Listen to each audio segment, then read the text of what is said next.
Hello, Chet. Survival enthusiast. That's what I am.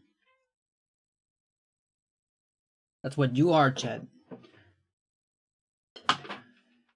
Hello, girl.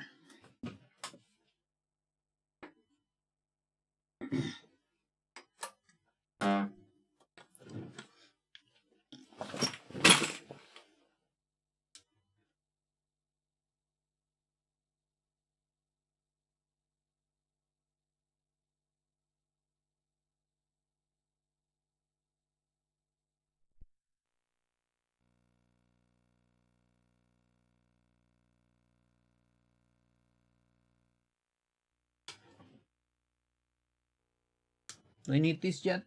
A little bit, maybe.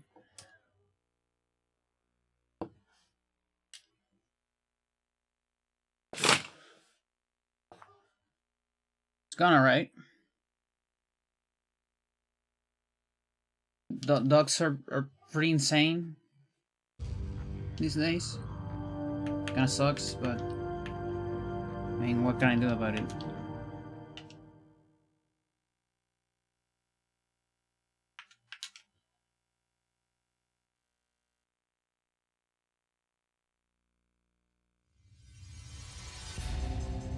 Where's my... Oh, okay.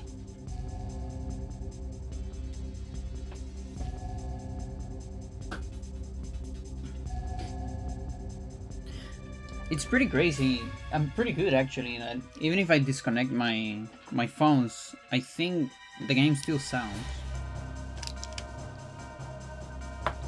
It's actually very useful. Needs more cats. I wish. Oh my god, I will be so happy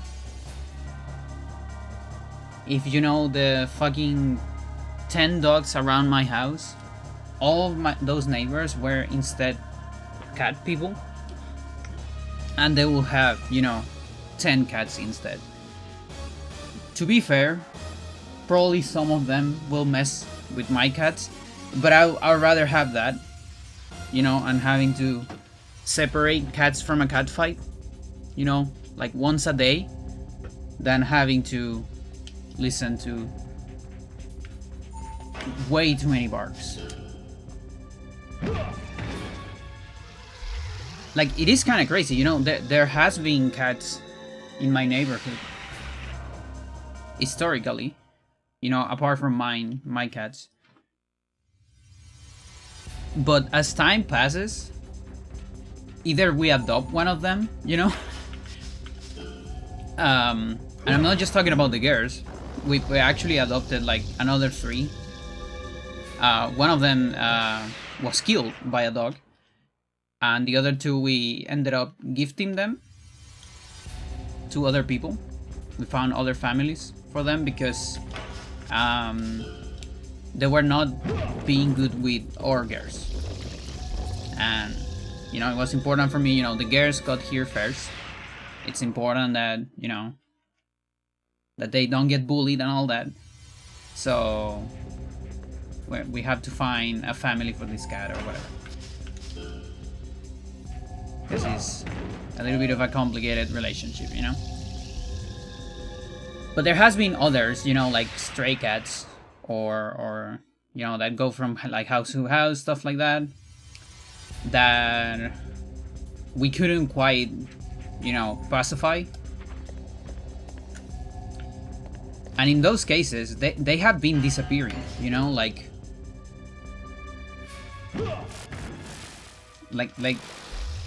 they don't last very long.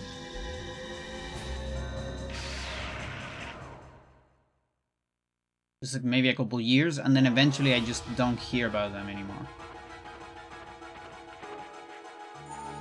And let me tell you, I think it's the dogs.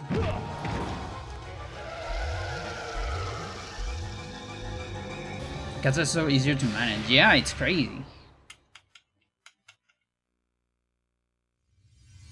Even though I'm allergic to both. Oh.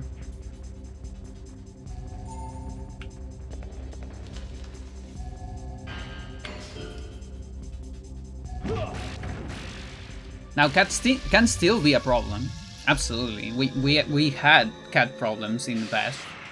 there was this cat that um, got inside the house and piss in different places, and then Tess would piss back to like retain her territory or something.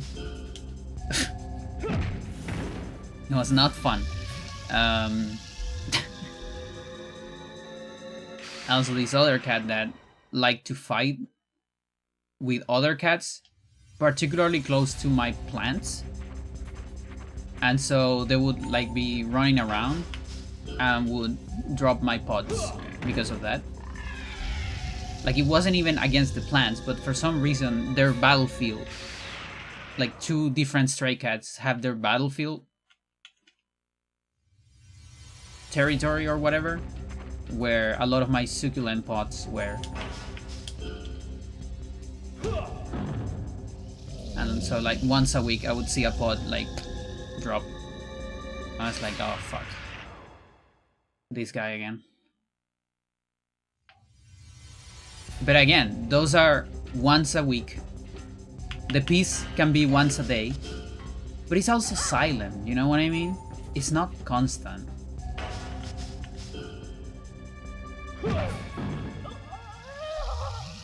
Like, I wish I could close my ears, but I cannot. I can close my eyes, but I cannot close my ears. I wish I could. I wish there was a way to disconnect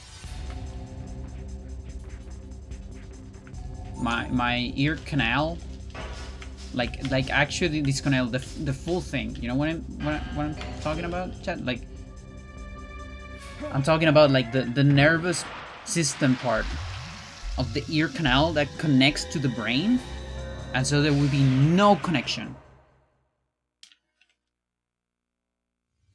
At will. And then reconnected at will. I want that superpower.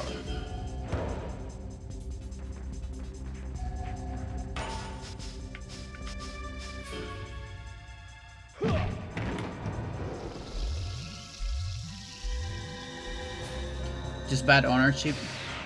Whoever lets their dogs, small cats, need their dogs taken away. Yeah. They got rid of the dog that killed my cat, at least.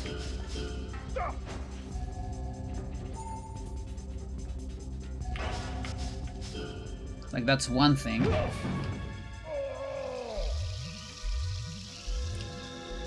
Only after my sister discovered the corpse of my cat in their garden. Otherwise, I don't know if they would have done anything.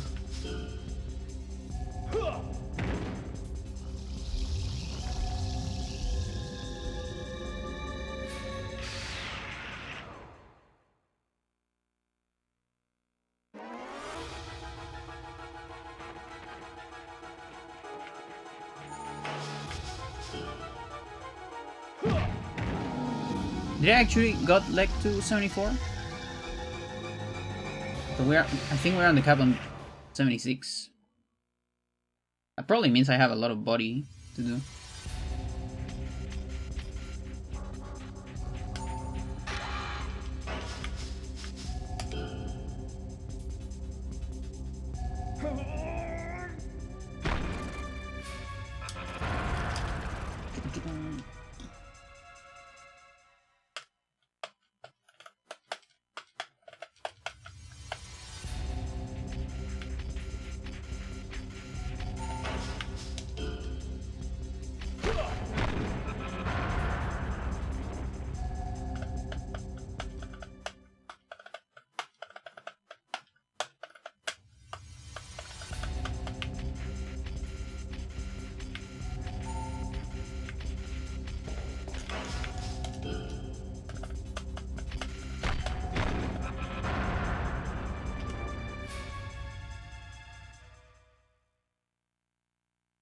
Yeah, I bet Cedric is doing well.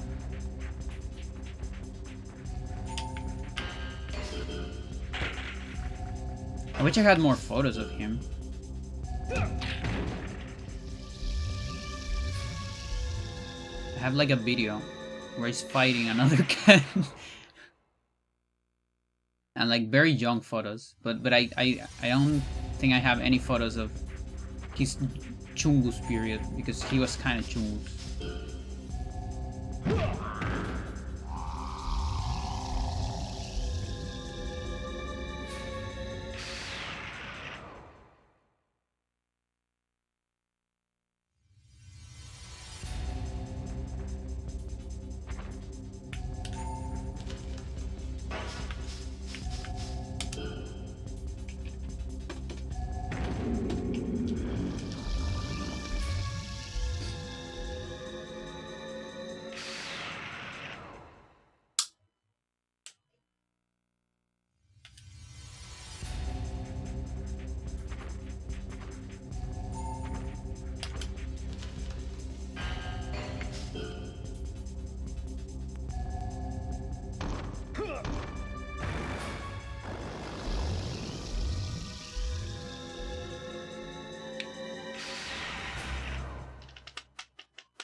Close enough.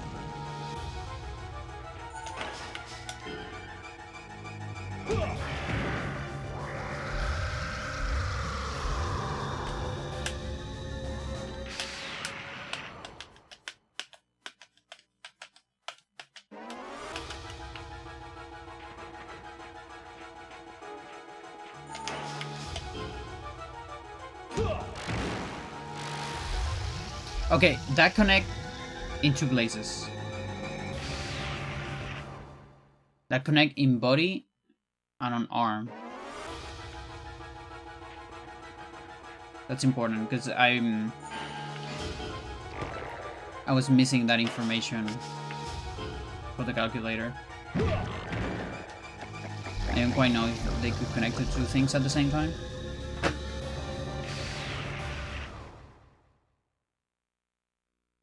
Could you imagine an HH sequel? Yes! Absolutely. Johnny, you know, everything gets solved here, right? So there's like no... There is like no way, at first there is no way to do a sequel, right? But there is actually one way.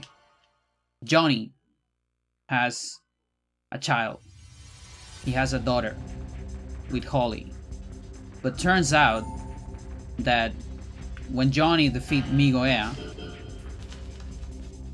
a lot of like, I don't know, like nanoparasites or whatever, it dissolved into like nanoparasites of some sort, and he breathed the DNA material and all that,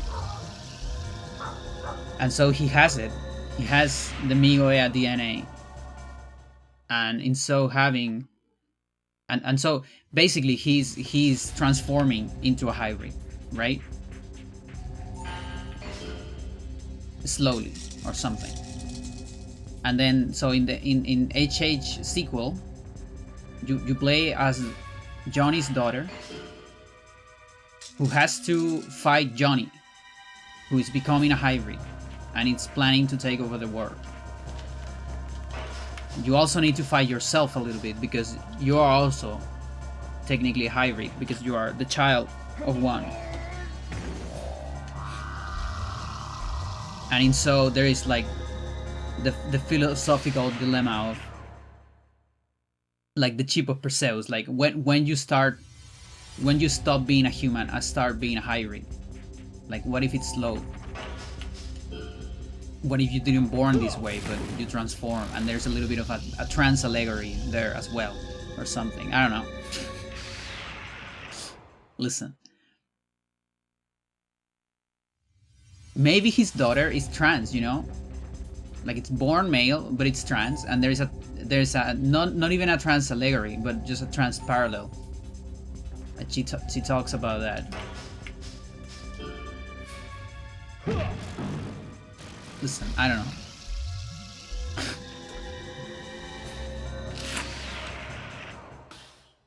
Come on in here.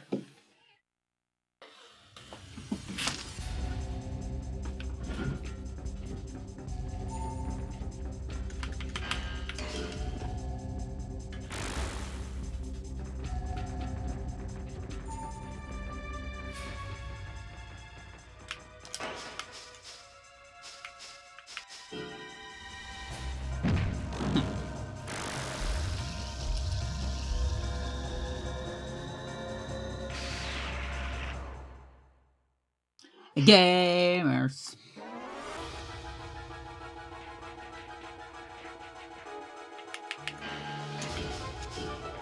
Yeah, also turns out Jerry never died.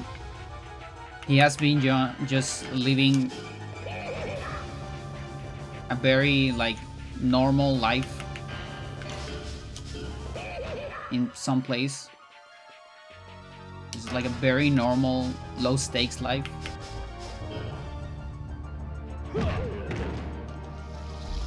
Or whatever. Jane Slater. Yeah, there you go. There you go. Perfect. Perfect. My god.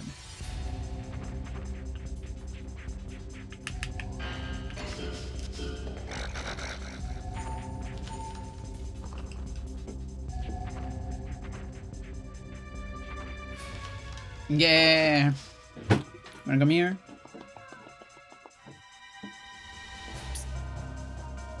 Come here. Come here. Meow. Come on. Come on. Ah.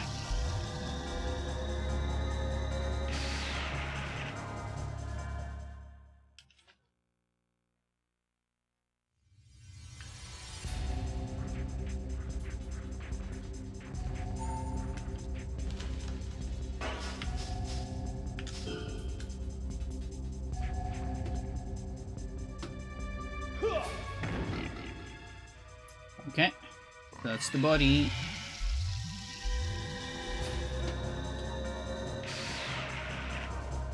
And yeah, I actually can get to 76 right now, so no problem with that.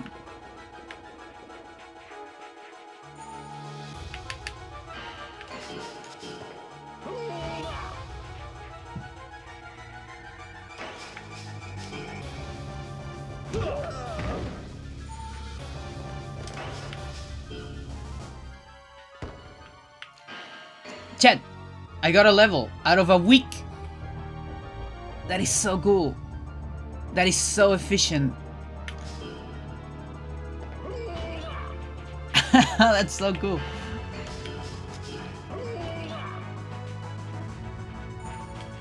Fucking love it.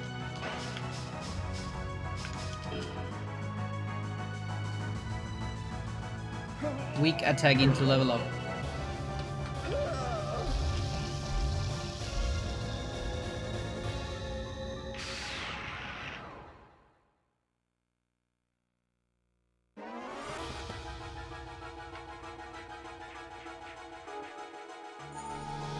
Yeah.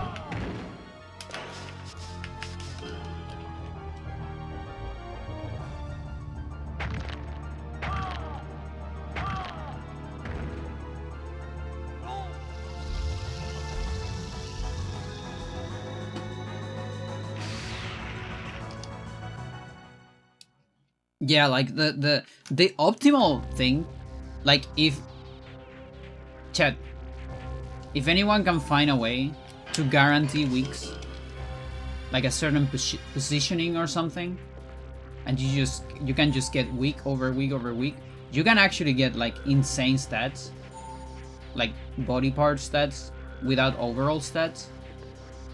Kind of like the trick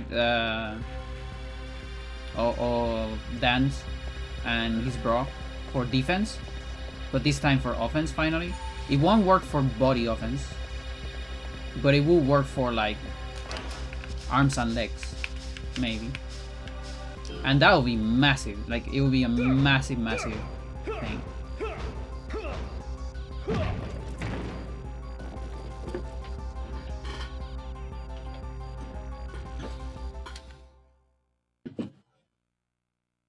Because then you can do like 0-0-0 to a opponent over and over, and maybe keep getting. Now my guess is that it will probably be very slow, because I have the theory. I want Vincent to confirm this eventually. I have the theory that like sweet spots, like I have a number. I have a number, which is the number of, I believe, full connections that you need to get of a limb in order to level it up. And if you get lower connections, it might count as less. But I don't know exactly how the formula would be. Maybe it's just like the damage formula. No idea.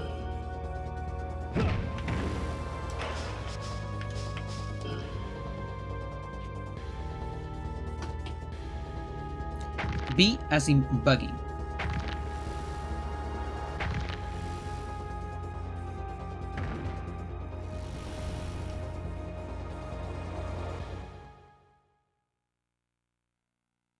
Come on.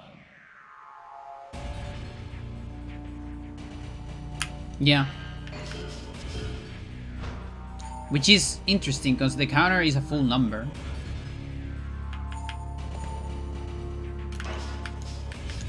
So where's this information stored to do like, you know, half of it or whatever?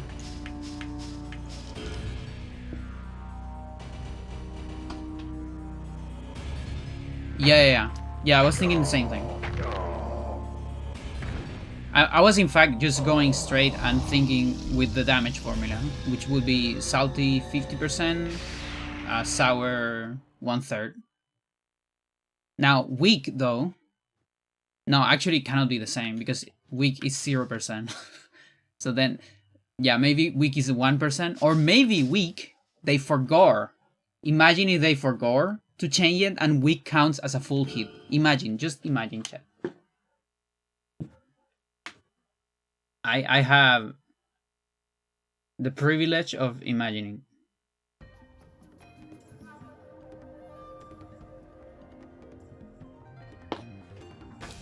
They love using switch statements. Oh my god, they love them. Like, I still prefer that over a massive if-else. Obviously. But there are a lot of switch that could have been put into the same formula.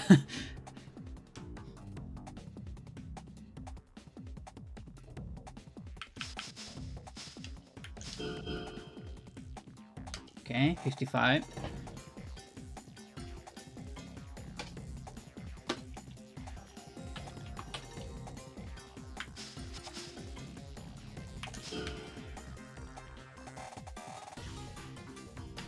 $75 rather. Same thing.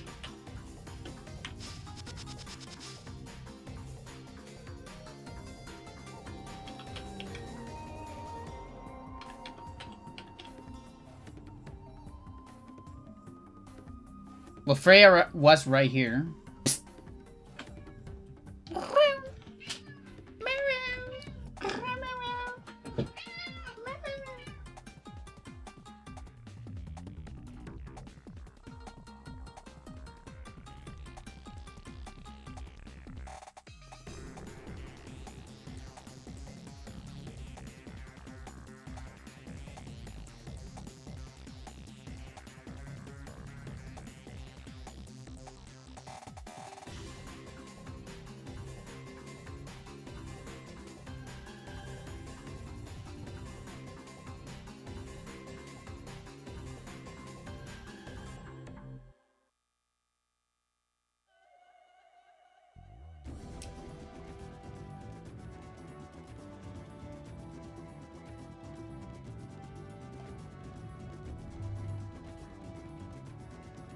Don't drop the water.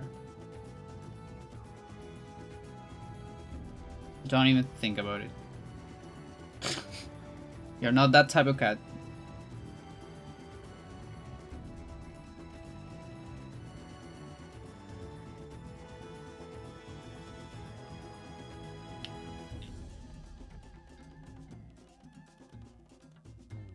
Got some good money here.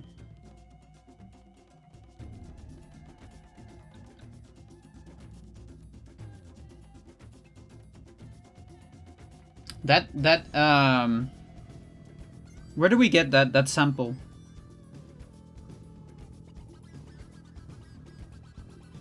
The it's on Majora's Mask. Majora's Mask. For the Forest Temple. Is it even Swamp Temple, whatever it is called? It's the same sample.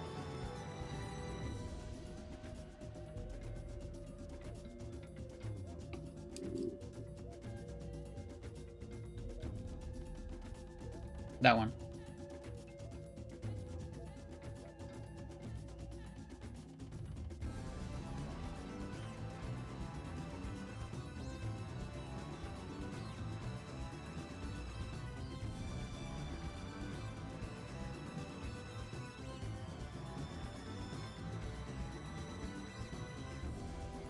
Oh yeah, and I think this means now this planet has chips.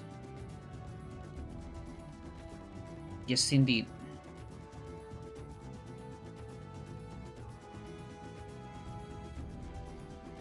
Do you have Pro? You do. Okay. We'll be sending that.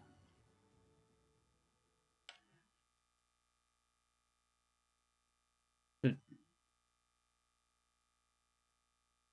There you go. StarCraft's gonna have to wait.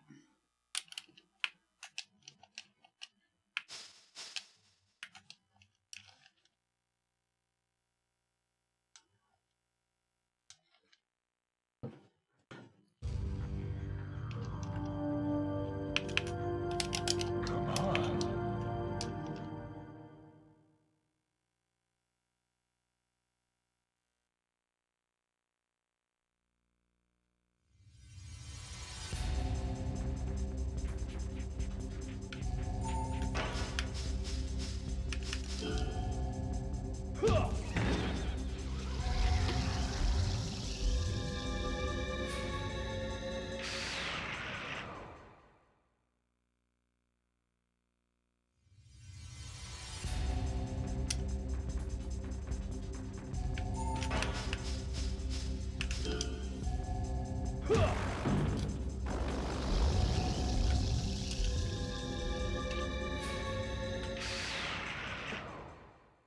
Gato cheese freyota.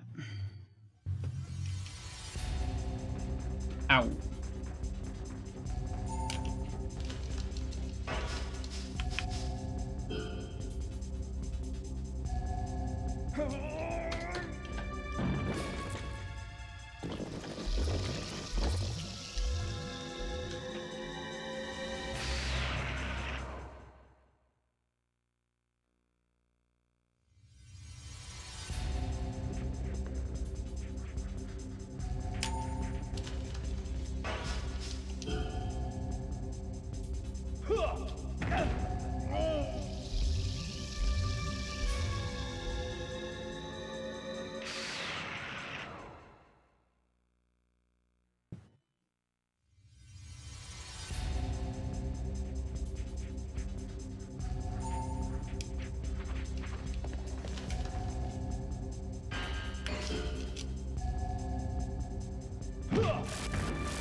Oh, I got resources.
Yeah, so that one might count as like half.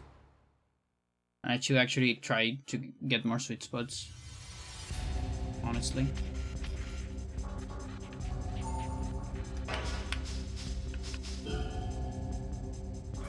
Yeah, like that.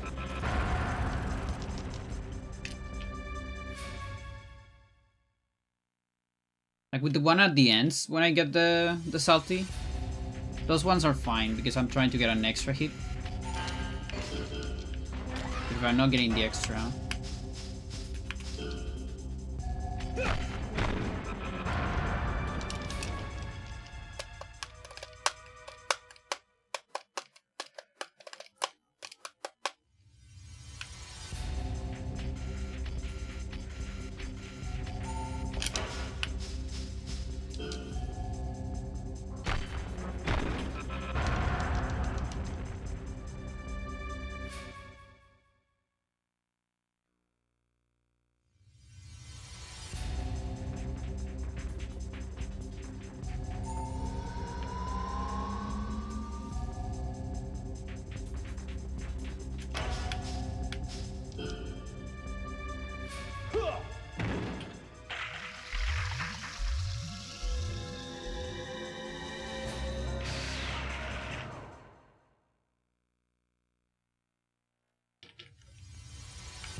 mental.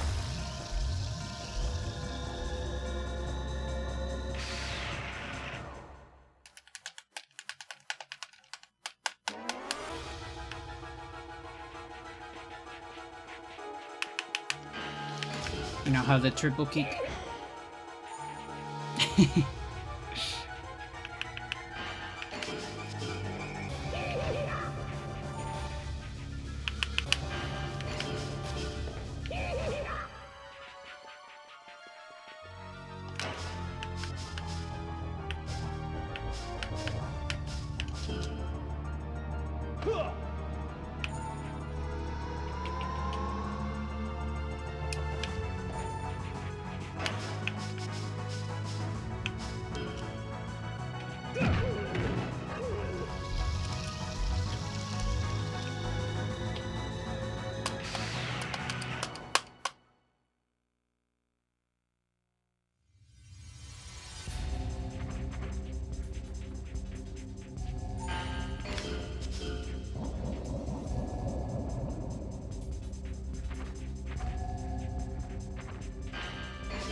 Oh yeah, you do some damage to that.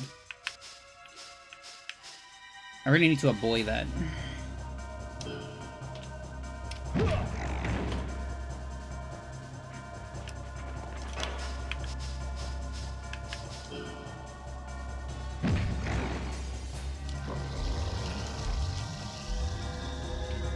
Because he gave me a defense level last time.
Phew.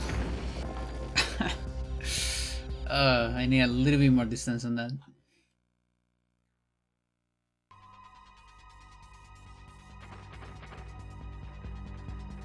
Or maybe do it with the left.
Oh yeah. Makes sense.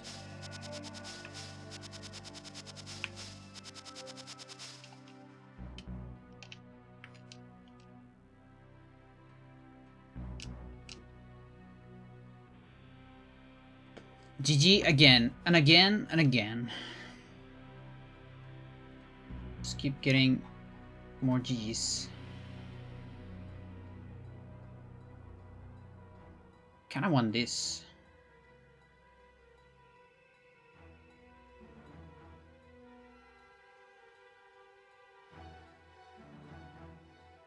Maybe I can wait for it.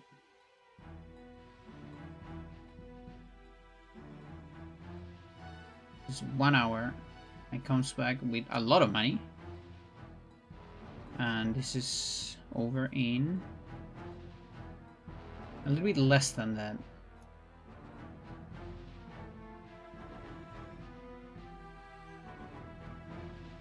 Maybe I can do something small like this. You know what? I think it might be time for a little bit of espionage. Espionage. Okay.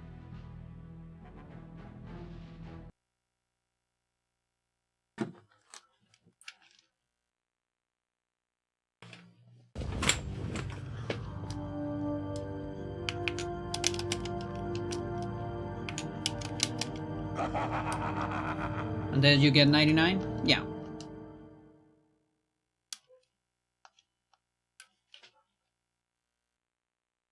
The question is, will it happen before 100 hours?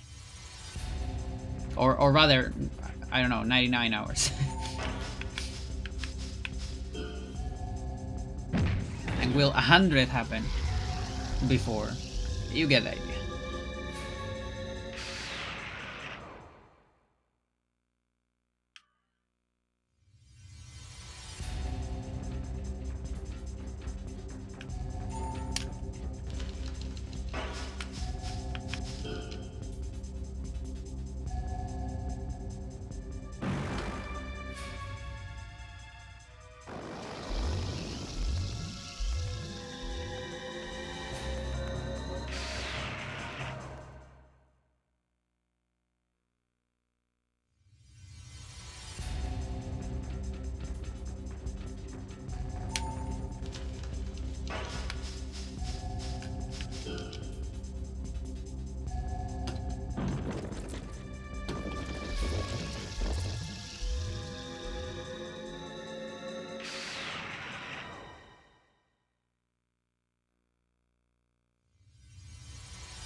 Hundred and three.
dummy.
Dude, I couldn't press A while I was turning around.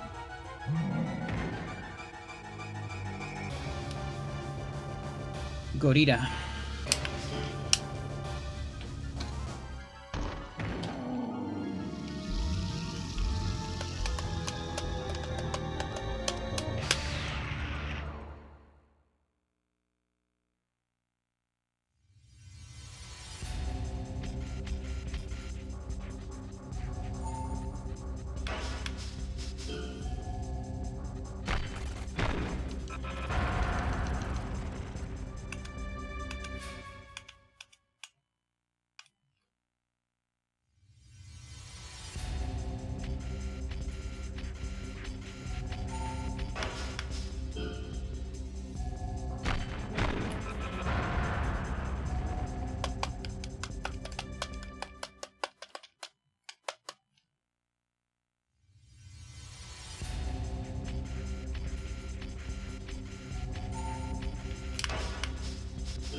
Yeah, I can't seem to get 2 targets with punch.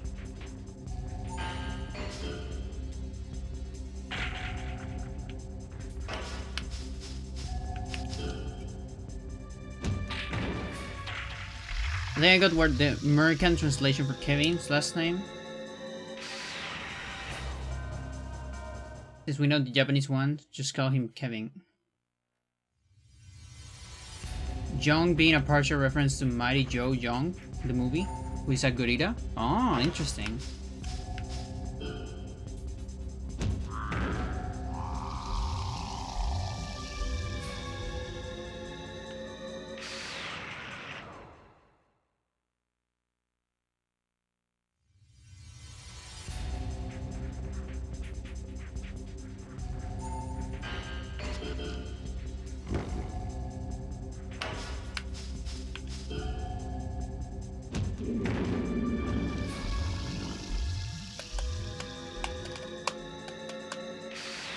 Thought it was worth hypothesizing. What do we have images of it? Like, does it look like it? And it doesn't have to be a reference, but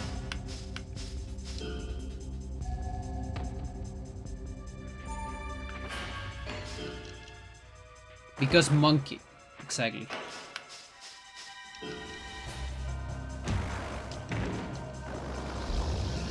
Did that hit the leg? It did, right?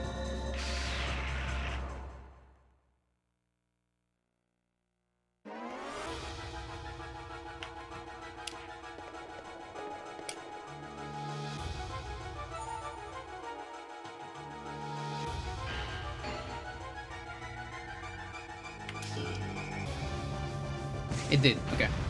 That's good to know. I need to know for the calculator.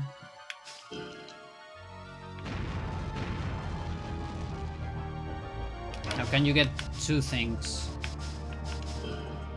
Like leg and body or something? That's only body. Like I'm pretty sure I saw a kick hitting two parts.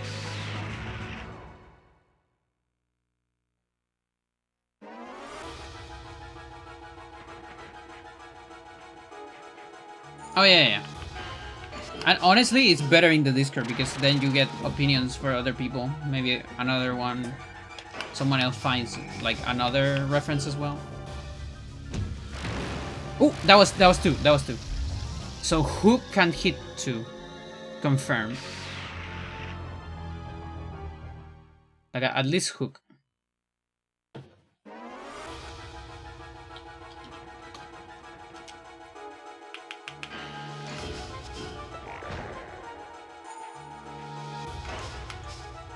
And what about the others? Okay.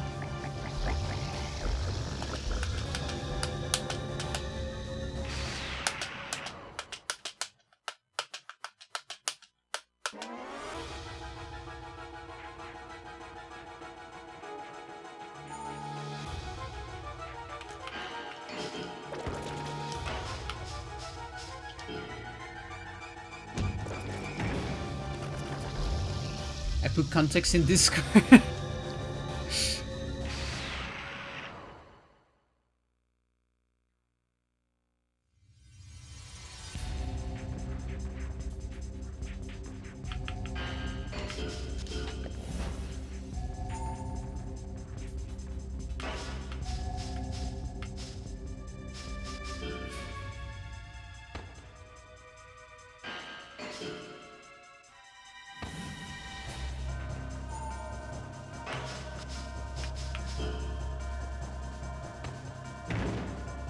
Okay, that was body. At least.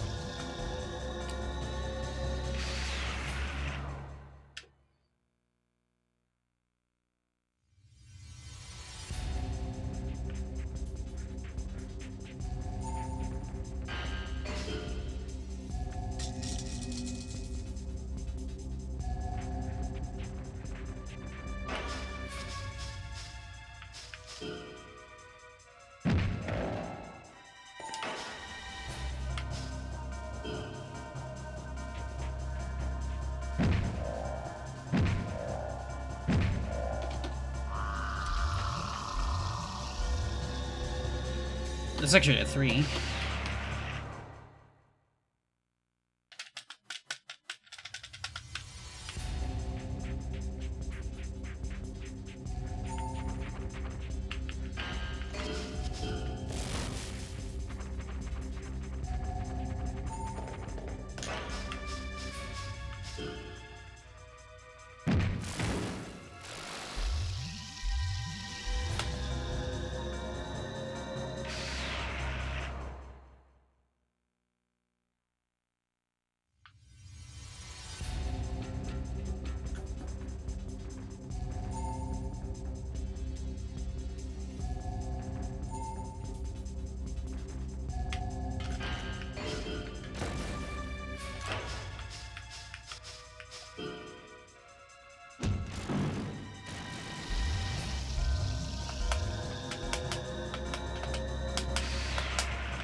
Interesting that the first one seems to do more damage.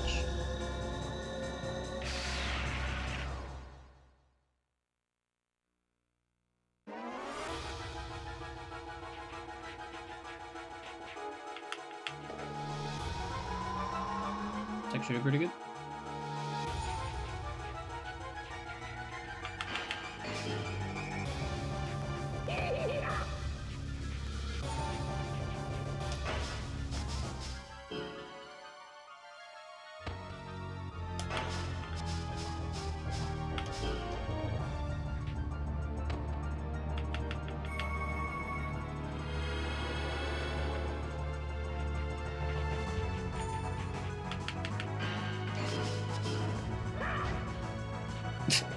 He's single hand.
Hit points.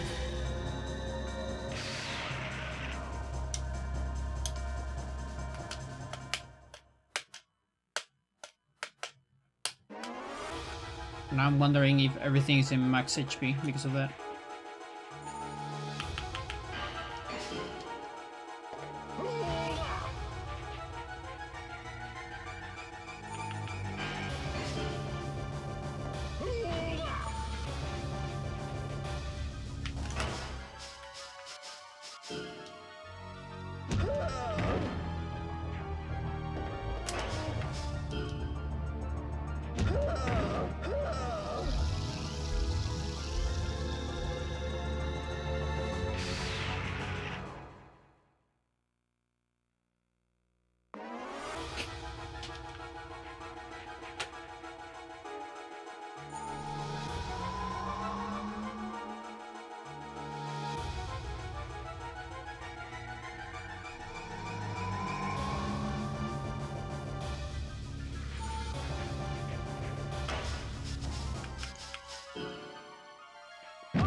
Oh, I don't know. I haven't wrote the script.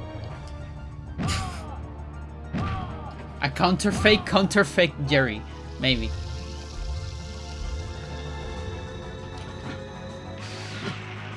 No, I don't know. Maybe he was messing around with Master's equipment or something. He figured that, you know, he was being used on all that. And he also figured that so all of this happens after the conversation with Alex. Or like, he's thinking about it before it, even like on the conversation with Anna and all that. He's thinking like, you know, Master sucks, and if I want to get to the surface, I'm gonna need a backup plan. So he's thinking about a backup plan, and then Alex tells him get Johnny and all that, and he puts up a discourse about getting Johnny and being the second in command after that and all that. But he figures Johnny is just too strong, and so he's like, dude, there's no way I can beat this guy, and besides, I don't give a shit. I just want to get to the surface and all that. I'm done with this shit. And so he messes with Master equipment, and he makes a clone of himself, like another like a clone. So it's a clone of a hybrid. So it's not a hybrid. It's a lesser hybrid or something, maybe. And he sends that to wait for Johnny, or maybe not even, like maybe programs it for to do that. And the thing is, the clone thinks it's Jerry, and the clone thinks it's fighting, do what Jerry wanted to do, and fighting Johnny and all that. That's why he doesn't grab, by the way. because it's a lesser Jerry. Whereas, while all that's happening, the real Jerry is going to the surface. Getting ready for the good life.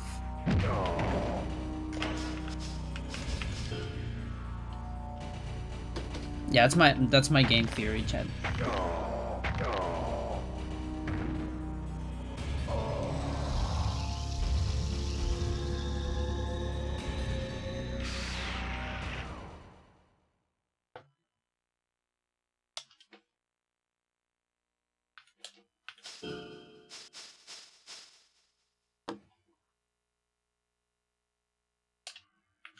Yeah, that's convoluted as fuck, but I think that checks out for this game, right? Like, critics are gonna say, oh, that's so convoluted. And I'm gonna say, yeah, have you seen the story of the first game? Dude? What the fuck?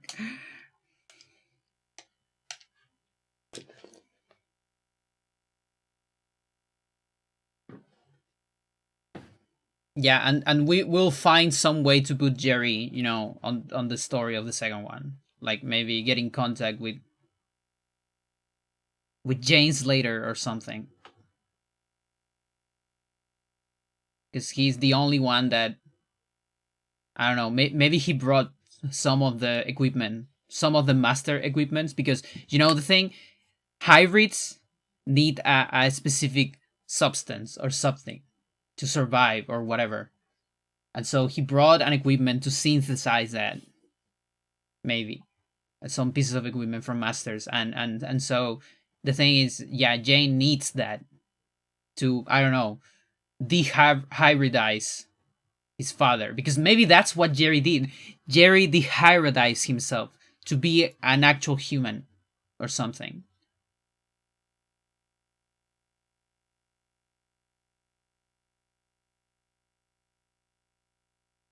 I don't know, Chet.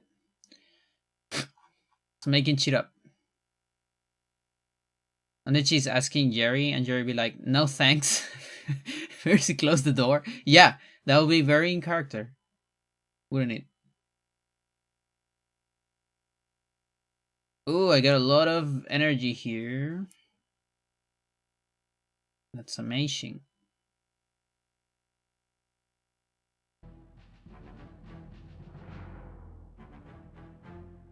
Yeah.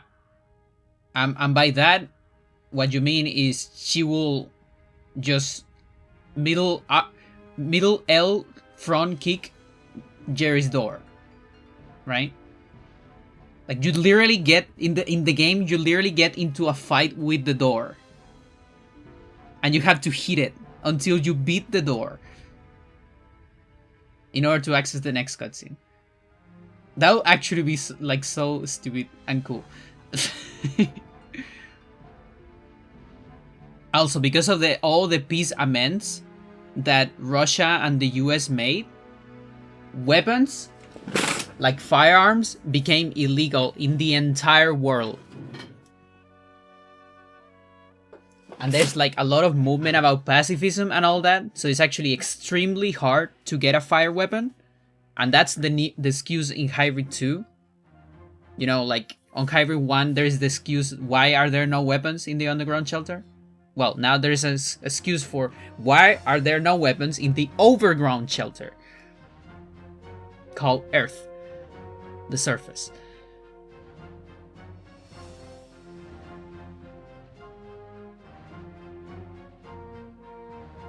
Bam, bam, bam.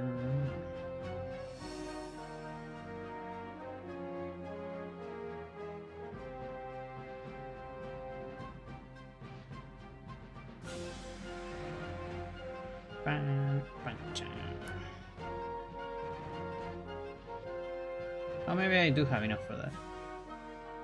Let's see.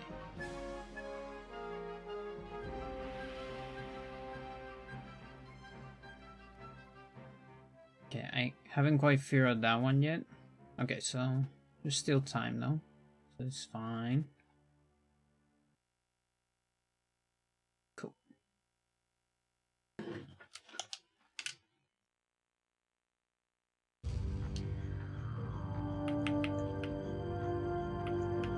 Now the thing is, though, one of the things I like the most about this game is actually the feeling of isolation. Oh, by the way, I'm on level 99. I just realized. Nice. The feeling of dread and isolation in the underground shelter. And I do want that to be on Hybrid 2 as well. I think it's an important element. And that seems kind of hard. Like, it's not that easy.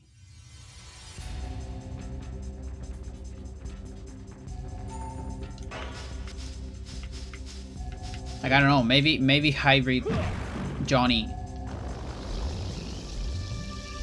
it's making some kind of military complex that has, you know, the overground shelter. Because, you know, Migoya is taking over Johnny. And so at the end, Jane also gets into a facility close to this one. I'm not sure. It's just, I love the liminality of this place.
Yeah, and so Johnny, you know, I don't know, becomes director of the Secret Service or something. And puts up a plan of some sort. It develops a drug or something that will hybridize people. Or maybe a virus. The Migoya virus. MG virus. Release it into the public. And now that, you know, it took full control of the war, because since President Weller made amends with Russia, and now there's peace over the world, nobody has weapons. You know, so all the military power, it's gone. And you know, guns are illegal and all that shit. It's like the perfect moment to attack. And so it releases MG virus. And people start hybridizing all over the world. You know, people start like getting half pig man, and things like that. And so there, it's like an apocalyptic scenario or something.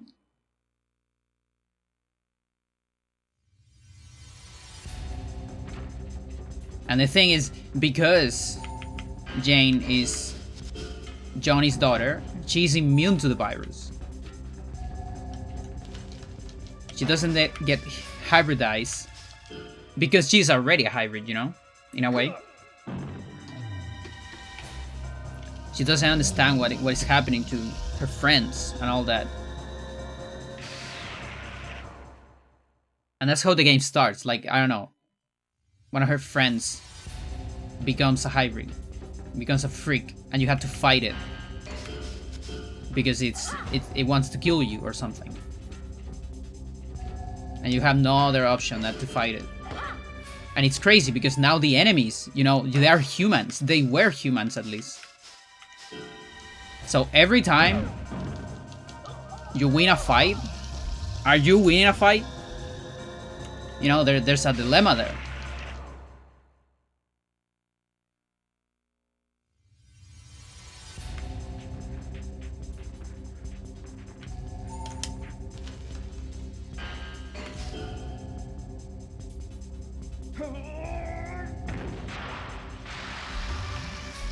Friend turned into Spike.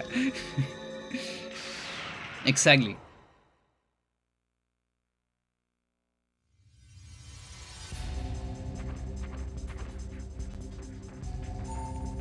There's this very emotional cutscene in the middle of the game where you fight a giant, I don't know, spider monster or something like that. And a spider hybrid is a boss of some sort. It's very difficult. You don't know what it is, but it somehow, like she says, it feels familiar or something. I almost like recognize it. It looks at me with like maternal eyes, and you kill it and then you find out it was Holly. It was your mother. You killed your mother.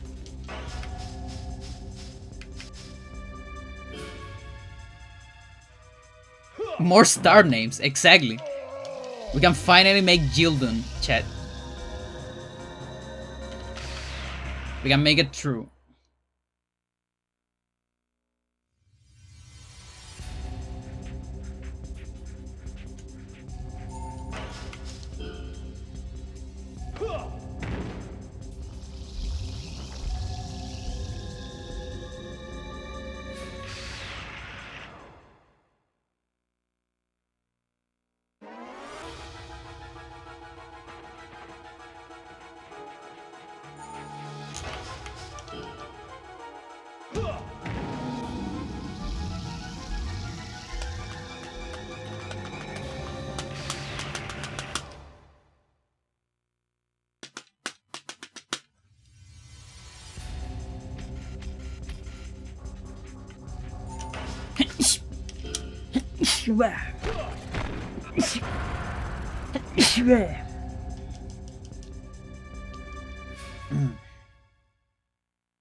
That fucking hit the body. You hit with your tie.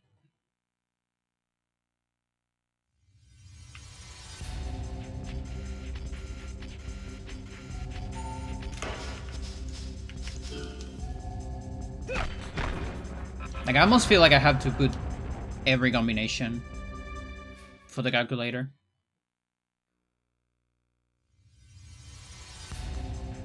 Sucks a little bit.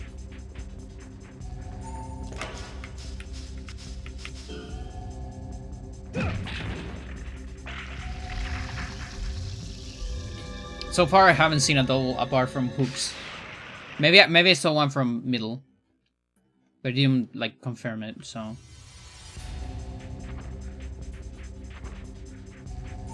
feels like back blow maybe we'll have as well. Yeah, that was body.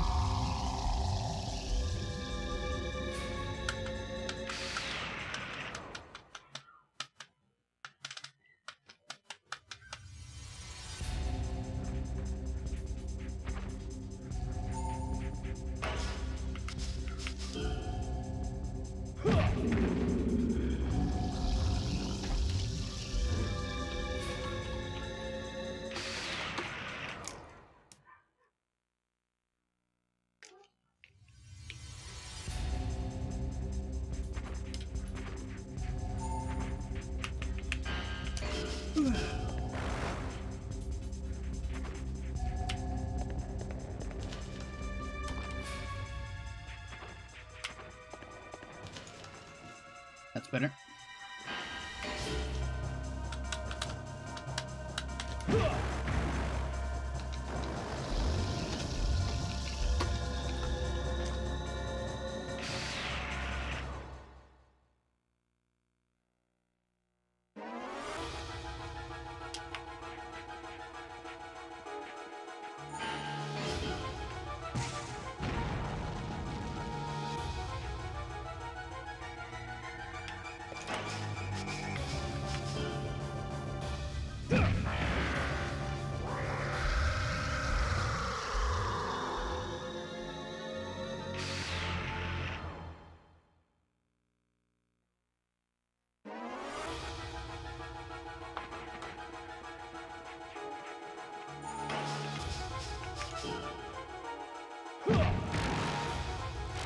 Finally, I like one.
Oh yeah, I should get today's short.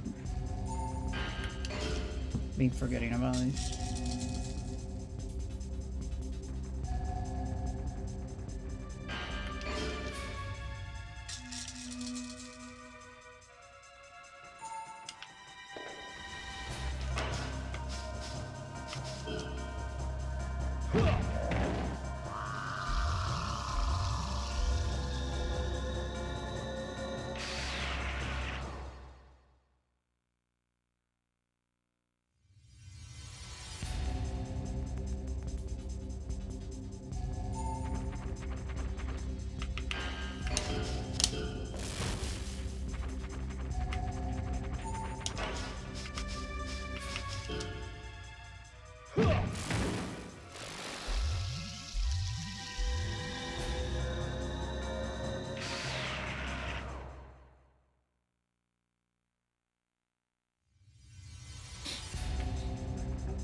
Okay.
Wait, maybe I can do this horizontally. Now I think about it.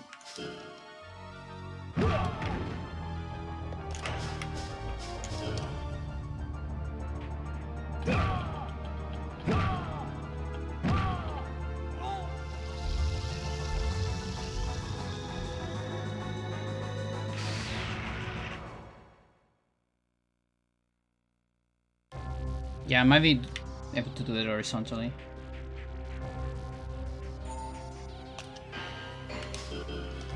So many asses cooked. Yes.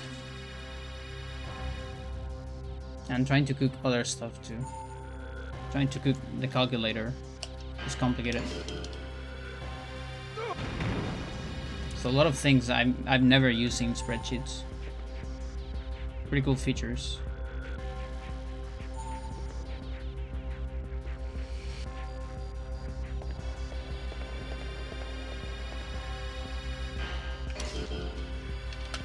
Jag får exakt en gång.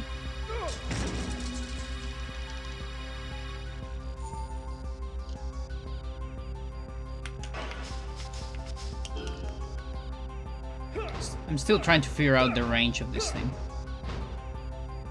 Okay, that's pretty good.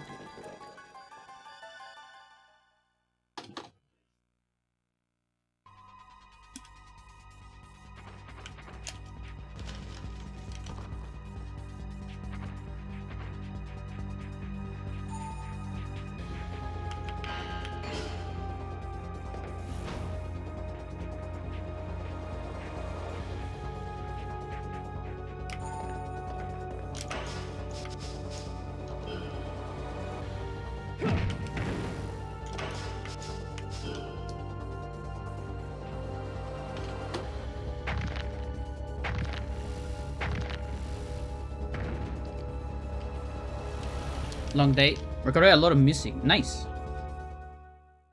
I'm doing pretty good. Come on. What kind of music do you record?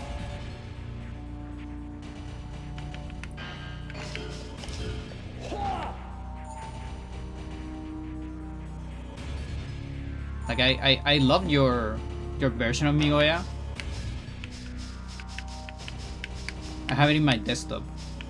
And I just keep clicking on it from time to time.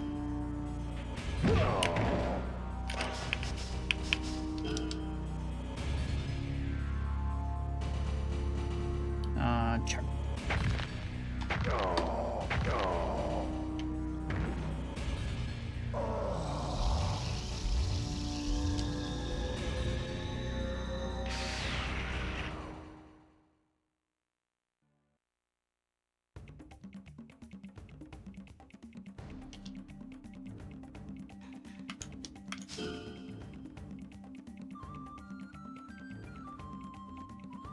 Oh, we got a left leg that I miss.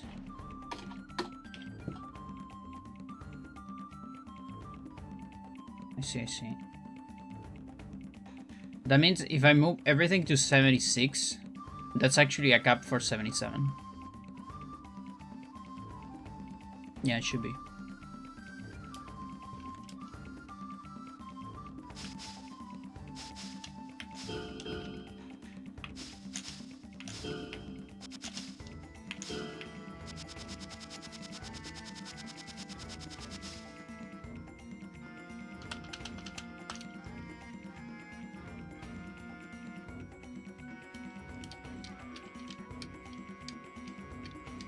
A lot of abstract jazz. Sounds pretty cool. Do you have a YouTube channel or something? Like, does your YouTube name maybe link to a channel?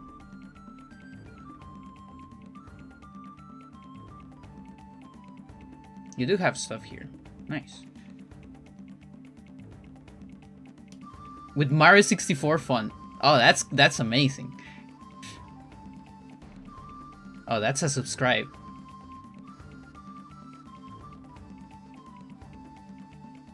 Tour playing mostly metal in a van called Upon a Burning Body. Interesting.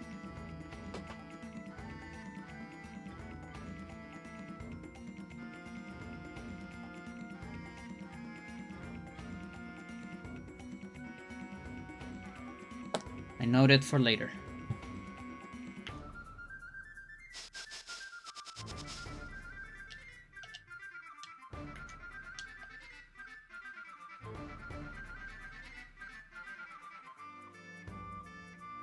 The Mario 64 stuff. Yeah, like Chick Korea in Mario 64 fun. That's good.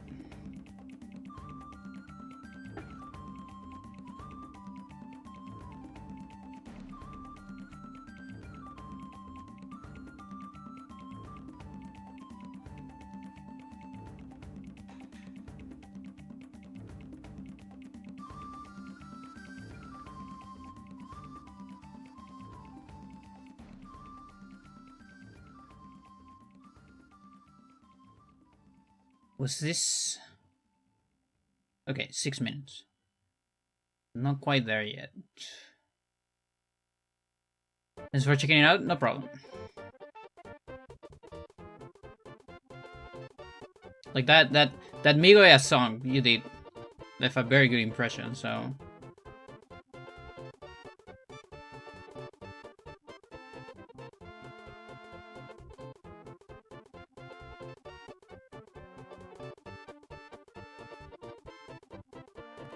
This is my new colony, chat. I have a new colony. Let's go.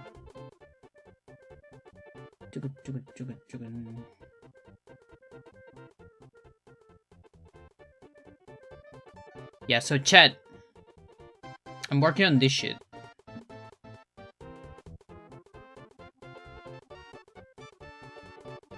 It's this is like highly based. Like I use Carifian's FFX calculator as a blueprint. Because I don't have any idea about scripts and things, so I'm trying to figure that out, and it's an excellent blueprint to start. But yeah, it still doesn't calculate anything. Like I'm just trying to lay down the stuff, because it's a lot of stuff that I need to like have in tables, and then I need scripts to access those tables, and then I need to do the formulas, and I need a script that allows me to choose a formula when you choose one of these. So just figure out this, like these lists was pretty hard. But I figured out, and now you can put your hybrids. It doesn't do anything, but there's a list of hybrids. There's difficulty. There's your stance, because that changes your damage depending on your. It changes punches damage if your legs have different level. That's a hell of a thing. And your fighting stance, which also changes your damage and the damage you receive from certain stuff. Then there's the move. So here are some categories. I just kind of I separated some stuff. I separated grab and fleur because, you know, there are too many of them, just so the list doesn't get a little bit too insane. And the back ones are at the end. There's reversal, finishers, and shot and special. We don't have anything about those yet, but you know, they're still there just in case. Like, this is a little bit of a placeholder for now, like flame breath or whatever. Why not? I always thought punches were weak because I never spent time to grind them out. Me as well. Me and my cousins, we just did kicks, headbutt, and pillow driver. And like pendulum flip because it was cool as well. And that's all we did. And then later on, when I replayed the game, older, I actually spent some time on punches and figure out that, you know, yeah, they have their thing. Yeah. Absolutely. And I think a lot of people do that, even like not even young people. Because I mean, that's the thing, like kicks start really strong compared to punches. It's like not even close. And that's why developers punish the kicker's stance and just fucking pulp it and give it a fucking big cooldown just to punish all the players that don't give a chance to to punches.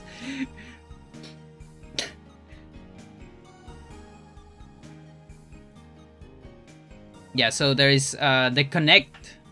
This one is because you can hit on different body parts, and this is gonna be a hard thing to do, actually, because I need this to change dynamically.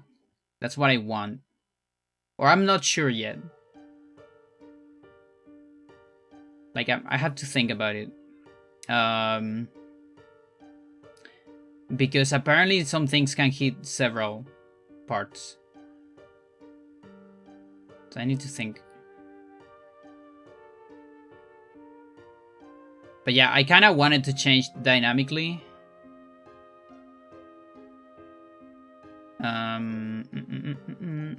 Yeah, I have to review. Like I have a copy of this here. Like what happens if I do attack? Standard. You have to change the other. Interesting.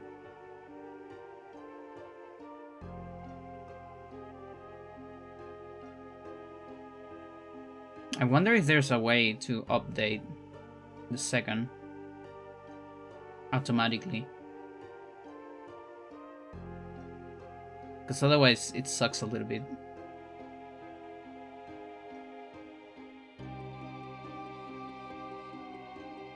But yeah, there's the type of attack you do.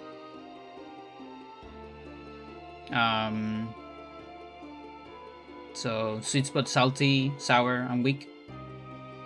And yeah, there is a weak calculator because not all weaks do 0. Even though it says 0%, it's 0% of some part of the formula, not the entire formula. So weaks can do a tiny bit of damage. And it would be great if the formula can emulate that as well. Whether it's awesome, or counter, or back attack. These two have like the same multiplier, so... Same with guard. The idea, and... eventually enhancers, drainers, all that. And ideally we match this with another fucking massive table, which we don't have right now, but eventually, for enemy scaling. So then in this table, this column, this is user input, but you actually don't touch this second table. This is output. And the idea is that you put your stats here, and it will fill these stats with the stats of the hybrid. Which hybrid? The one you have on the list. The one you choose.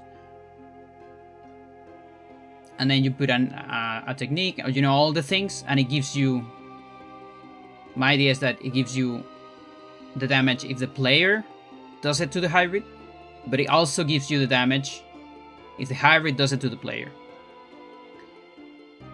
That way, you can have both things, because it's very different, the damage you receive, than the damage you do, depending on what's going on. But yeah, this part is gonna have to weigh big. Like, we're gonna be using placeholders in this column for a while, I think. Or just having to input them manually. But ideally, this column is calculated eventually.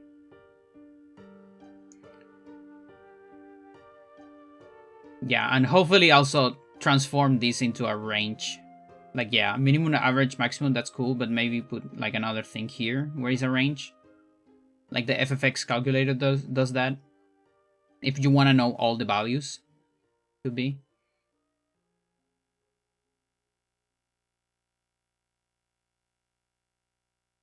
Yeah, and again, this is big base blueprint on this. which is the FFX calculator made by Carifian, Evelyn, and Crimson Inferno. They make the shit, and I'm just using the blueprint. Like, transforming a lot of stuff.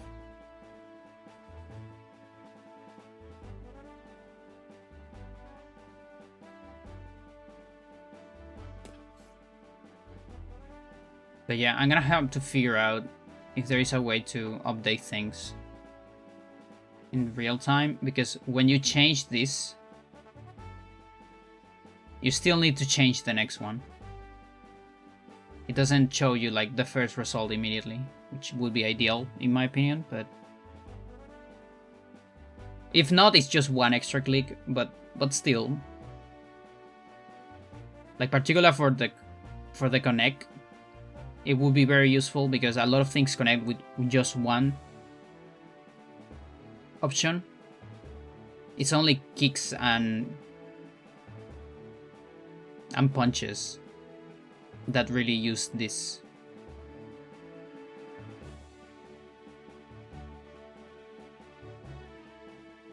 Because you don't know where you connect.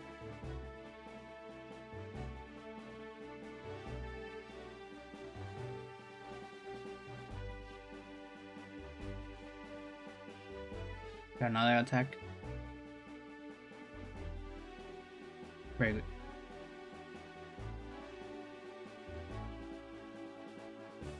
Espionage. Okay, hang on. Let's see if we can do something else. Do energy.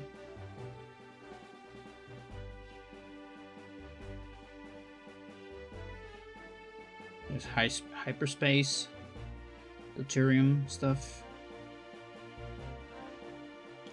Like, I think energy 7 eventually goes to plasma. If I keep... I need like laser 10 and energy 7, something like that.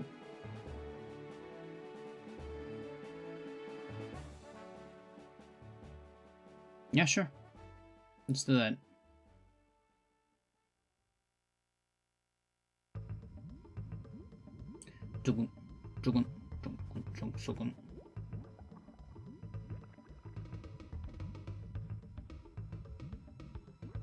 Any building?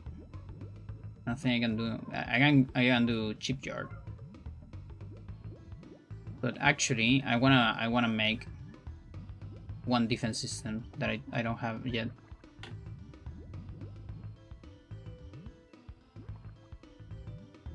The shield dome. Small shield dome.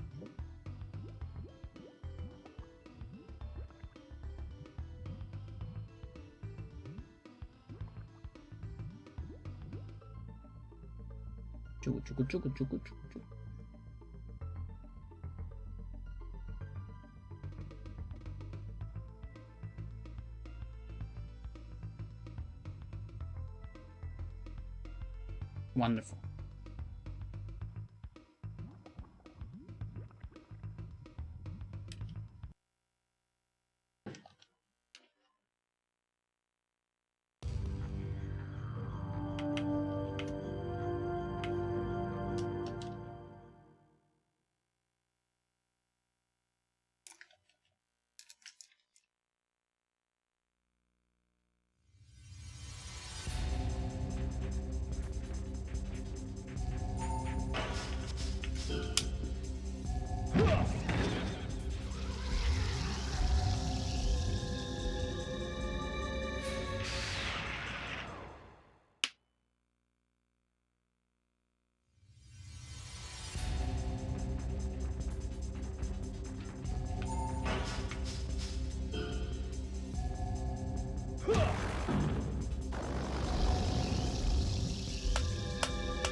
It's crazy how much body hits you get with low kick.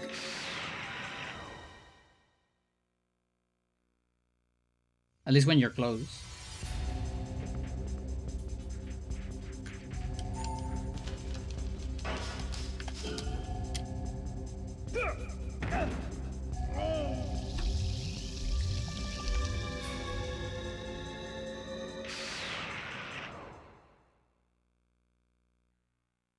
Yeah, and I was also thinking about, and this is probably easier to do than the calculator.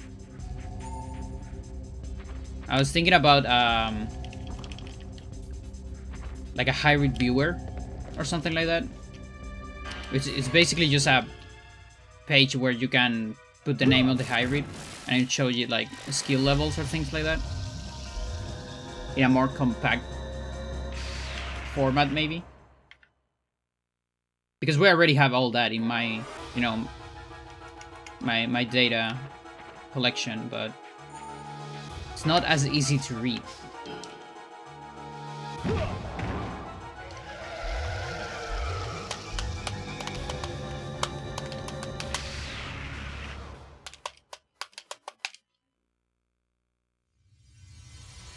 A cat calculator is also very good. Although I have some things to figure out there.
Okay.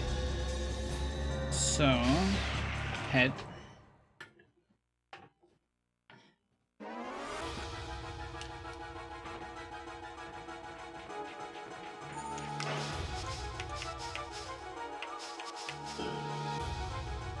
Huh. 2007, huh? What happened that year, Kevin?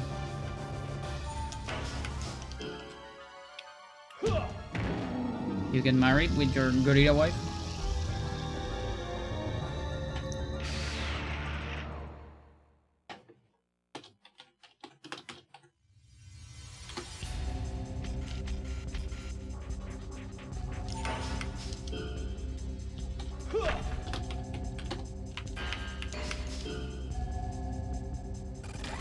Mental.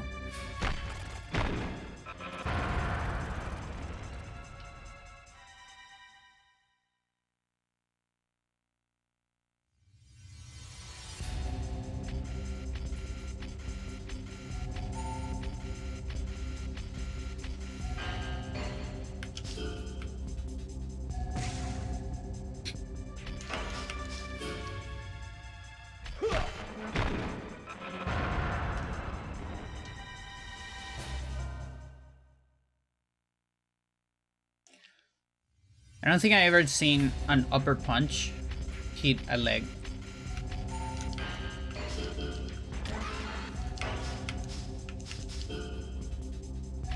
Seems really hard to do. Like, even against like Miyoya 1. I don't think I ever seen it.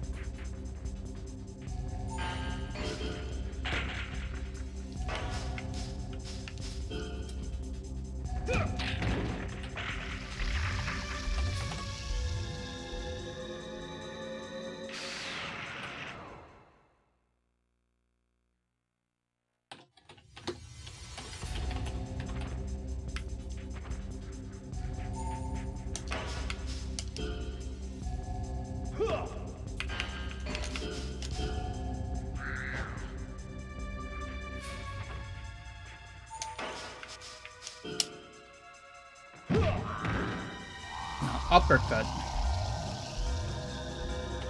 I've definitely seen it.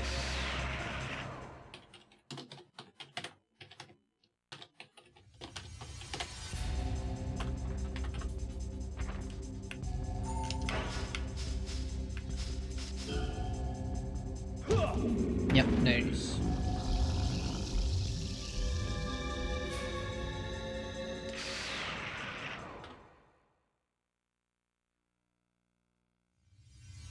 Now punch. Like mid punch. Yeah, that feels like you can hit a leg. Depending on the hybrid. I got at least Miyoya.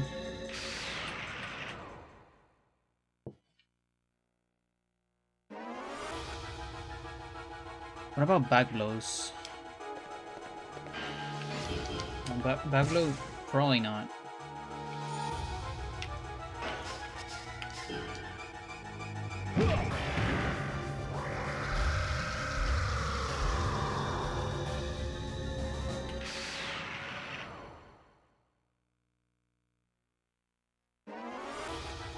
Now can I hit head with middle punch?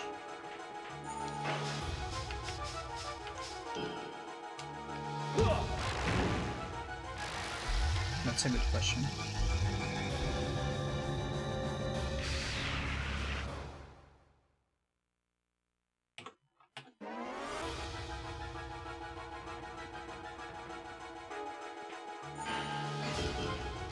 Gotta try against a short enemy.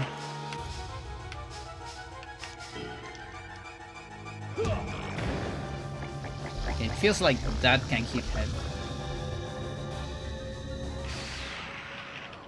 Until I get one. I'm not gonna put it yet.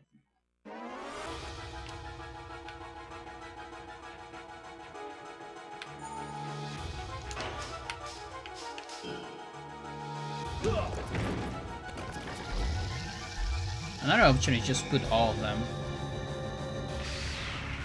Like, fuck it.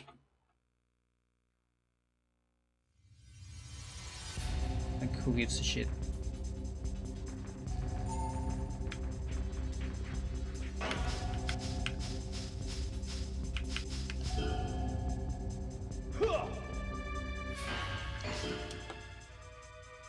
Like, it's probably more important in the others. Not sure.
Yep, that hit on the head.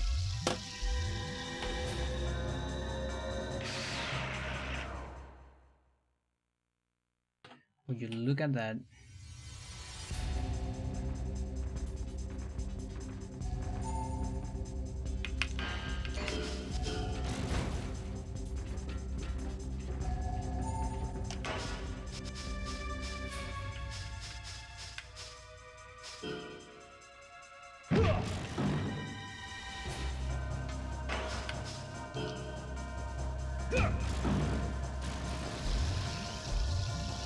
Who can probably do the same.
'69 with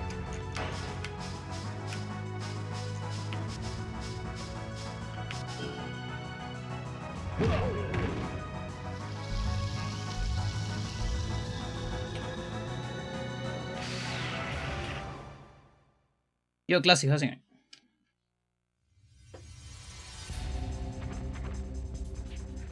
Welcome, welcome.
wall hits.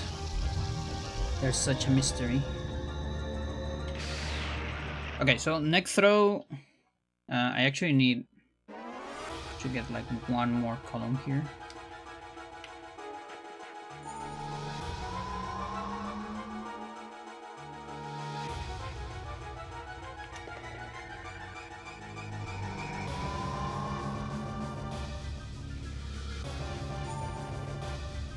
So next throw seems to only be body. I'm probably like copy this. Ooh, wait. Stan's gonna change that. Oh boy, that's hard.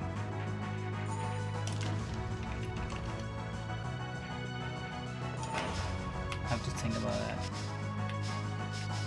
I'm gonna manage that. Well, the ones that don't have stands, or at least I don't have to think about them too much.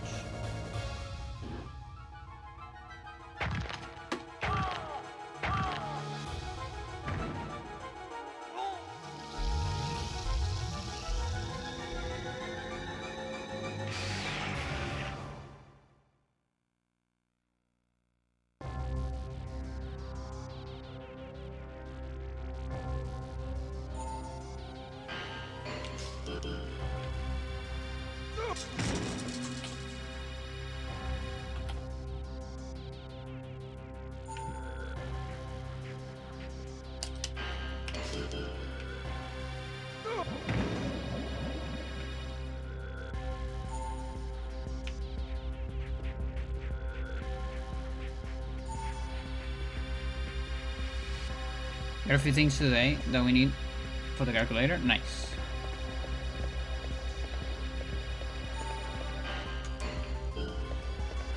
But for speed, I mean most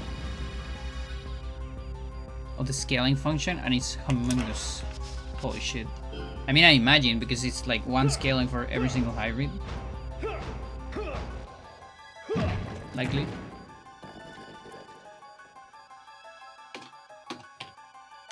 Yeah, that sounds crazy.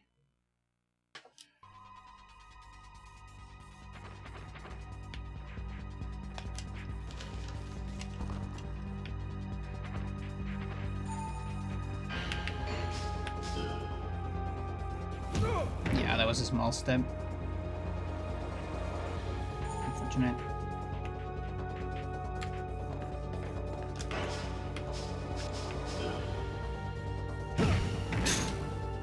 Sure, Johnny.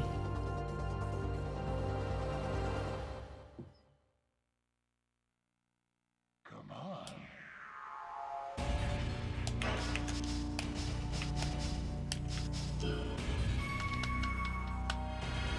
There are so many if-else, and it's no joke. Oh, we were just talking about how they love the switch cases so much. And I was saying, oh, but that's better than an if-else, than a massive if-else, because we have both.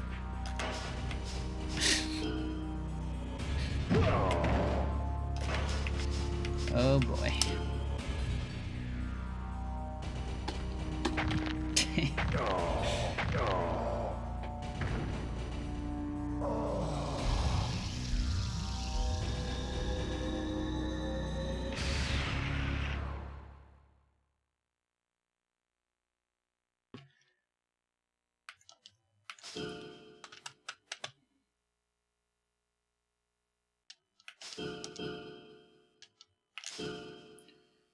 Okay, we got a couple 76.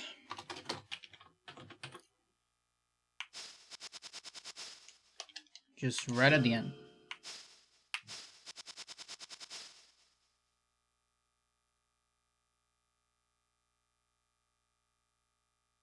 Yeah, not quite 104.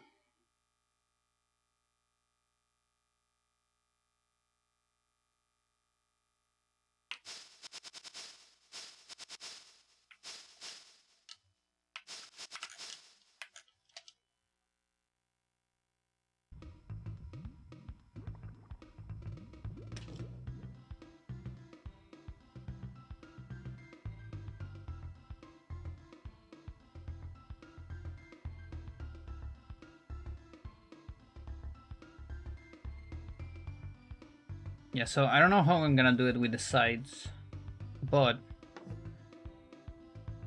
I can at least get this.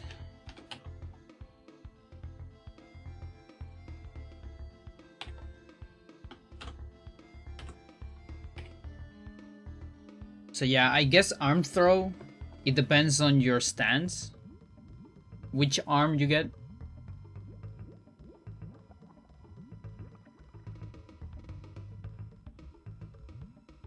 Okay, I might need a... I'm gonna need like an extra thingy here. Because there's your stance, there's the stance of the opponent as well, and I wonder which one is the one that does it.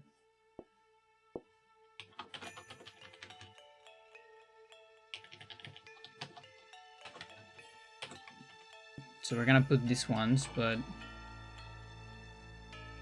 gonna put an asterisk in them. Because we only need to choose one of them. I'm gonna put it at the beginning so I don't forget about it.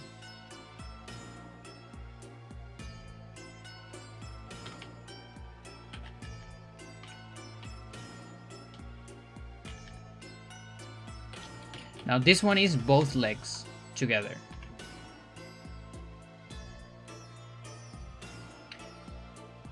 I think I say F. Fuck it. At that point, or it was a different then. Yeah. Fuck switch cases. Let's if else the fuck out of it.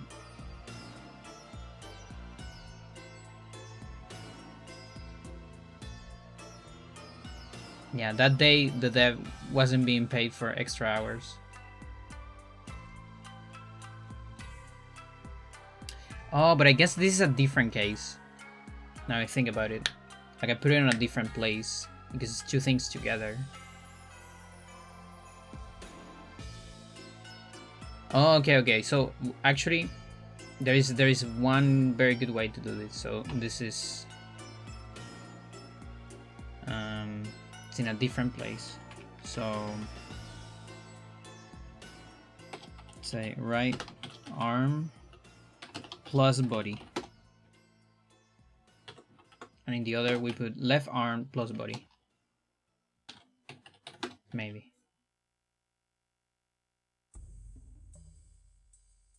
That way, whatever. I just put that on the user, not on me.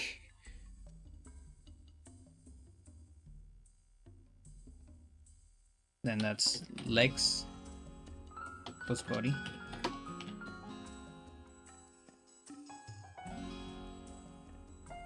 This is just for the selector.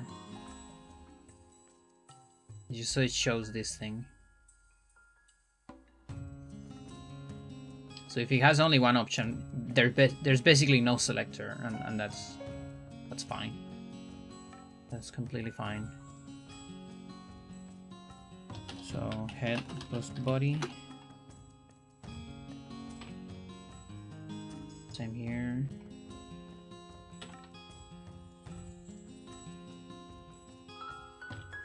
Now, because there's no selector, I can just put them anywhere. It doesn't even matter, I guess. Yeah, I'm not sure what to think about it.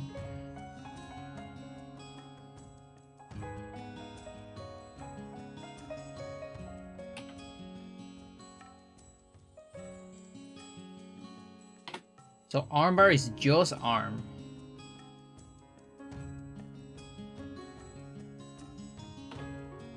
This one goes here.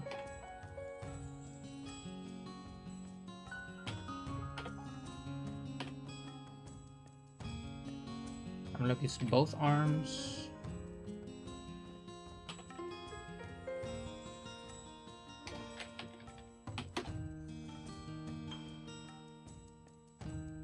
Yeah, okay.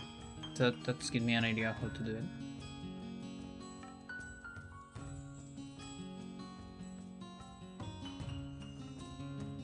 Is this thing back or is this an attack? The thing is back. Okay. That means it's a lot of money.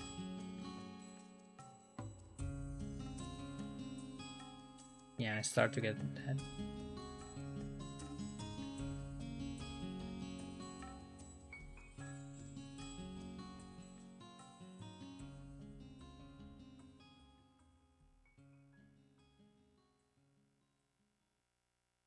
I'm so close to the robot factory.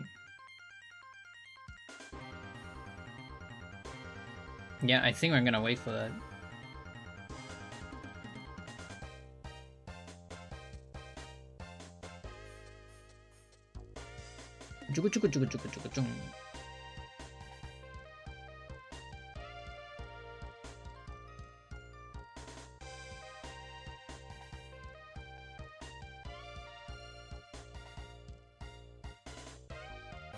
Attack again.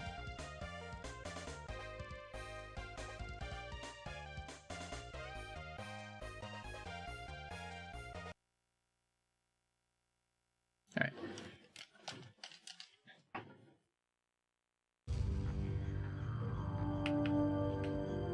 Oh, by the way, Classic, do you know if tail kick hits both legs? Or does it work like normal kicks? Like it depends. Sometimes he hits one, sometimes he hits both. Or is it fixed to hit both? Things like that.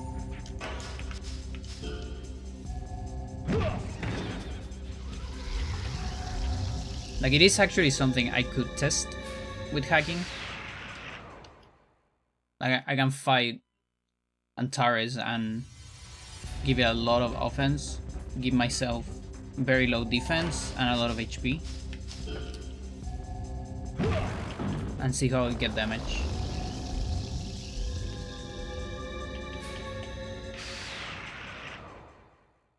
There's no biggie.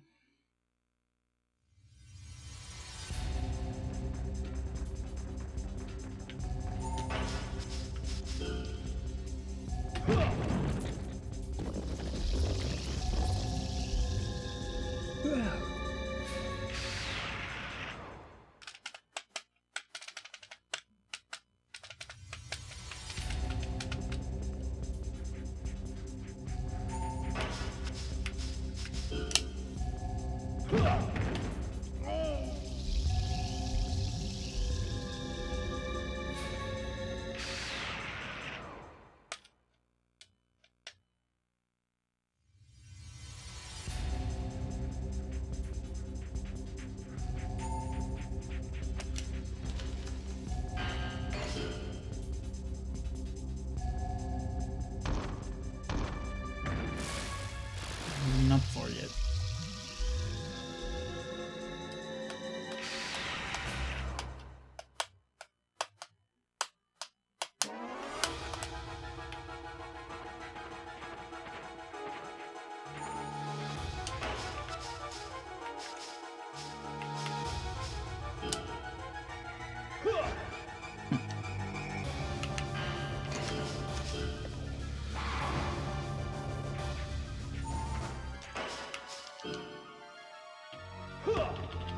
Dude, Procyon, Progion, playing pretty good.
Yeah, let's get everything to 76 before I mess around with the other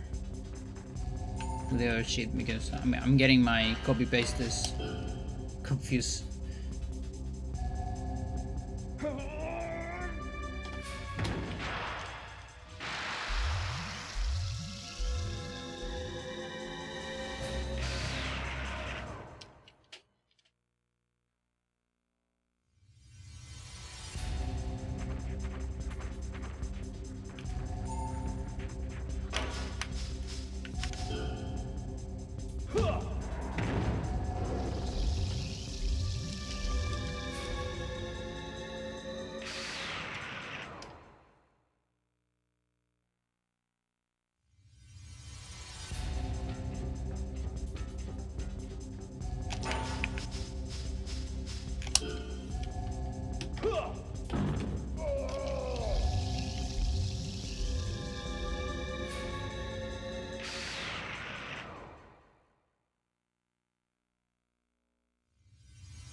I tried.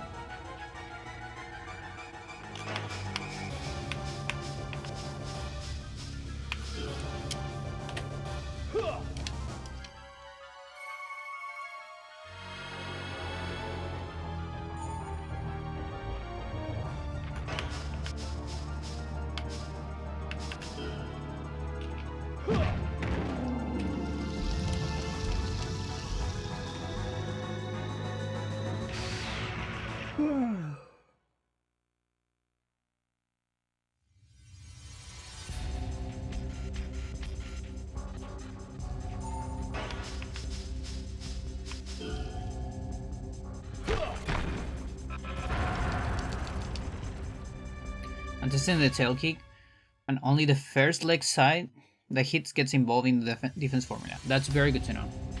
There's a single side. I gotta say, as a developer, a little bit of a missed opportunity to hit both.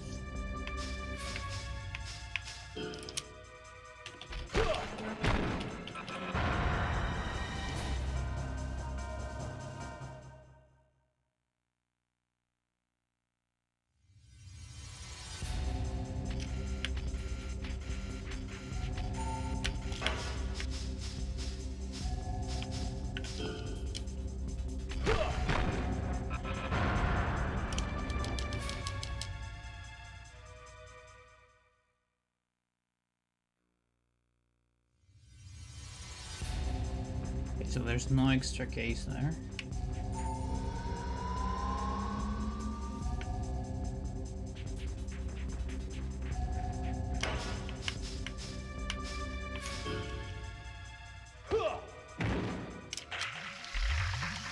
Yeah, so far I've seen hooks hit arm and body at the same time.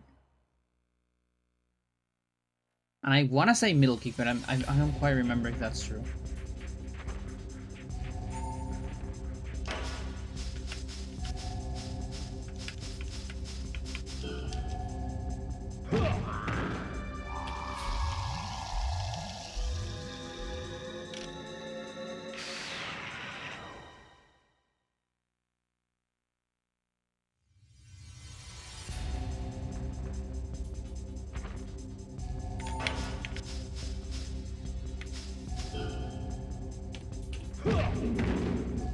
Right leg. Good for cups.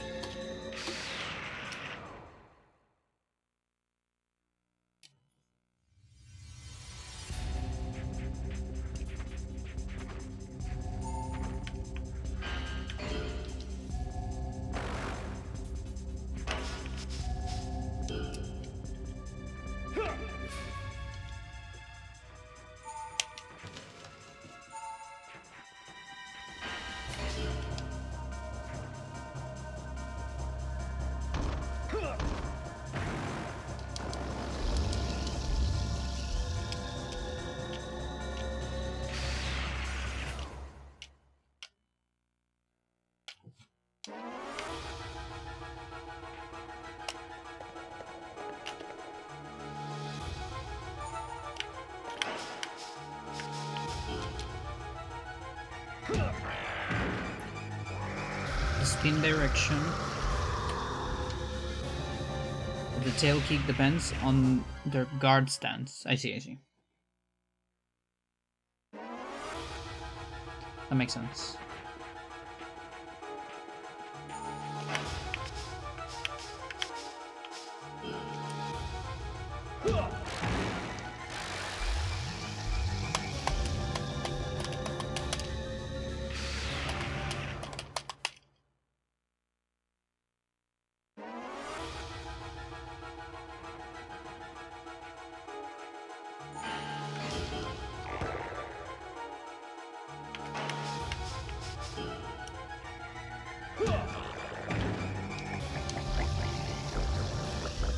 This is the one I already have.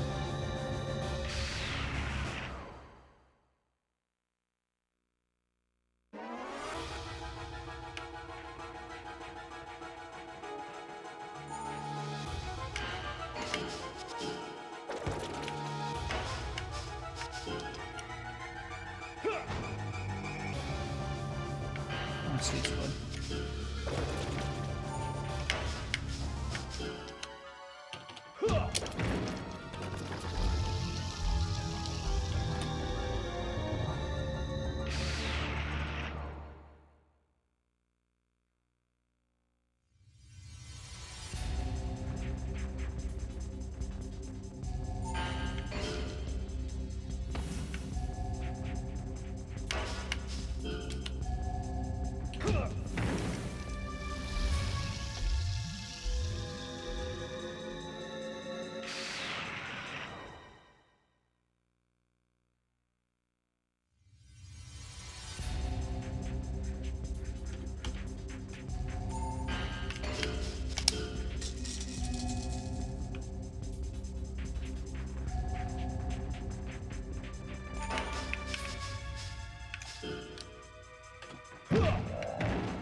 Antares changes guard so they mirror the player's stance. I think every hybrid has right guard. Or not. I believe.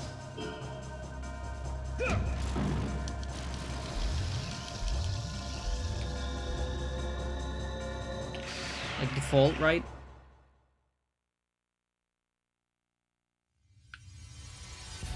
Like that has right.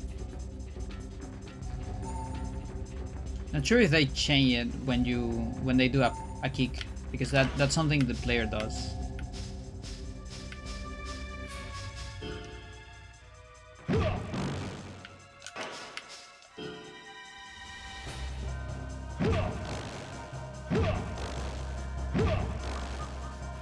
Maybe Antares changes. I can take a look. I'm gonna take a closer look on the next survivor. I gotta try to pay attention to that. Like this guy has right. This is mirroring. We can also like play a full survival on right in the next one, and then a full one in left, just in case.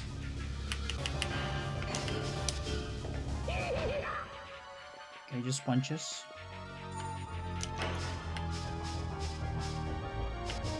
so if I do an L, that changes my stance.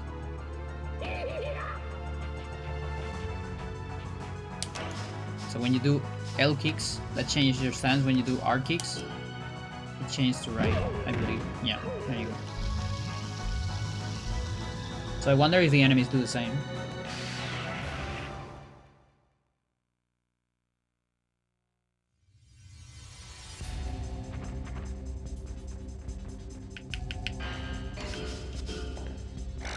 Okay, Sosma is right. And now Sosma is still right, but I don't... No, wait. It was left for a little bit there. Maybe after the run? I think Ron changes his stance too.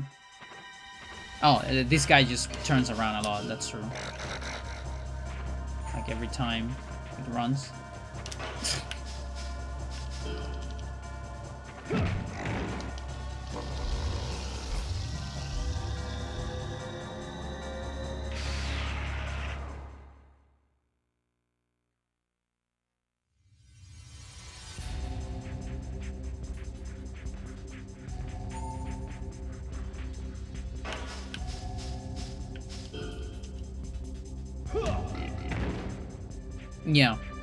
Yeah, I'm afraid. Tech Mine, I think. No, Tech Mine only goes to the side, maybe.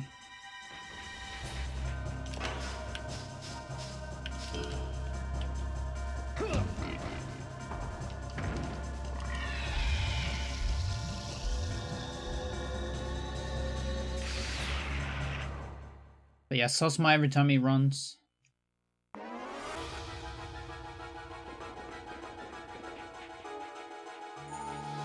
That's right. And that was a right kick, so it didn't change.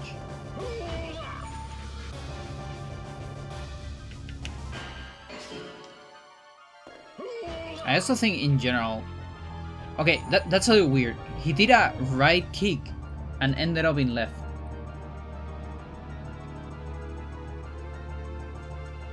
So maybe it depends on the kick. Like, I think the side didn't change, but the front did change. What the fuck is this game? Is this a case by case? Is this another big switch or if else? No, dude. What do you mean?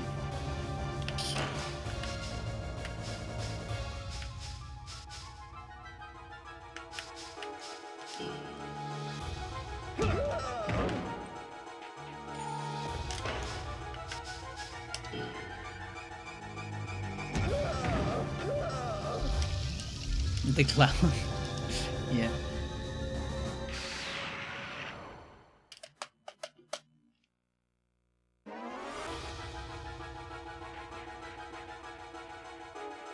Yeah, this guy starts right.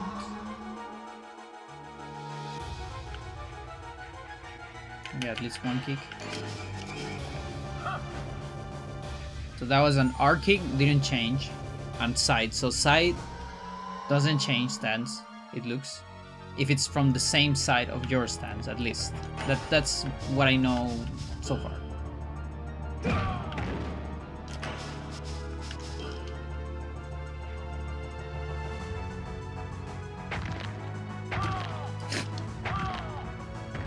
The spaghettification of the code just keeps growing.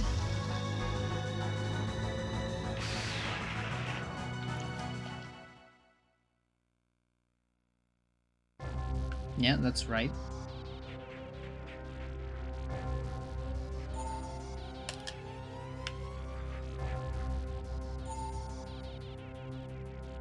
I'll get one blue fire because I'm curious if that does anything. It doesn't.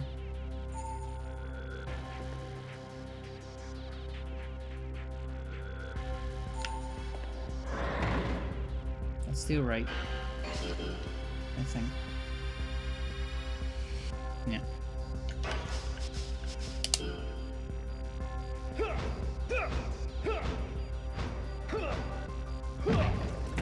Ooh, that didn't kill. That's actually good. Means I can get one more hit. And maybe it'll recover again. Who knows? Yes, indeed. Kind of crazy that a charge punch didn't kill. Like, can that cheat Sour Spot? Because combos cannot, but maybe finishers can. That wasn't a whole lot of damage for a finisher.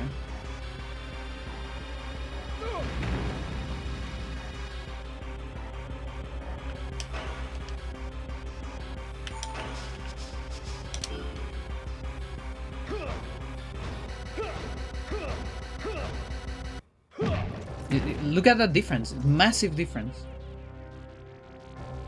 The other one did 4k something. Yeah, that's an epic level up. Right there. If I ever seen one.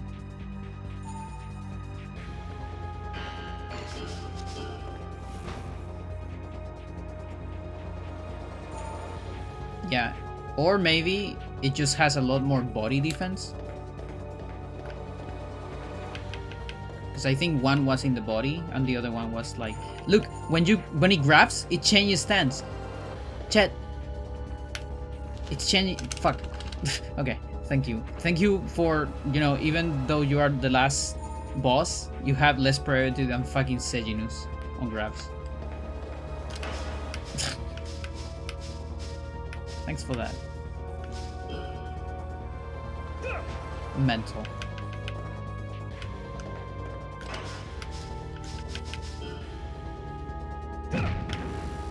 Oh wait, I don't need that side anymore. Well, whatever. Here's what it is.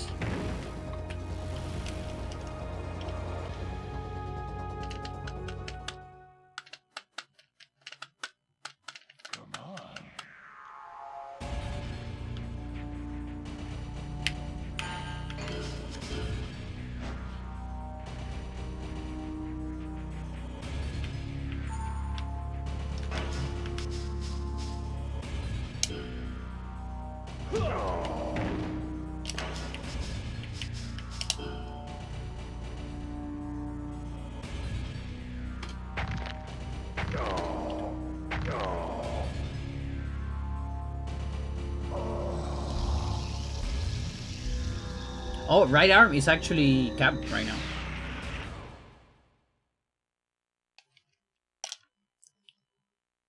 Never thought I would see that.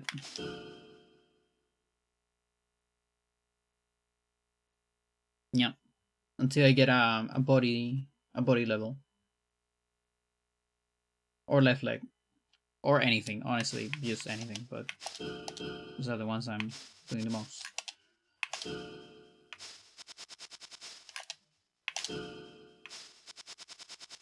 This shouldn't be 104. Yeah, makes sense.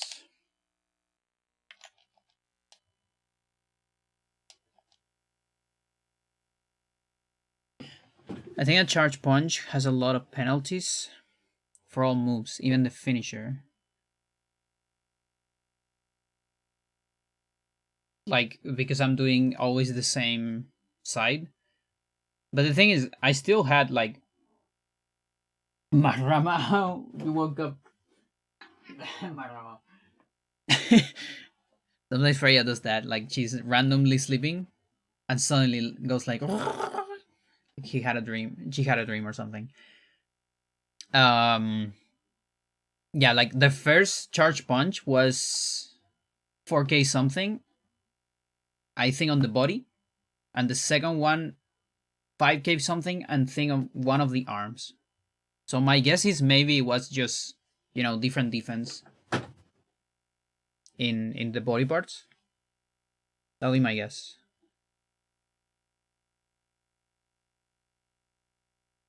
Because it was the same tech. I mean, the same combo. Both were the same combo. By the way, I have a question. So I copy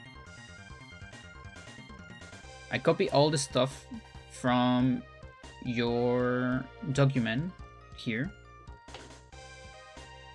because these are the things that will be used on the calculator. So right now I'm doing just that groundwork Just kind of getting the data in the correct place before I do any formulas.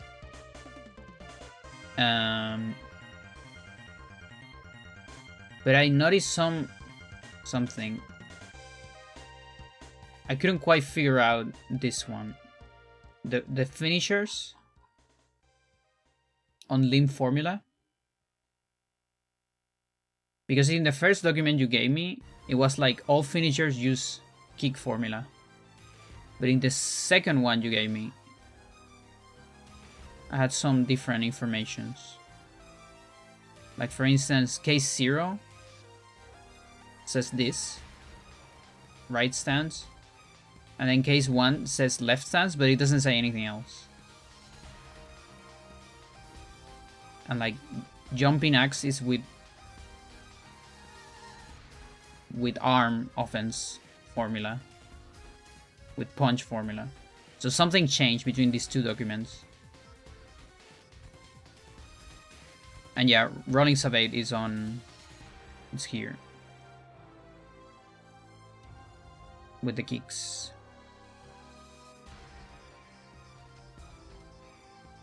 Stella, how's it going? Welcome.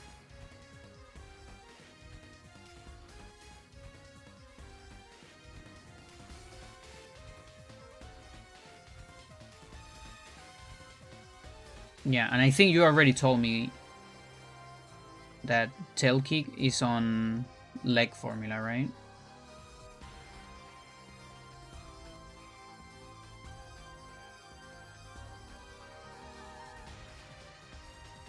Yeah, limb formula. No, it's 5. That's a different formula. Or whatever that is. You told me on the Discord, I already put it here. So this means this connects only one part. Very good. Stamina. I don't know if it uses stamina.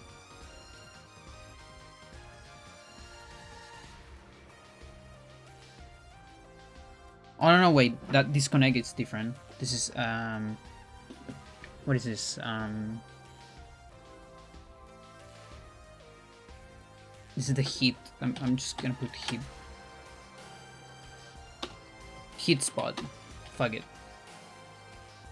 Body parts hit. That's the 0.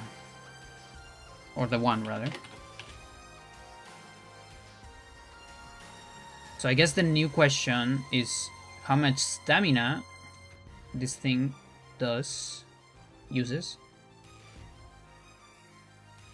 And something I actually never pay attention to is, can tail kick sour spot, salty spot, weak, or awesome? I don't think I ever seen an awesome from tail kick, nor a weak. I have no idea, in fact. And also, if it levels up the legs or something, no idea.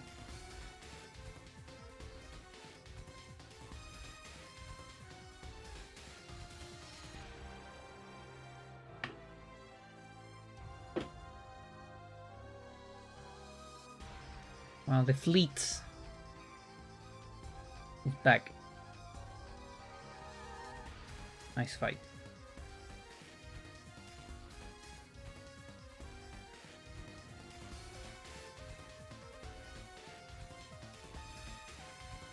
Return to Corinea.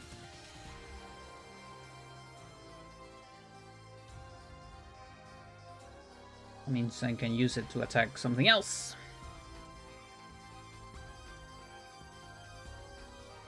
The finishers are very strange. No matter the stance guard, they always use case 0. Oh my god, so this isn't wrong.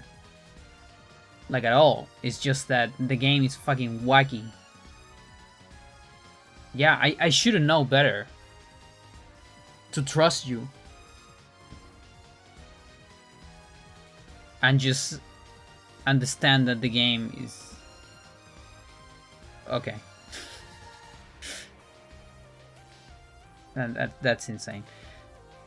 Alright, good to know. But wait a minute.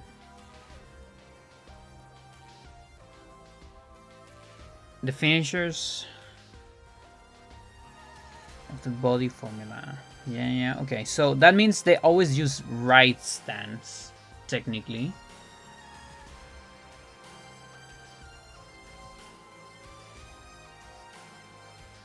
That's just 2, no matter the stance. Okay. Yeah, so both always use right. And running Savate has kick formula. Whereas jumping... Okay, so that's what we got wrong last time. The other document that I showed the other time. So we thought everything was kick formula, but in fact only rolling Sabate is kick formula. And then jumping axe, it's punch formula apparently.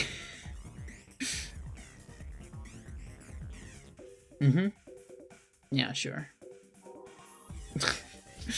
Of course. And then, wait a minute, what you told me for tail kick? Maybe I got the number wrong. I think I did.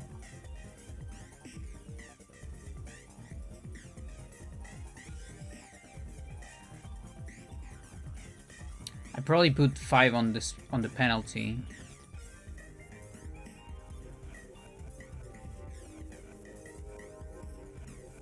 Oh yeah, so this is penalty. Yeah, I got this too. No, that's skill formula. That's 0. Yeah, and body formula is 2, not 5. Why did I put 5? Yeah, so it's just the kick formula.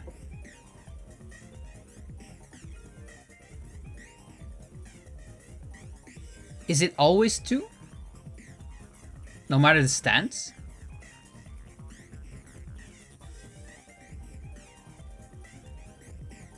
The penalty. Yeah, but the stance guard did change the leg. Or arm that the finisher use. Yes. Yeah, you either use one or the other, but the formula will always be on the right. Like the damage formula. That's fucking insane. Of course, this fucking... So I assume with tail kick it's the same. Like, it would change how you spin, but it will always be on the right formula. So basically here, I just add tail kick. I guess. Mental. Of course.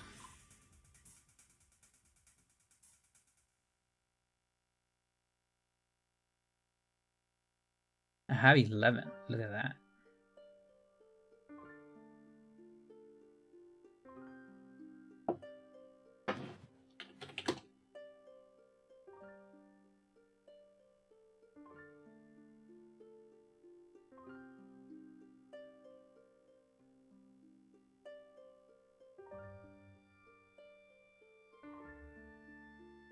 My energy.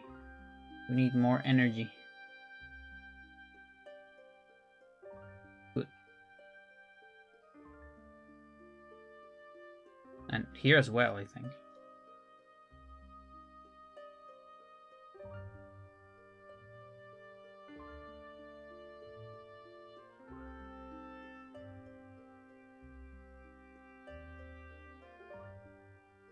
Is this Rhinesthesia? Yes, it is.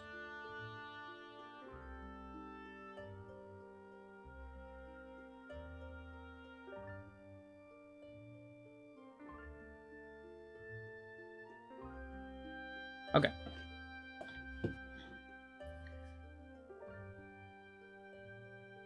No. Not yet.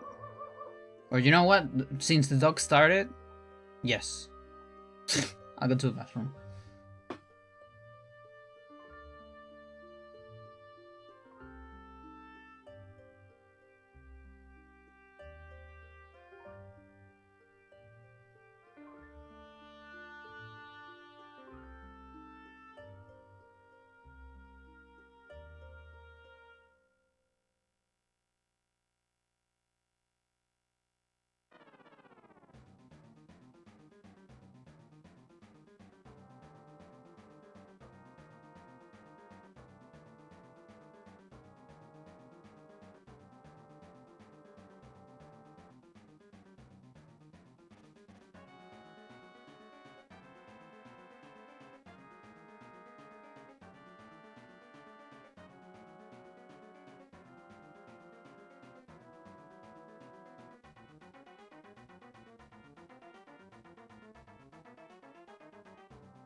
I'm back. It seems we got what's it? Mulgera. It's pretty good. Love that new stuff is appearing. And I'm gonna record 2 as well. Yeah. Pretty good.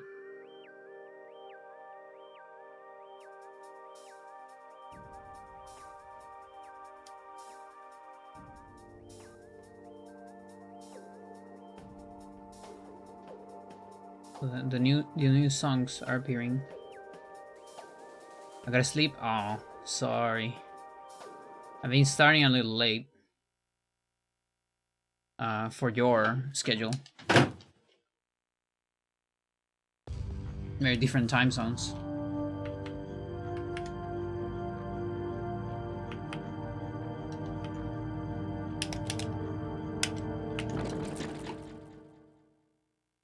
I'm a Force early bird. That sucks. I also had to be Force most of my life.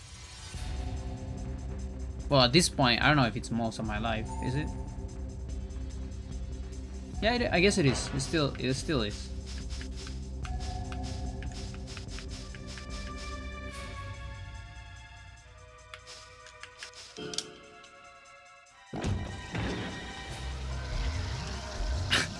Yeah, it sucks. I wish you good luck. And good night's sleep.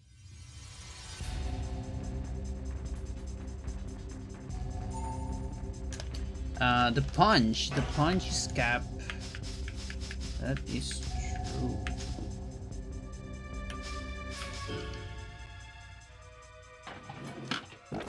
No more punch. For a little bit.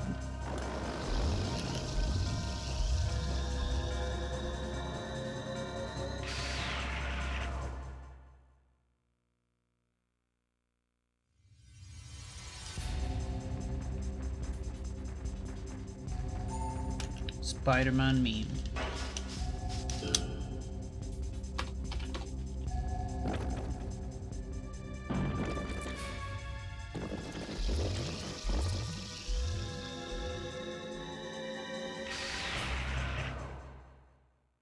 Chad, do you see the Hank Green controversy?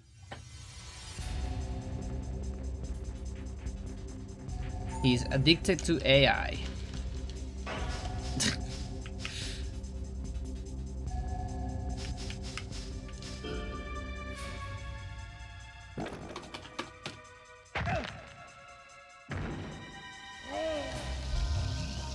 Good night. Explain that controversy as I go upstairs to set up my sleeping setup. Yeah, Hank Green, the guy from Sideshow. Apparently he was doing, I think, either an interview or a podcast. There are better things to be addicted to. Absolutely. They're doing some kind of either podcast or interview. And he said a specific phrase. I don't even remember. Like, it was something like, I appreciate the something. I don't quite remember, but it is something that apparently AI says a lot. And it was just like part of his speech, because again, it's an interview or a podcast. Like, there's no reason for you to be reading anything there. Like, you're just talking. But it's crazy that that kind of got to your speech. But that doesn't mean anything at all, of course. But the thing is, a lot of people were pinpointing that, you know, like, hey, dude, you said this. And this is a very AI thing to say. Like, AI says that a lot of the time on speech. What's going on? And he said, yeah, you know, you are correct. And he rewatched one, and the thing is, he admitted that he uses it a lot for like notes and things like that, mostly. He said that he doesn't use it to write his videos, but he uses for things as Eisen and all that. And the thing is, he said that he was using it too much for those things. And he like watched back the video or something, and he said it felt kind of AI in a way, and admitted that he had like a little bit of a dopamine problem because of the workflow with AI and all that helped him make his videos and like find papers and all that.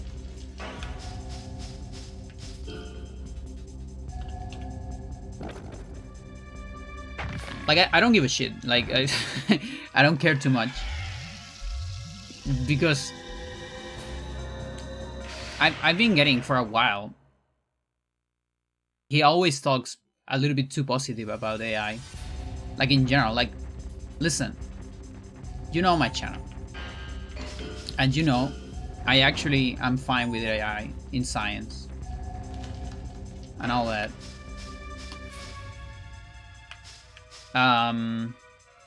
But I don't like the tool in general.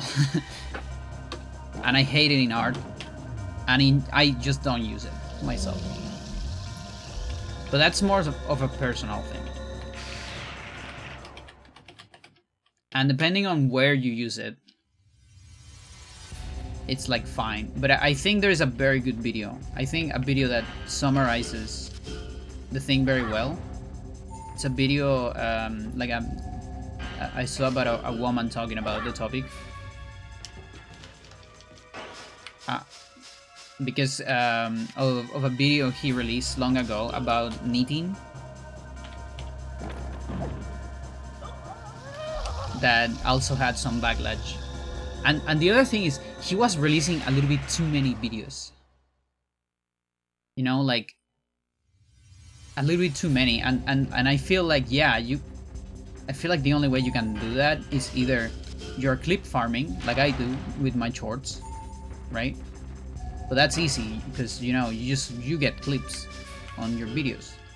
It's pretty easy. But when it's like a long video, even if it's a conversation or anything like that, it has to be about a new topic. At least for his stuff. I'm talking about his secondary channel, by the way. There's a lot of YouTubers that have secondary channels, but his videos are like still in depth. Even in the secondary channel, he's like talking about like some like complicated scientific stuff, and I don't think he's a genius. And even if he was, I don't think you can be a genius on everything. So yeah, there probably is a lot of like AI speeding his projects. You just hate it because he gave bad NSG advice. Yeah, that's the true chat. That is the true chat. I've used AI in my life exactly how many times, Jed? Like 3, I think. One was to ask about NSG, and in Send Me, it told me that I had to level my card. You should use to beat Dark Anima NSG, you should use the Sphere Grid. The other time was when I was asking about Beg. This is when AI was small and still like extremely stupid. It still is, but like way more stupid than today. This is like when ChatGPT just started, I think.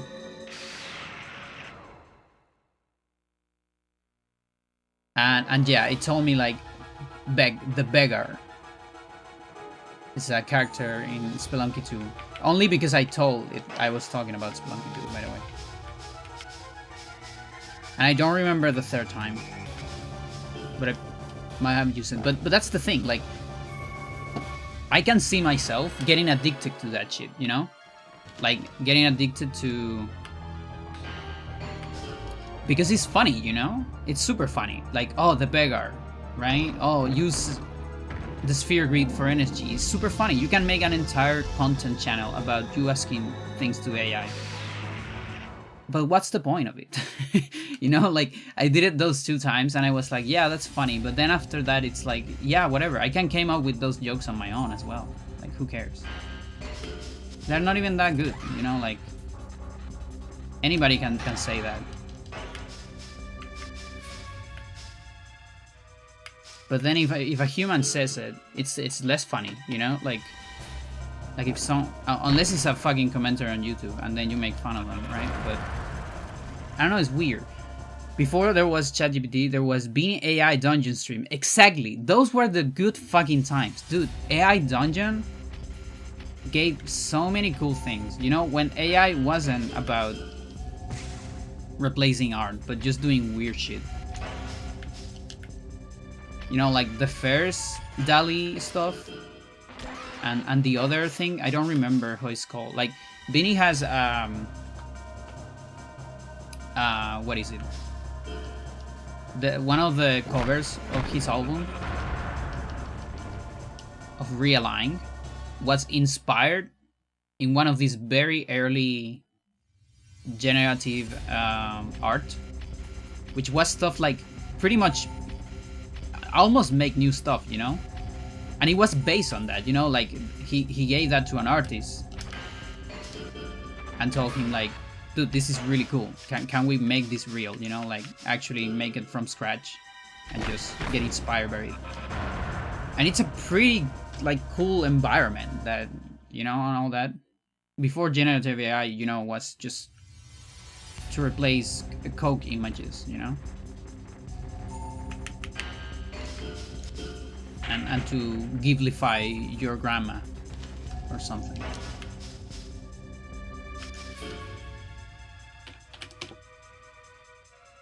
I thought it was like black magic. I had no idea how it worked. Yeah. Yeah, and also like AI Dungeon fucking embraced, at least back then, because I think eventually even that thing got a little bit weird. Also because a lot of people were using it to make porn. I heard like no safe for work fanfiction generated or whatever. But yeah, AI Dungeon at that time was like embracing the hallucinations, you know what I mean? Like that was the selling point pretty much. And it's whatever, because you're not using it to write a story. I mean, sort of. But it is a game, you know. You're not gonna put that on a book.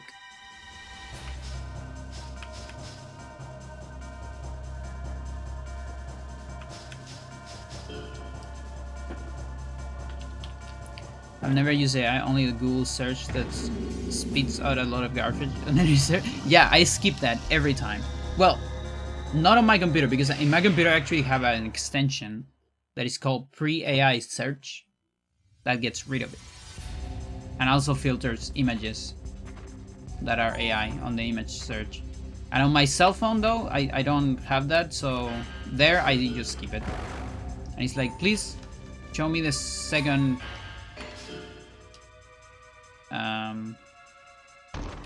result, which is probably just Wikipedia, which you know is where the AI is taking most of the information and then change it a little bit, and now it's wrong. Just show me Wikipedia immediately. That's fine.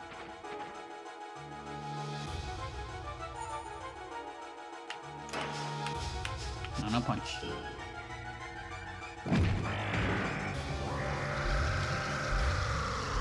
But don't use it for AI girlfriend. But that's the thing. I think that I really recommend this video, chat, because I am not an English native speaker, and that means it's hard for me to express some ideas. Sometimes I have like a very complicated idea in my head and it's actually hard to translate, or it takes too much effort to say it, where it would be really easy for me to say it in Spanish. Hank Green Knitters. Will I find it like this? No.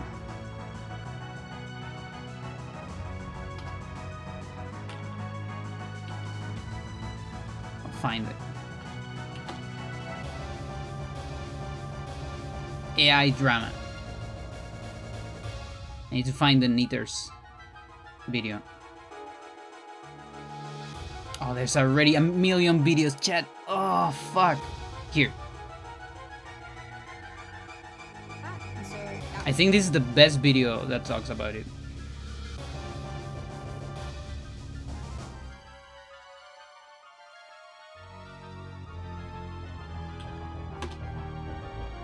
But yeah, it basically says something about, you know, that people think when you are too smart, quote unquote, and when you think yourself as being smart. Like, this is kind of the conclusion of the video. So it's a little weird that I start with the conclusion, but there's this thing where you kind of think you can get away with certain stuff. Like, for example, it gives the example of the cult. How do people get into cults? Yeah, some people are crazy, but there's also like a lot of normal people that are like constantly convincing themselves, like, no, I'm not in a cult, you know, like, no, there's no way this is a cult. This, like, I'm better than this, you know, I'm smart. I wouldn't be transformed by these stupid ideas. And because they constantly convince themselves of that, they end up getting into the thing anyways, right? And so there's a lot of people out there that are like, no, I use AI, but I use it responsibly. Or, you know, like I add stuff and it helps me search and whatever, and like it doesn't matter. Like, I'm better than that. I'm not gonna let that take me. You know, like what you say, like, use it for roleplay, but I'm not gonna let it, you know, I'm not gonna fall in love with it. But I think, because the problem of this thing, at least of the ones that chats to you, it's that it's too flattery. Like, it constantly tells you cool stuff. Like, you are cool, you are great, thank you for your question. Oh, that's such a nice insight. And you can be talking garbage, but it will tell you that at all times. And I think with the roleplay, you will eventually like fall in love with it, because we are fucking meat machines. Like, we think we are better than that, but I think if I talk enough, if I roleplay enough with an AI, I will probably fall in love with it. I wouldn't be surprised by that, honestly. Like, you gotta see how much I cry with movies. And that's why I don't do it, because I know of the danger of that. And so I just avoid it. And that's why I prefer that these tools just maybe don't exist. Or maybe you get used without language. You know, use it with computation, whatever. Use it for science, whatever. But when you get the language involved, people get weird. That's the thing. And it's hard to avoid that. When you use it like on a daily basis, it gets harder and harder to avoid it, in my opinion.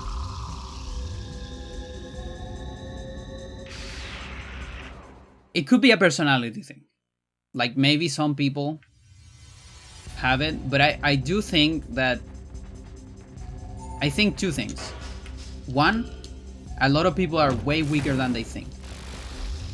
Two, there might be some people that don't get affected by this, but I think there is enough people that get affected by this to understand that this is a problem. Because what are we gonna do with all the people that can get affected by it and just keep getting the stuff? What are we gonna do with all the grandmas and their fake videos, chat? What are we gonna do with that?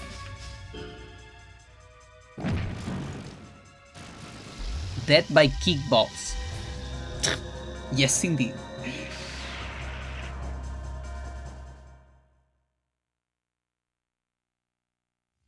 You know, it's like the gun problem. Although a gun, yeah, maybe that's a little bit the hammer problem, chat. A hammer is useful. Does that mean everyone needs to have a hammer? Do I have to give my grandma a hammer, even if she doesn't need to hammer a nail?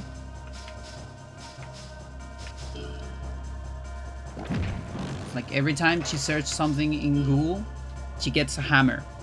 Hey, do you want a hammer? And the Google is not saying anything. It's not saying you have to use the hammer in any way. but it gives her the hammer. I think she eventually will hit someone.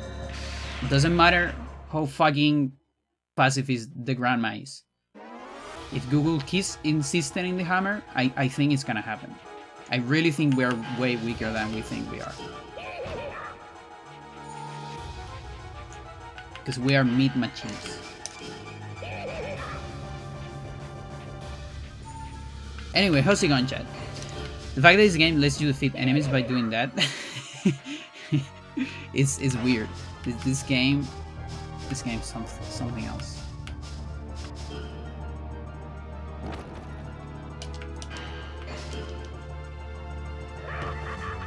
Okay, interesting week. Do you walk back on that shit? Okay.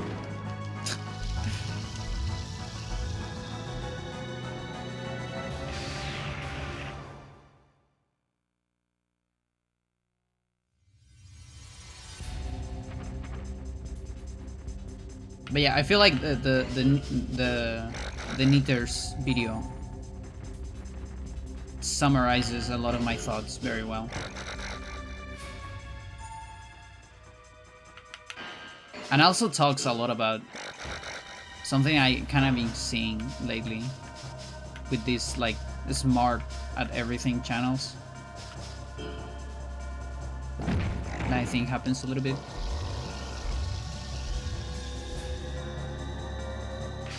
To change the counter happened too little. The animations are really cool. Yeah. Like there are some opponents where you can almost guarantee them. Like Mira is an opponent where it's very easy to get a counter. Oh, this is cap. Keep forgetting. And you can kind of learn which ones are easier. Also, if you're low HP and the opponent does a punch telegraph, you are almost guaranteed to get a counter because back blows are very easy to counter. Now, if it does a kick telegraph, that's a little bit more complicated. Backspin not as easy to counter. But back blow is. L is not capped, so we can do that.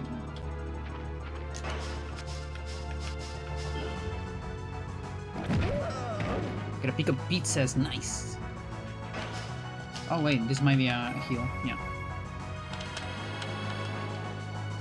When your belly up in the ground. Oh yeah, by the way, the counters in the ground are actually, they work a lot. They actually have a way bigger chance than reversals on grapple. I want to say that they almost have the same chance as a roll. It's just that people are afraid of them because, you know, you might fail it. But they actually have a very high chance. At least compared to reversals.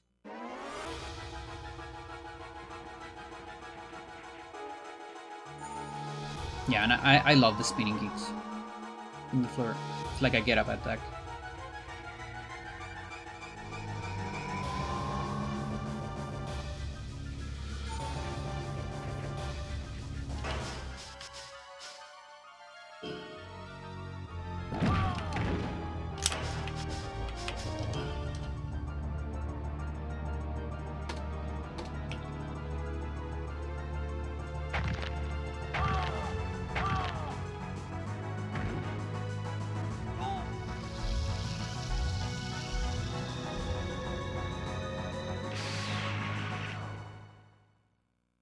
I just wish you could learn them.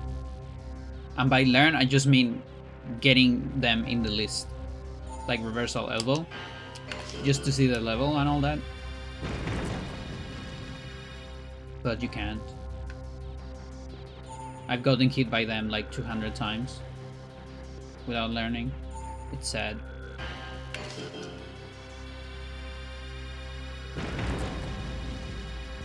Like finishers, I get it, because there's no way to get hit by a finisher in the game, but you can get hit by the reversals.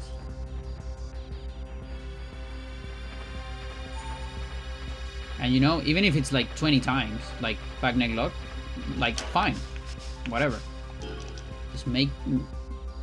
Just have it. Ah, shit. Yeah, I might need to change this combo. Maybe to one that ends with a kick, so I don't accidentally kill.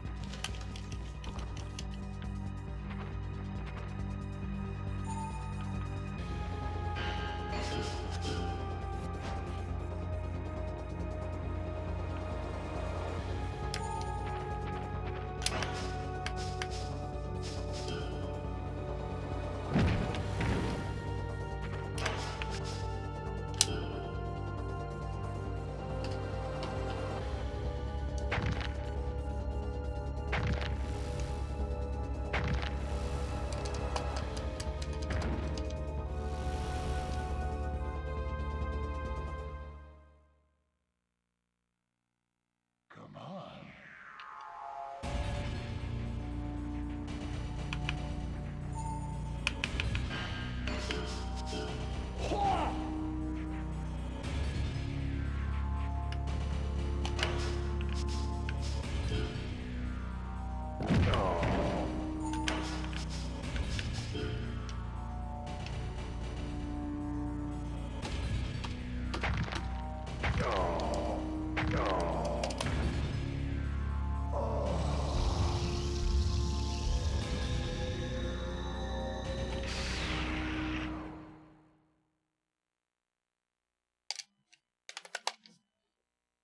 Very good.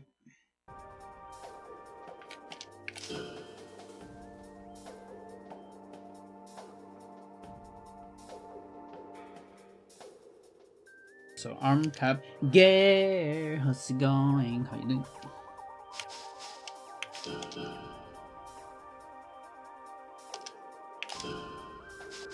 $26 is real.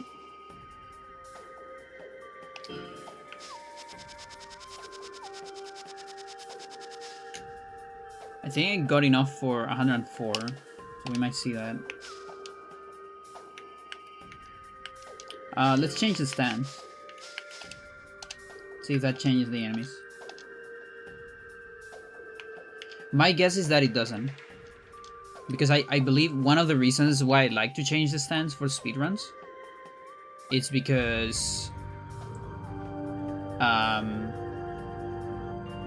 have an easier time hitting the enemies because of the stance. And so my guess is that they won't change, but let's see. I'm also gonna be doing some extra damage now because of the offense of that. Wait. They do mirror you? You serious? That means it doesn't matter which stance I have.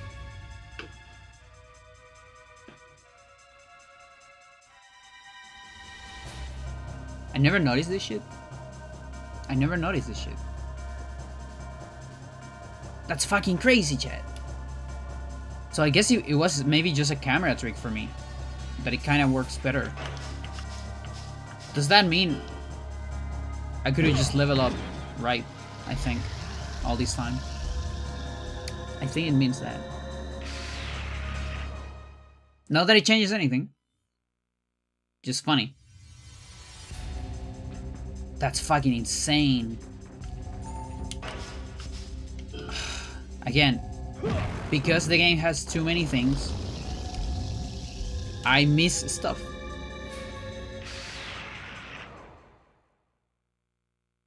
Even like the arguably most experienced player in this game, I just missed it all this time. And that's why I tell you, Chad, we are just meat machines. Dude. That's fucking insane. Okay.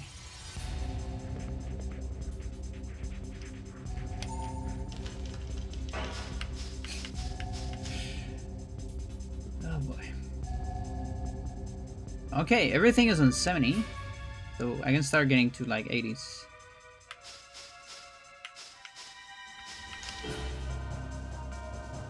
Let's get to 80s.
Yes, indeed.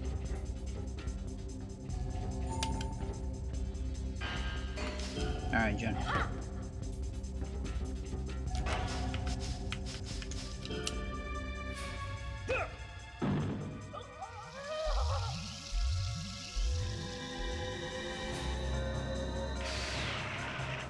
Just kick for 0 damage. Yeah.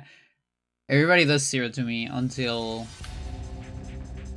Well, Kevin can technically do a tiny bit of damage to me, depending.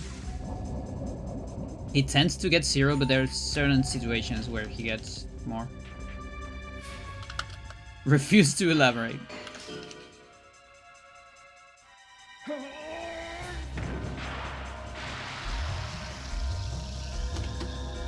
And just kicks back. Ring Eraser.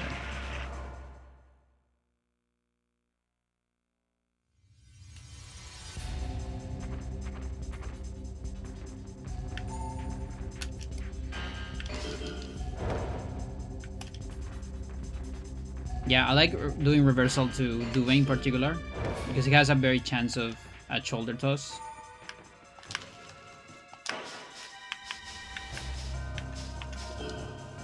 So it's like the way I level it up. Because apparently the reversals reverse each other. Knee kick is shoulder toss, and shoulder toss is knee kick.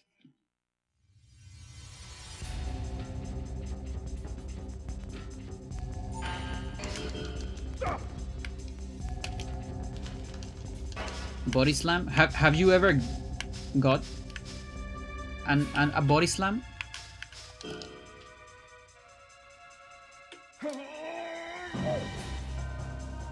Like, I think it depends how you land, still. Yeah, I have? Okay, fair enough. Fair enough, because I don't think I have. Or maybe I had when I was very young, and we used to wrestle with my cousins in, like, my grandma's bed or something. Before we were 2 chungus, and we would break it otherwise.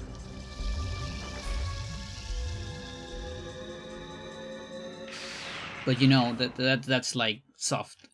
You know, you're getting a cushion when you're falling there, so.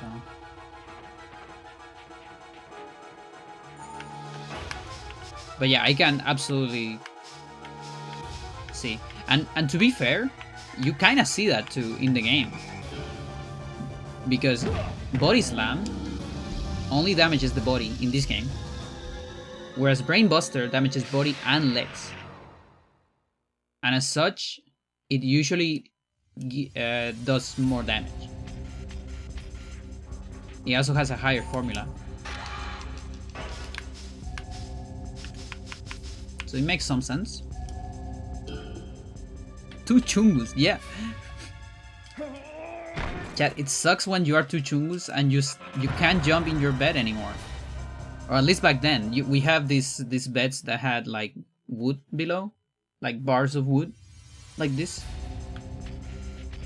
So I remember I loved to jump in my bed, but there was a specific period in time in my life where I jumped in a bed and I broke it, and I was like, shit, I'm 2 chungus.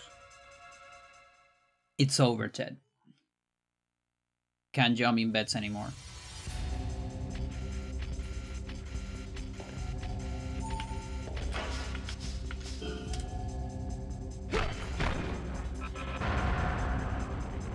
Hurts like a mother dugger. What's the one that lifts you up completely vertical and drops you on the neck? Yeah, Pillow Driver. That's the one. English not first language. Me as well. So don't worry. We're together in this.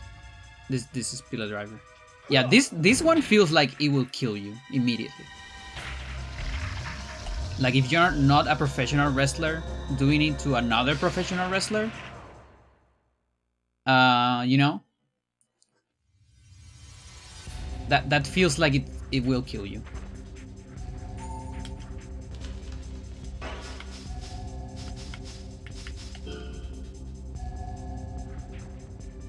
I'm back. We're talking about how dangerous would these techniques be.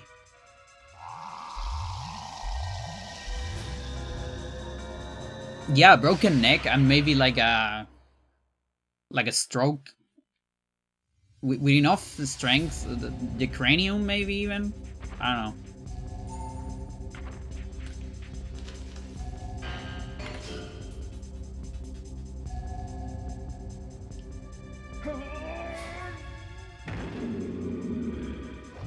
But yeah, you get like more torque on that one compared to body slam. The eyes of the person of the video.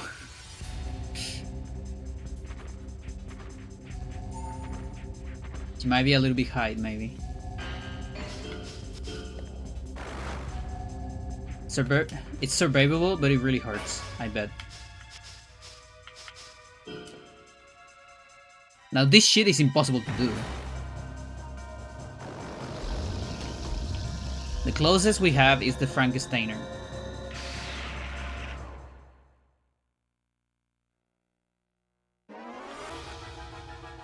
But it feels like you need some help from the opponent. Either that, or I guess, you know, Johnny, being Johnny.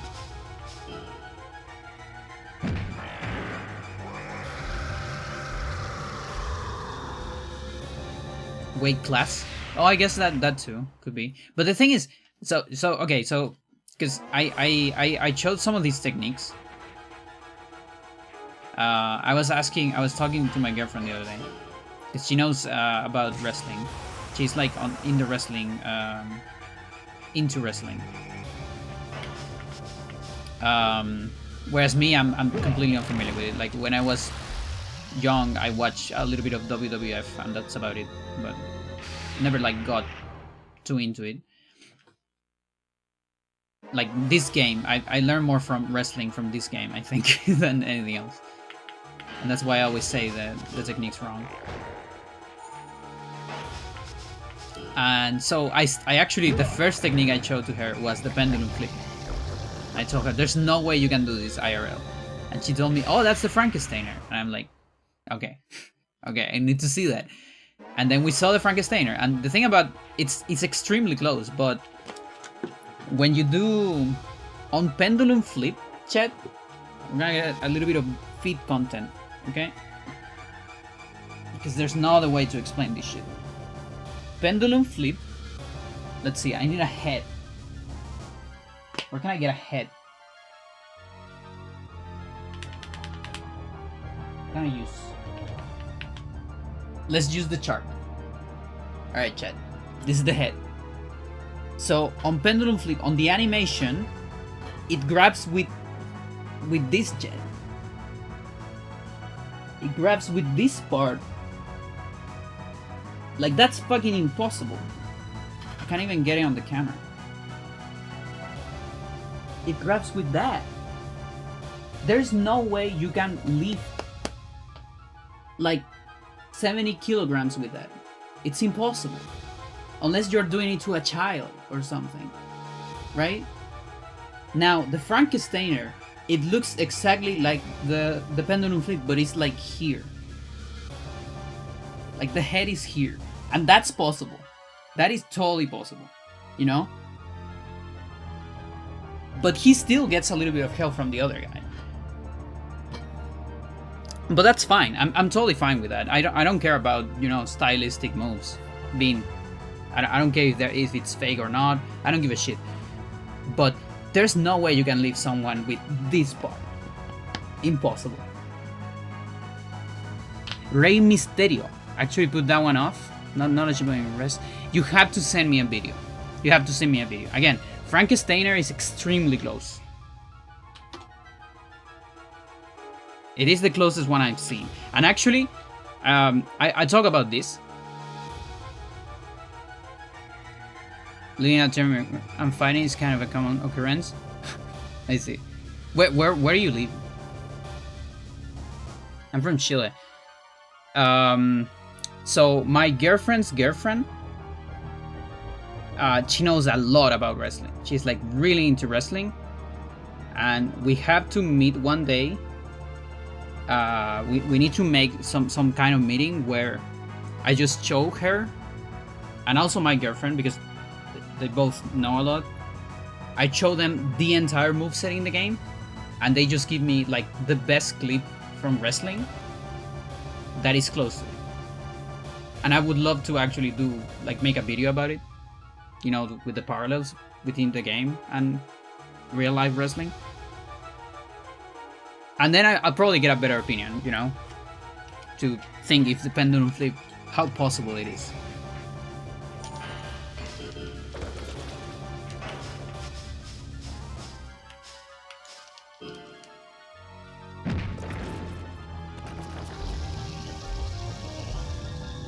Yeah, like for example, there's the... But it depends on the moves too. It depends on the moves, because again, some moves are like for example, flying scissors.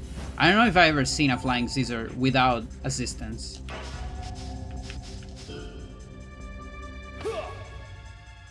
It feels like if you try to do a flying scissors in real life without any assistance, I don't know, I feel like the other people is gonna... unless... I guess maybe if you catch the opponent very off guard, it could be. I don't know. I would need to see a video. I need to see a video. I feel like flying scissors is the closest we have to head hanger clutch.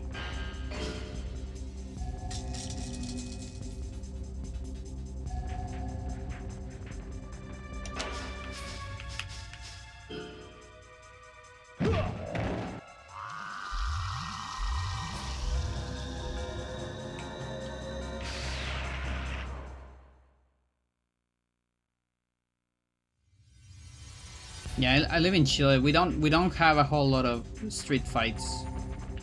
Although I bet they are in specific places, but I don't live in those places.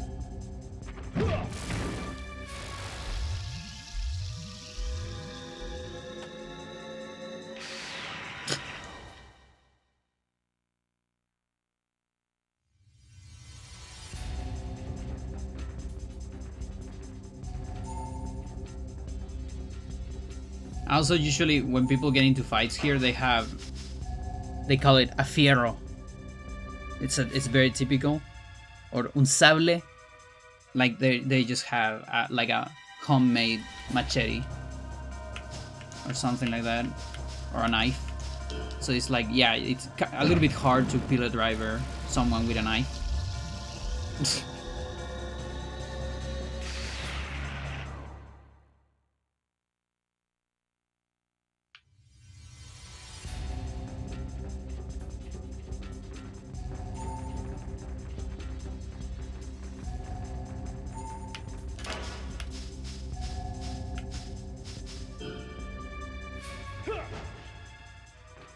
No, I'm Chilean.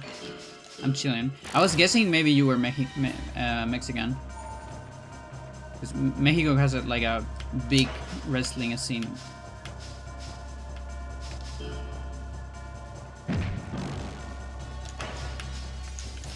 I'm from like the other extreme end of Latin America, let's say.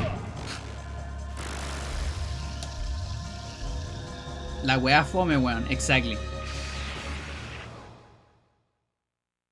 Buena, weón, wea.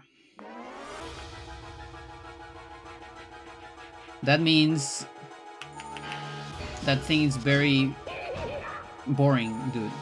That's what it means. I had a couple of Mexican friends that live in Chile, and they fucking love the word fome. They were like, you know, they love that word so much, and we're kind of disappointed because now they're back to Mexico, and they're saying, dude, nobody says fome. It sucks. I miss saying fome. What is a flaite? Flaite is like a... it means a lot of things. But you can in general tends to be someone like low resource person. Like, but it like it started like that, but it's not that anymore. like a thug, you know. But it turned later on. It turned on the like the 2000. It kind of turned into a style, so thug style, you know. Like you might not be a thug, but you might dress like them. Un jodido, yeah, I guess. But it could also be a low life. Also, when you are like a rat, you know, like a rat with someone else. Some people might tell you like, oh, that's a flight attitude, you know. So it does have multiple meanings, but there's a lot of them. La wea fome por buen culiao, exactly.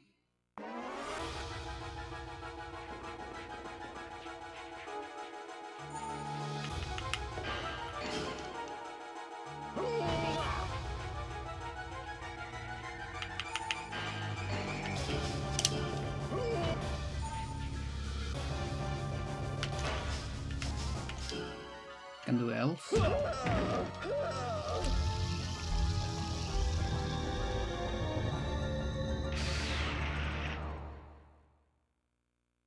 I reached 104? I did, yeah.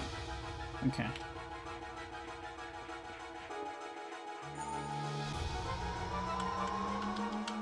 Low lives as jodidos, I see.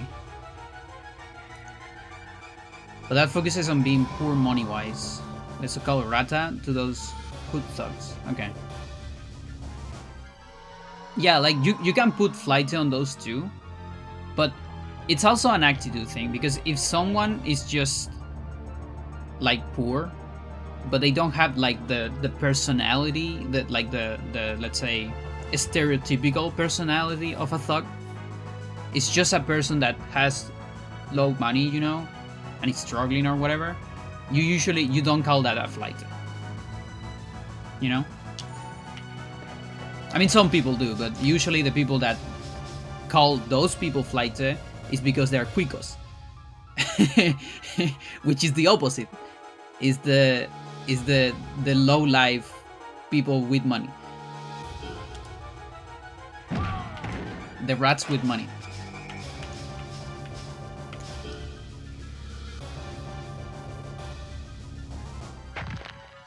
Buddy.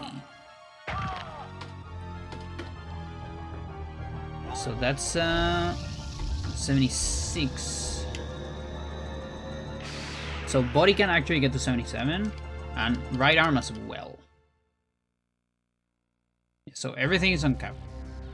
No. Very good.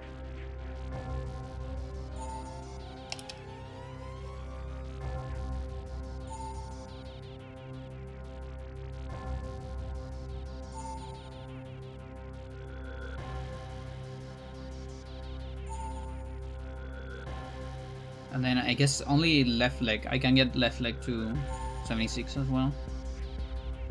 Okay, I'm gonna go do this from very far away.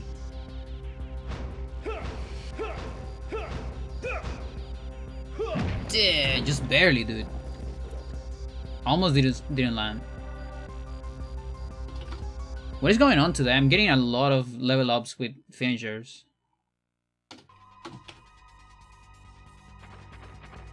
Kind of crazy.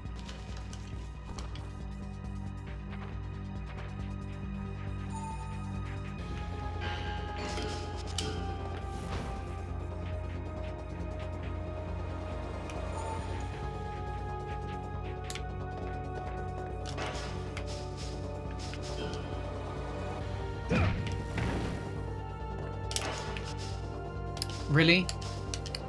That stinks. Too slow.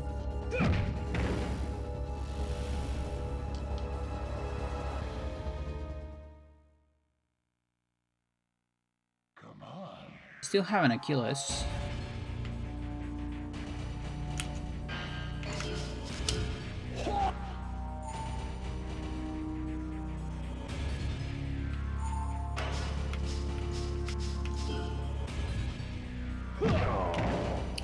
Dude, this survival, it's getting every level up. That's crazy. That's so cool.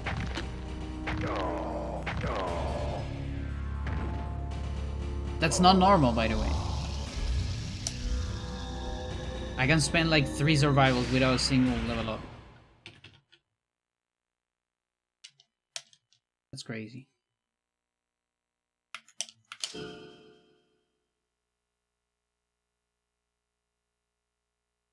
Okay.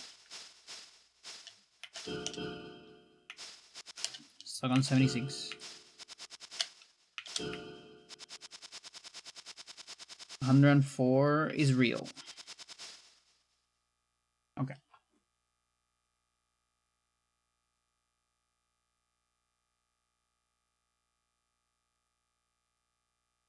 He enjoyed it though.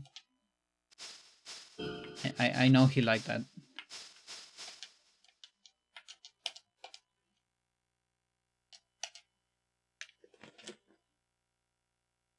$93.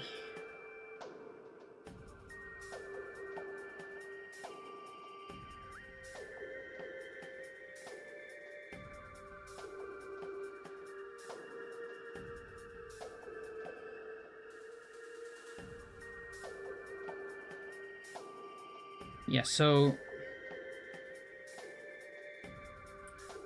yeah, I got these things capped. If I get these two, that uncapped, it does. Yeah, I guess it does. Okay. All right.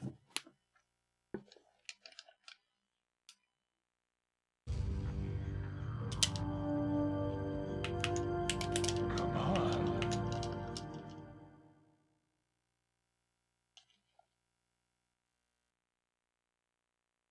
Let's survive more.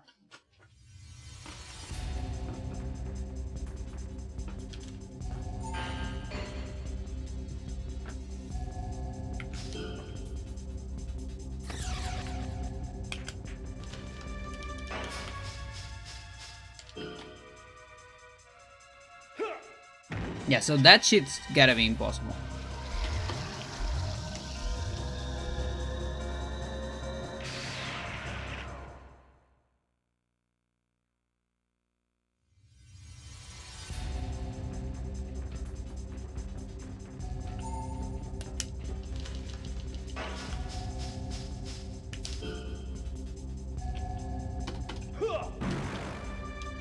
Revenge of Kojima. I don't know which survival is this. Someone can go back and look at all my streams and see which survival is it. It's gotta be more than 67.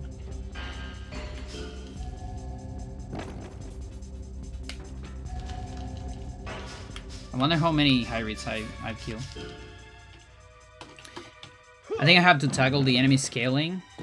Games are not easy to reverse. I bet Fudogi is having a very hard time and this game is just too complex on the formulas. Yeah, it could be. It could totally be. I mean, listen, it's up to you. Like, if you wanna get in touch with Frog. I don't think it's bad if two people work on the same thing. It's mostly so you don't both do the exact same thing. You know, like to double the work, basically. But it is true that we need it for the formula. Another thing that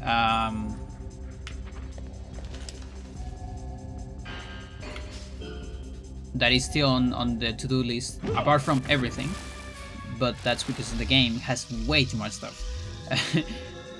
Could be like specials. You know, like how do the damage of like flame breath, ice breath, things like that, and like the enemy weapons get calculated. And the other thing is the wall hits as well. That's another mystery. How the damage of wall hits it's calculated.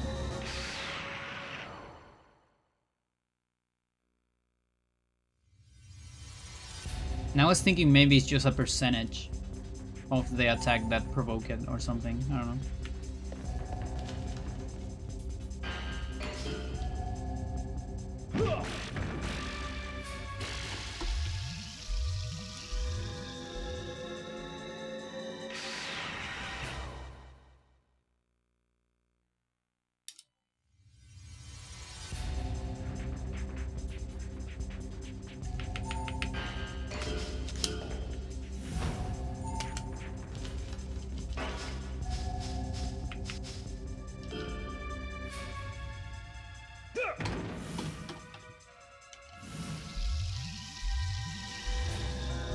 But yeah, the fucking like if else cases,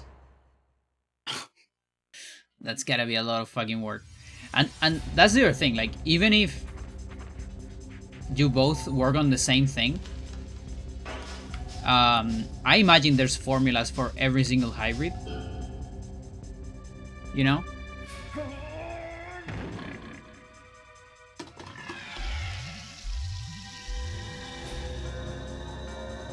I mean, we know that because like cases like Sosma, right?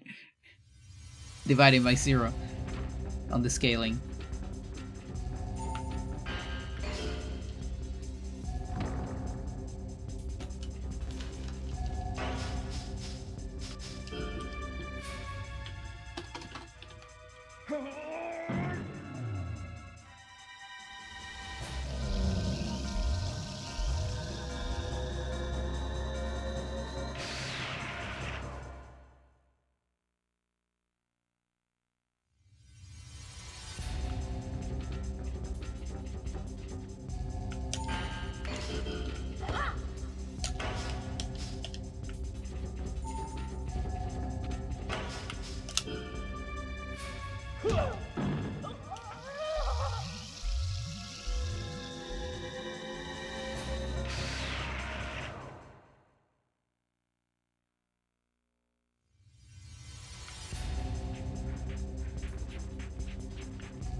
Oh yeah, Classic. I don't know if you were here a little bit ago, but apparently, yeah, opponents do mirror your stance.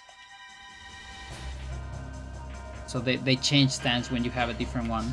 When you start the fight with a different one.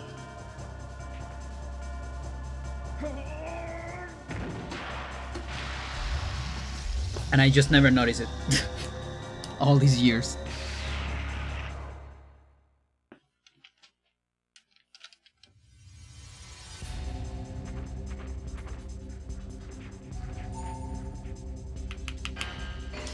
It makes sense. It kind of looks better, you know, when you get the two on the same stance. Muffrey proceeds to change the stance.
so Stomp. I've seen Stomp hit the head. You can hit Duve's head with Stomp, I remember. I don't know if I ever seen Stomp hit hands though. I mean arms. Not sure.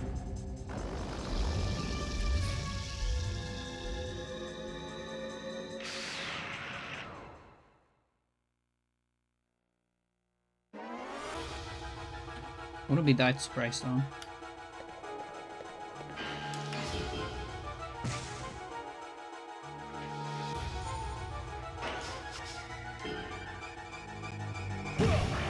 Well.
Dude.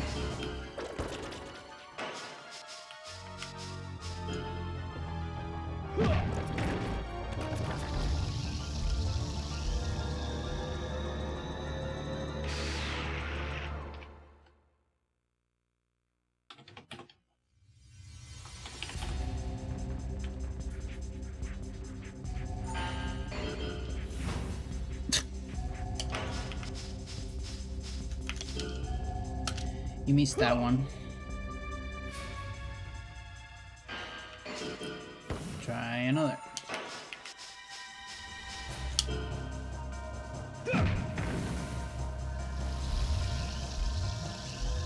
that breaker is both arms.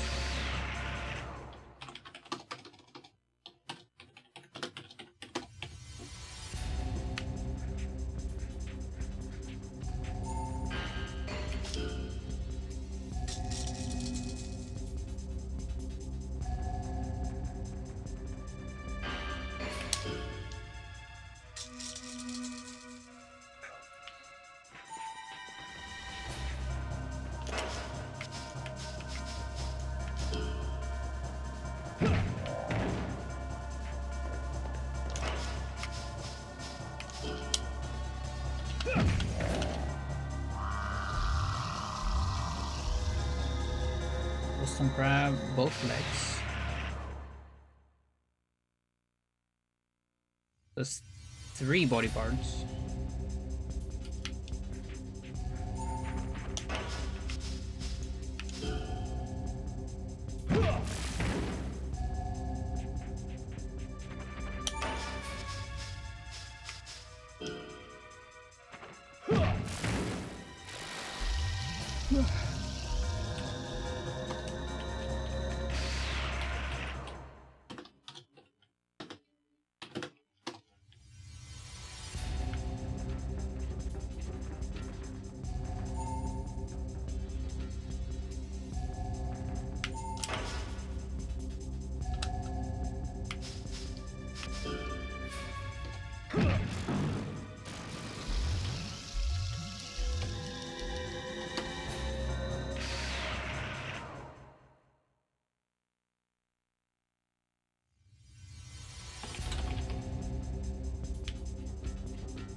should do stomp. Next one. Body legs. Head body.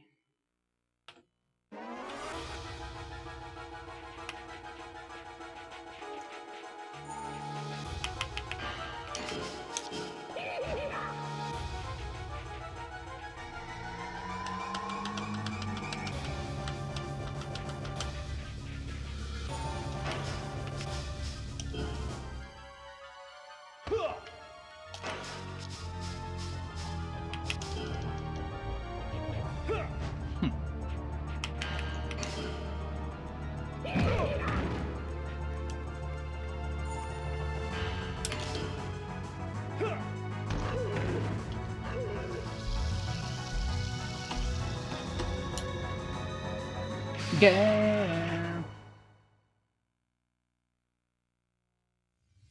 You're warm.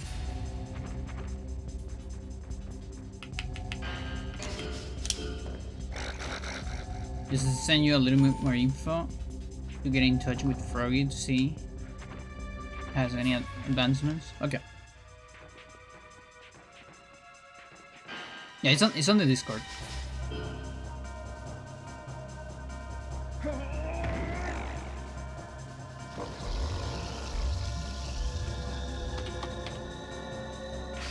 Thank you for all the massive work.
Yeah.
You didn't die.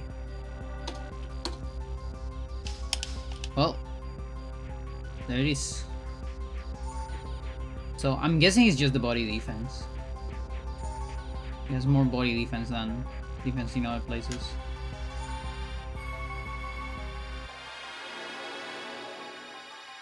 Or I'm just doing it with a different stance, like because my arms have very different levels. Could be that as well.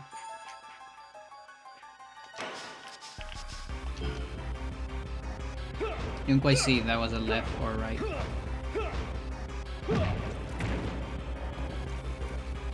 It's not much, but that info is necessary to get actual offense and defense for all the formulas we have. Yeah, no, absolutely. Like right now, we can get it with like the basic stats and the maximum stats, which is what I have in my tables. But of course I don't have a dynamic formula. I only have like the limit cases.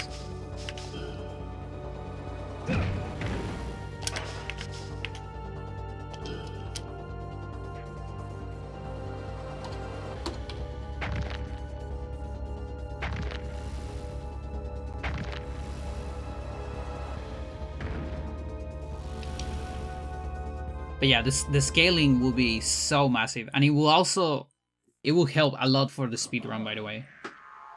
Because so far, you know, for speedrun, what I've been doing is just seeing in cheat engine what are the values for the opponents.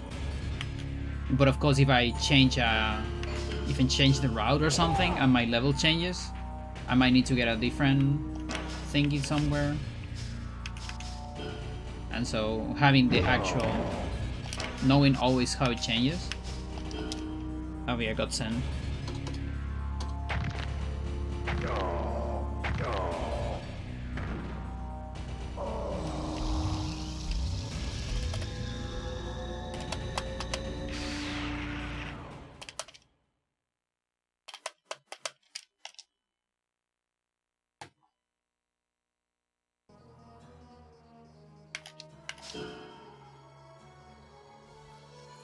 Who is Hank Green anyways? Yeah, right? Who is that guy?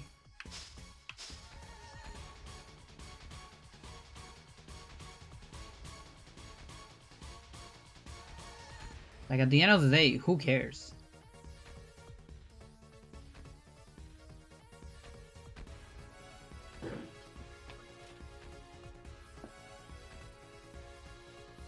Hank Green Needle.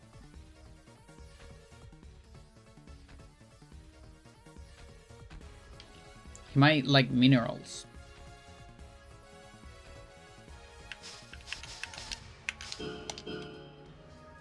I knew it. I knew there was a 77.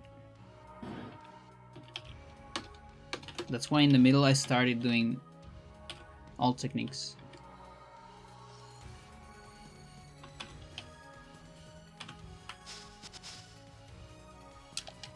I genuinely don't know. Okay, it's the guy from SciShow. You know, SciShow is just a YouTube channel. He's the guy behind SciShow.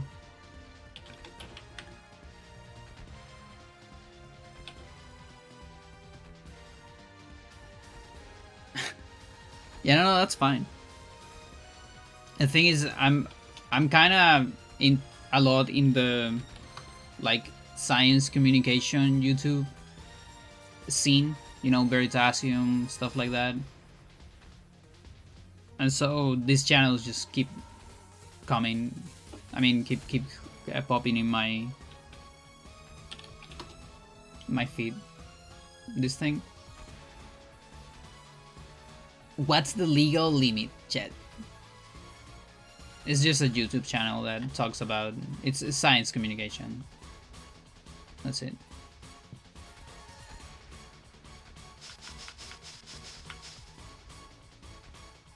And it's kind of a big channel too.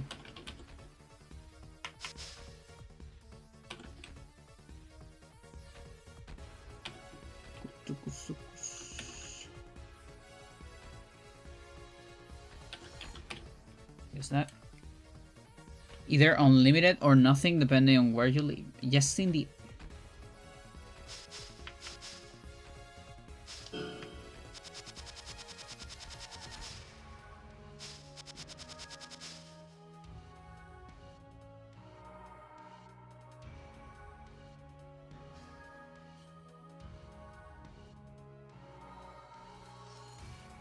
New message.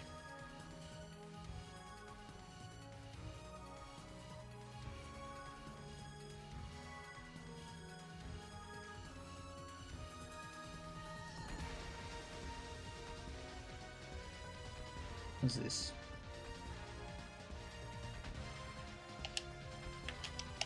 I'll save for now.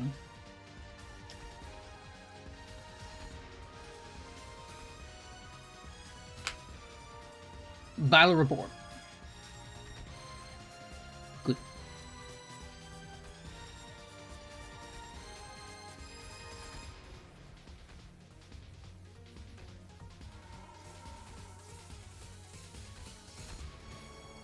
Okay, energy still going.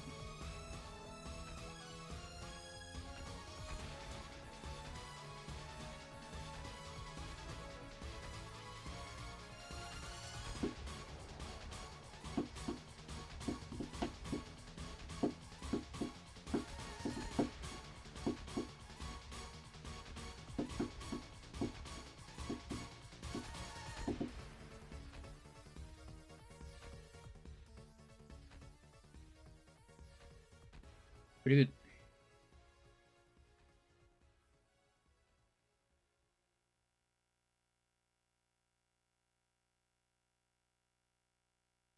Maybe I should make a big one. Make another big one.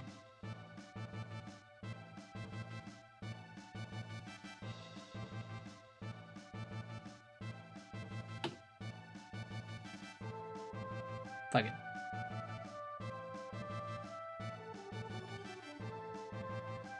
Yeah, so this one's gonna be hard to figure out.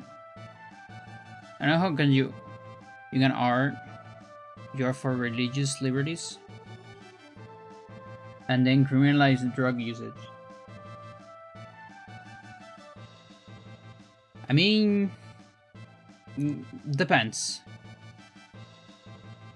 You are getting into like a big kind of worms. Still, we're spicy today.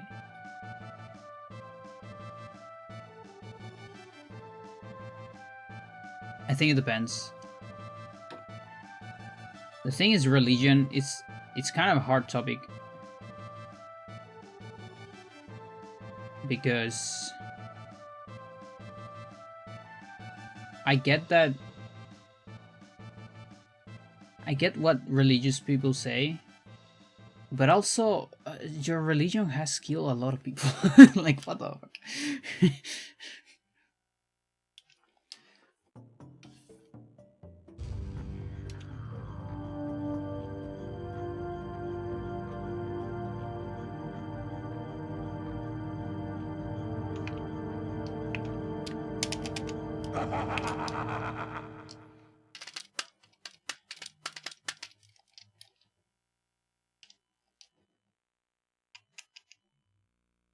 The broad religious context as personal beliefs. Yeah, but what if your personal beliefs are that, I don't know, chromosome determines everything about you? How about that? Like, where's the limit on that too?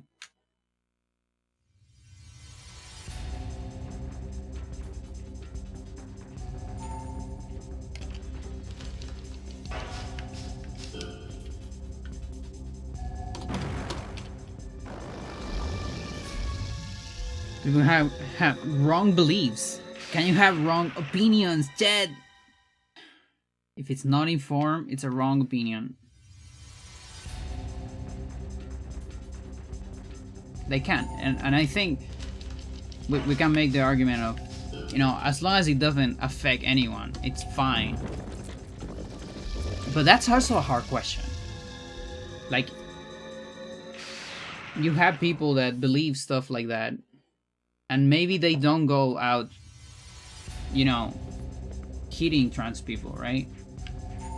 But maybe they say enough things so that their child ends up hating trans people. Or their child is trans and doesn't want to be, and keeps closeted because of it. It's hard to say when the damage starts.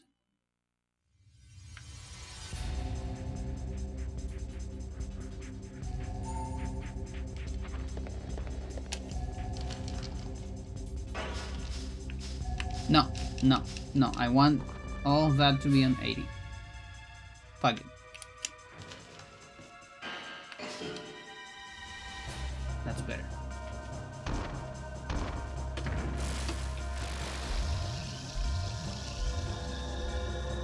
I don't think it's possible, or at least not easy to regulate it in that context. Oh yeah, absolutely. Like that's the thing. Like, so with religion, when you get to too personal stuff, it's really hard to determine where the damage is, right? It's extremely hard to determine.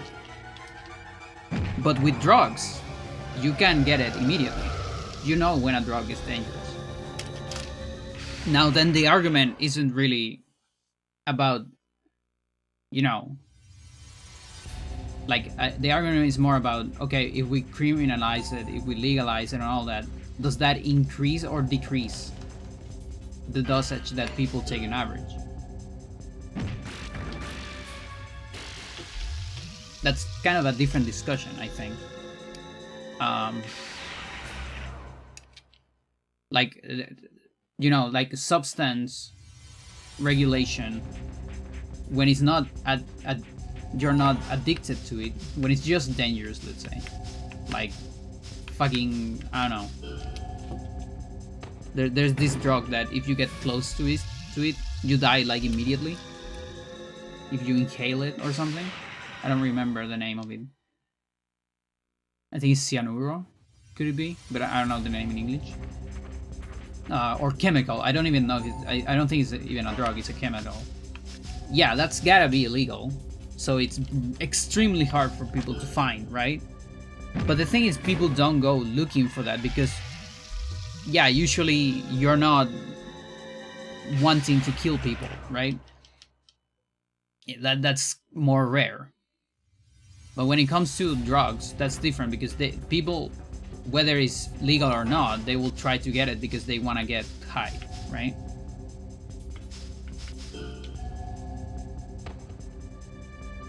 So then the question is, okay, but regulation or not, like you have to, I think experiments are kind of the best. Like you look at places that regulate, you look at places that don't regulate, and you look which places people smoke more pot. And then you feedback regulate with that information for a couple years, and then get more feedback and feedback regulate again, right? Because getting high is dangerous. You might be lucky and be one of those people that genetically pot doesn't do anything to you, but there's a big chance that you're not. And genetically, it's awful for you, especially if you're young. Like, the younger you start, the worse the effects are. And it's the same with alcohol and other things, by the way. This is not a marijuana only thing.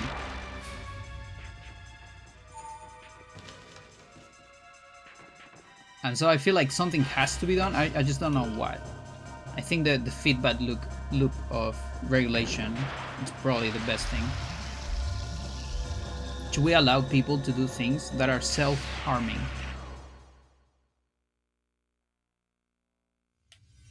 The thing is, pot is not self-harming. First of all, when you smoke, you never smoke alone.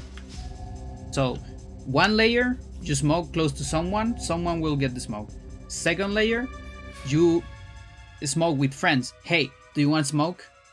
Easier to get smoke if you have friends. Third layer, you live in an environment where smoking is cool, so you want to get into smoking. It is not self-harm. You cannot separate it from the social aspect when it comes to drugs. It's impossible. Okay, but what about the other layers? Because you can control in which way people will take it.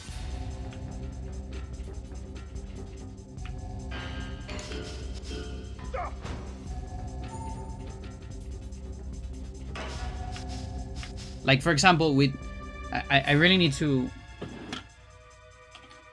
cyanuro. Is this the one or not?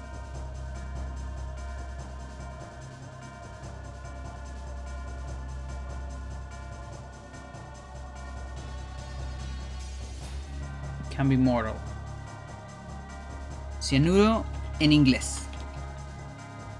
Cyanide. Cyanide? Cyanide. If you have a law against smoking because it's harmful to other people. But it's not just the smoking. Okay, cyanide can kill you. And can kill others by accident. Even if you want it for self-harm, it can kill others. If you leave your cyanide on your desk accidentally, that you were going to use to only self-harm you, someone might find it and might kill themselves, and they didn't want that. If I leave my whatever substance it is, in whatever method you want to take that, smoking or not, a kid might find it and might take it. And that could do, depending on their genetic structure, do irreparable damage. Why do we have laws about cyanide? It's because we don't want that to happen. I don't want that to happen to kids as well.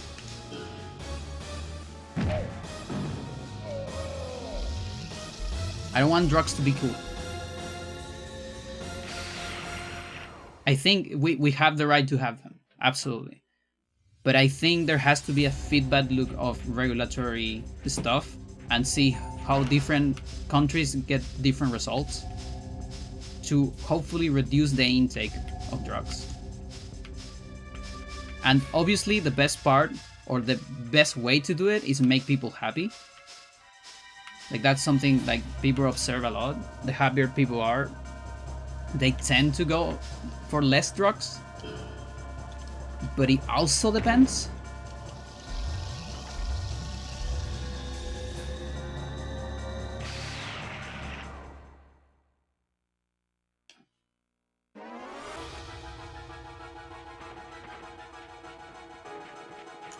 Like, this shit is illegal. You know, because I have to be responsible with this shit.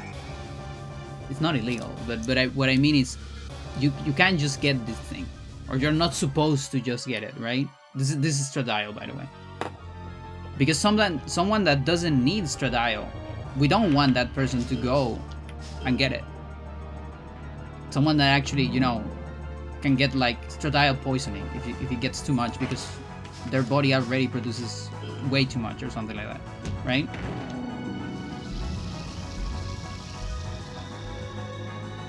I think drug laws are created to try to solve a bunch of issues that are less about self-harm, more about broader societal issues that come from drugs. It could be.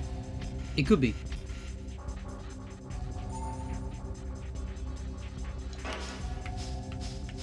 I mean, there's the whole like drug empire, obviously.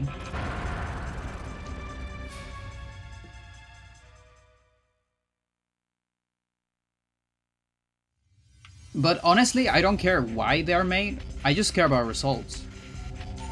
I want to see which laws make people use less drugs. Or let's not even talk about laws. Which things? Like, it could be propaganda, it could be education, it could be... I want to know which things make people go for less drugs in general, because I think it also depends on the drug. Some drugs are way more dangerous than people think, and a big portion of that is because they hit different in different people. And there is a big genetic thing. I say this because I've seen it. I've seen friends that smoke pot every day and they're like completely fine, and I've seen friends that smoke pot every day and they're not the same person. They have lost memory loss, you know, and things like that. And for me, that should be treated just as cyanide, just as guns. It is dangerous. It is potentially dangerous for your body. So you need a license to have it or something. I don't know. Just like a car. You can kill people with a car. That's why we need a license for it. Yeah, we need licenses to get drugs. So you can demonstrate that. I don't know. But that's obviously hard because then you need a system that gives those licenses, and that's a whole kind of worms, isn't it? Right? So there's no solution, Chad. Just don't die to drugs, okay? Just do me that favor. Just play video games, Chad. Get compulsive. Don't get addicted. Get compulsive. You cannot get addicted to video games or porn. Don't let anyone tell you like that's people say porn addiction and all that, but that's not true.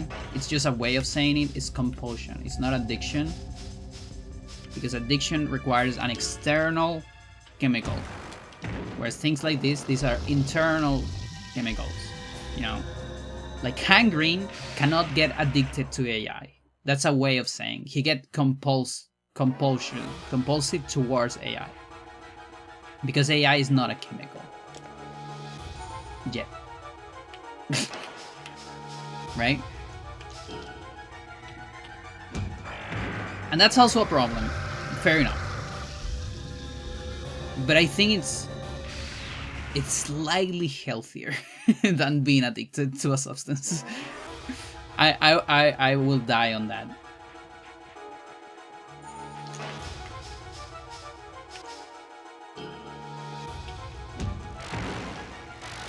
I would die on that hill. No problem. I want kids being compulsive on Minecraft.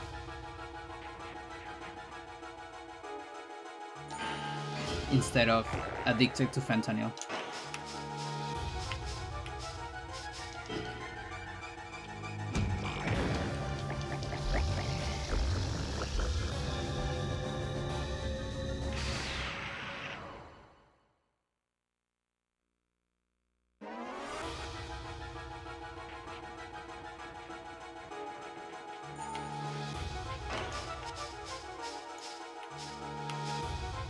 That's the L.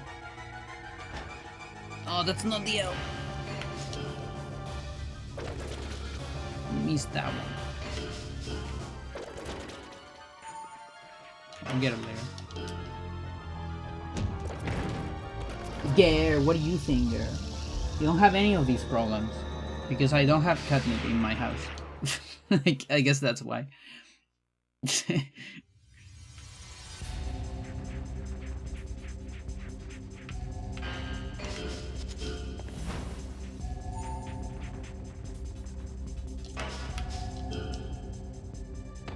But yeah, of course there's medicinal, medical. There's medical uses too.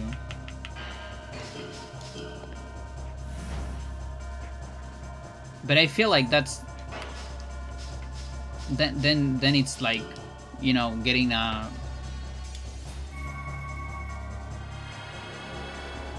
thingy. Like it's the same thing, you know. Like I get authorized by a doctor to get estradiol, you know. Feels similar.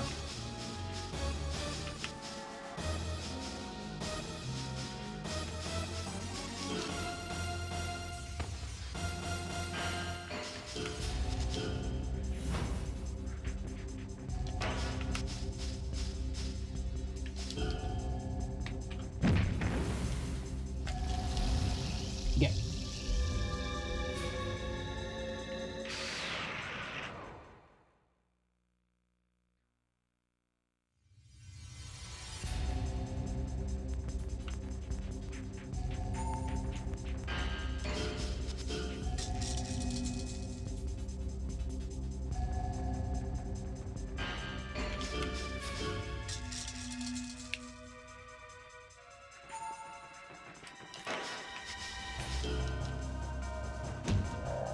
Wow. Even a sour or salty, I guess. Salty spot kills you there. That's insane. And from my weaker arm to Chet, we're getting too strong. It's too much power.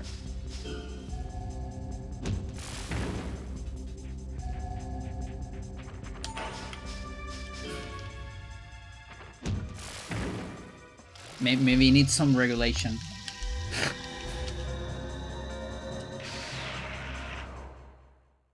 I have backspin still.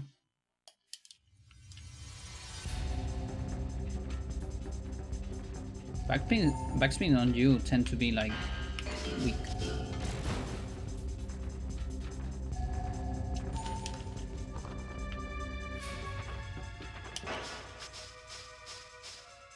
Insane.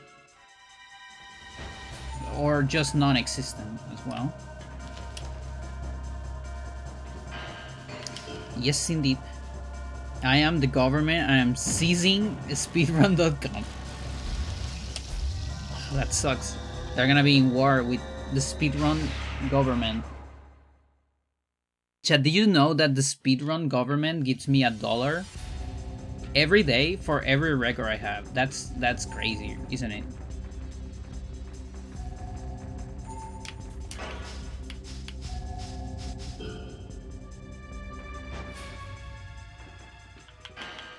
That's why people cheat on speedrun. I'm rich, exactly.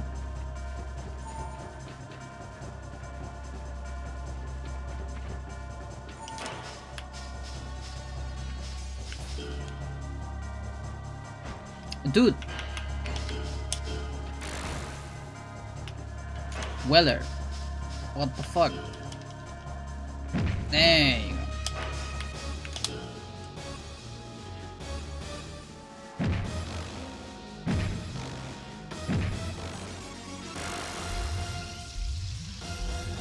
I guess this is 104.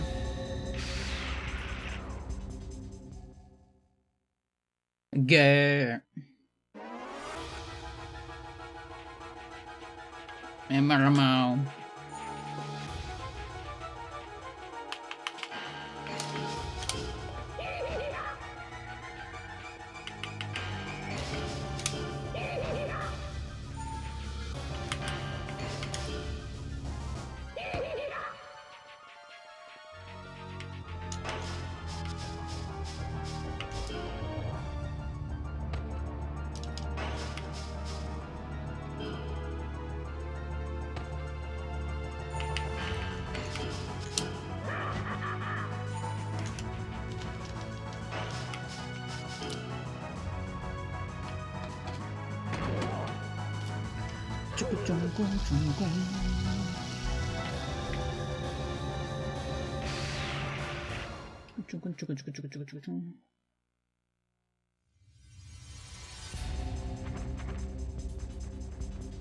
Back to Corsac.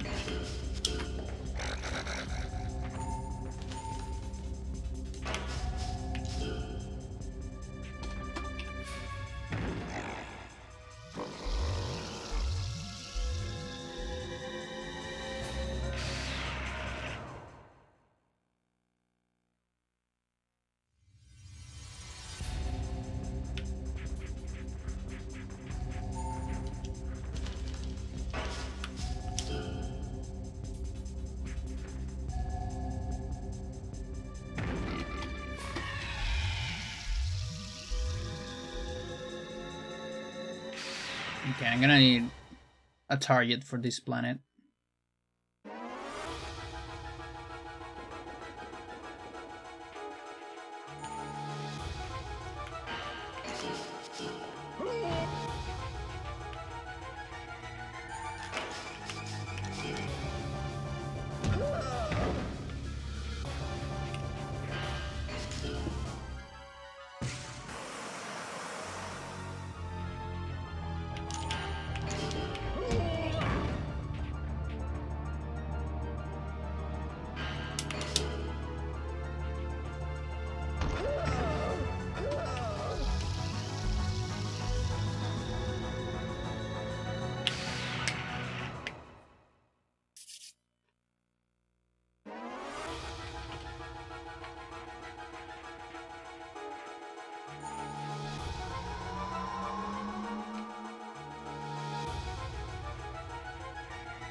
Yeah, now this is the only hybrid when I can consistently get those ones. Even Diaz is dying to back attacks.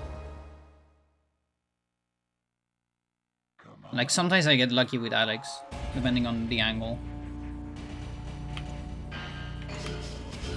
But it's not guaranteed. And I guess with this guy as well.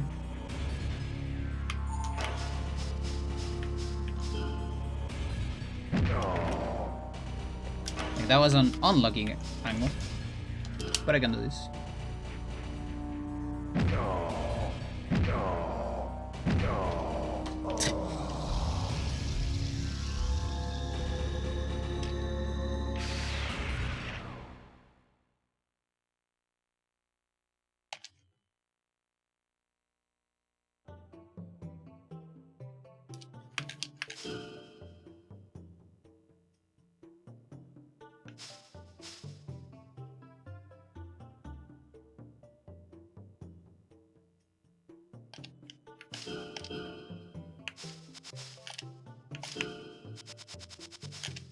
Oh! Guess we didn't do that one.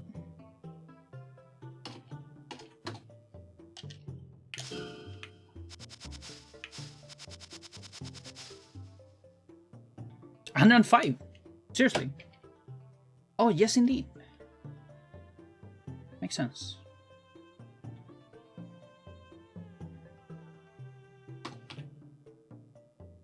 Will you look at that?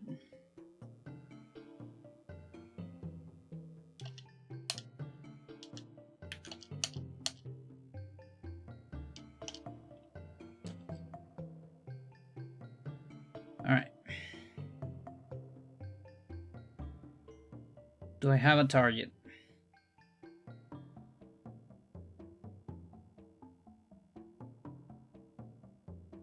I mean, this target kind of sucks.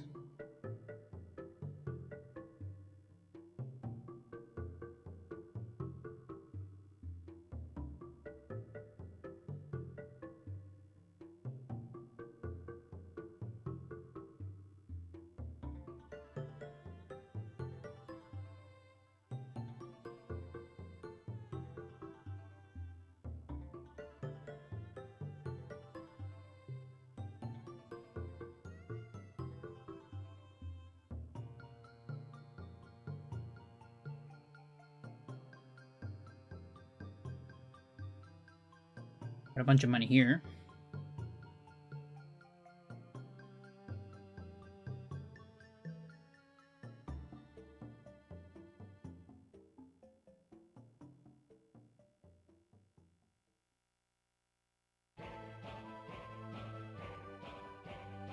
Bam, bam, bam, bam, bam, bam, bam.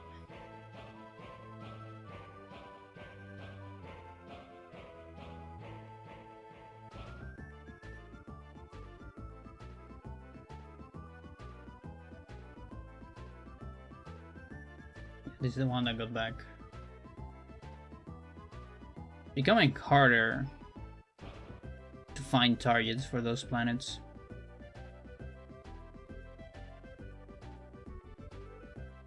Um, 42.9. Yeah, let's do a 42.9.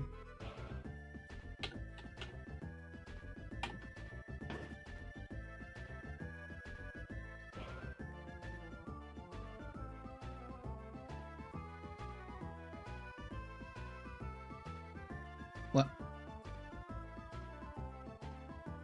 Oh, okay. Do it again.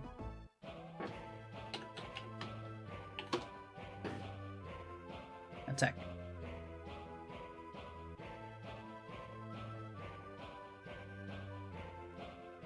Yeah, and then I need to figure out a target for this one.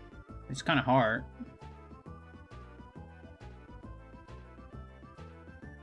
I had a pretty good target at some point, but it got pulped.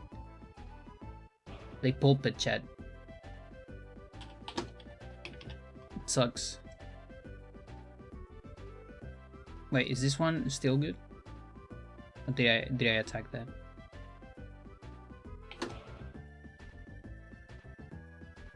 Oh, there's some good stuff here, maybe.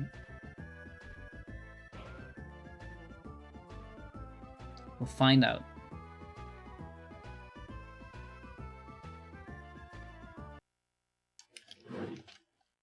Alright.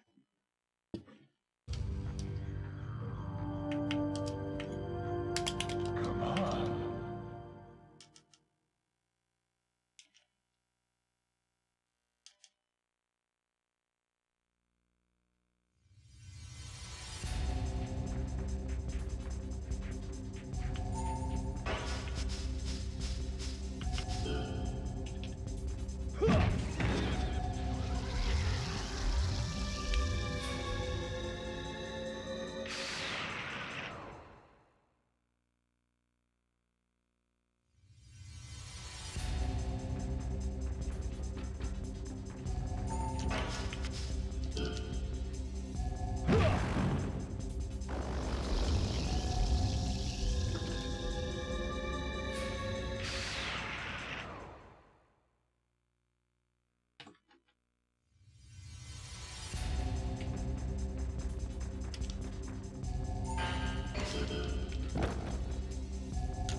Okay, so single leg.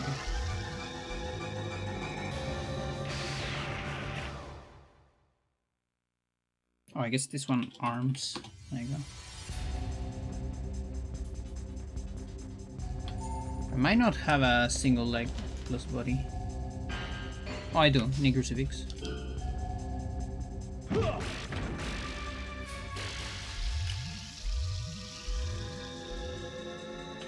Here and reverse. Yeah, and this one is hard, like to unface, because yeah, I feel like it should be the same side, but maybe it's the opposite. Yeah, I gotta pay attention on one of the hybrids when I damage him.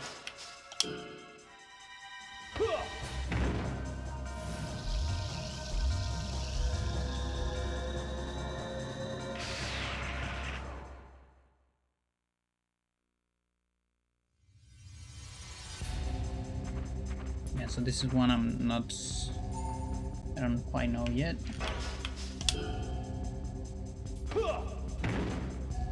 And then head kick.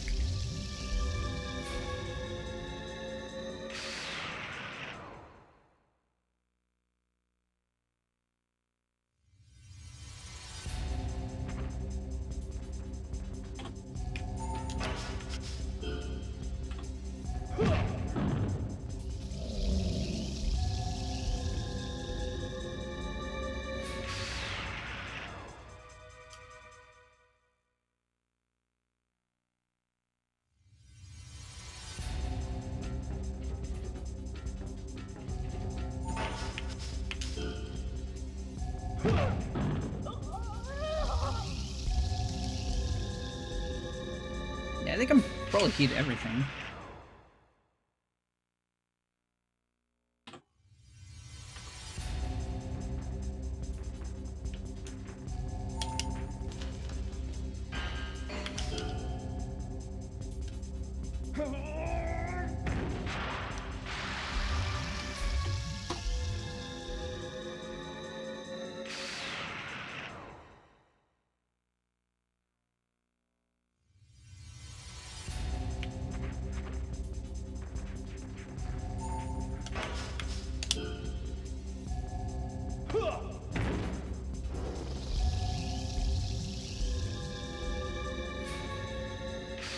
Espionage. That's pretty good.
Do I have 7 here?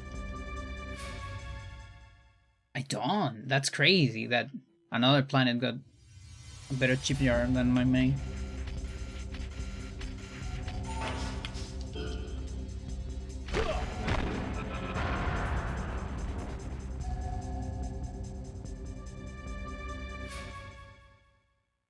Like the 12k. Yeah, this planet is getting a lot of stuff. That's fine.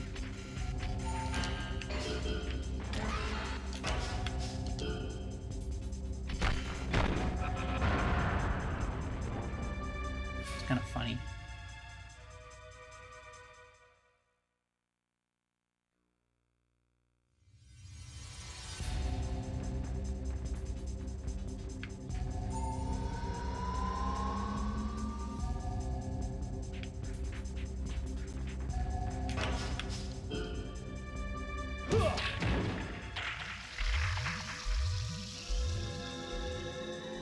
Oh, that might have been a mistake.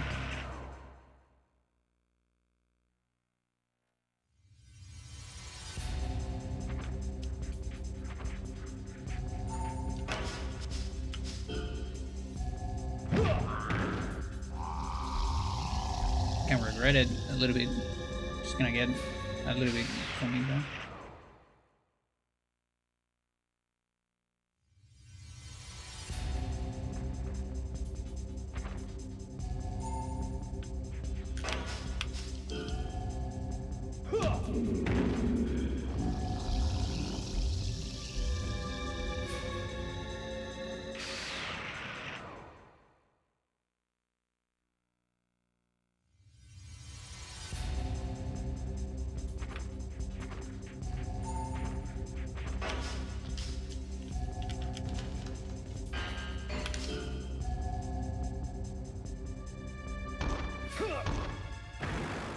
Okay. Yeah, I think that's enough.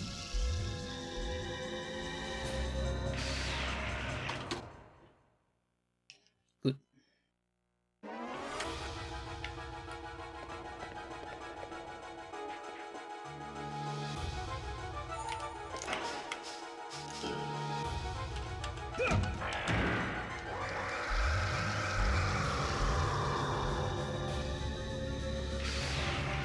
I've been watching Get On My Level.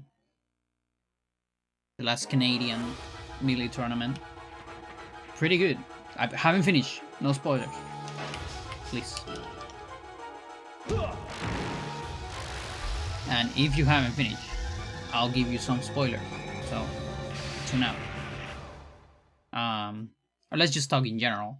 Still a little bit of spoiler. Rapem is there. And he's playing great.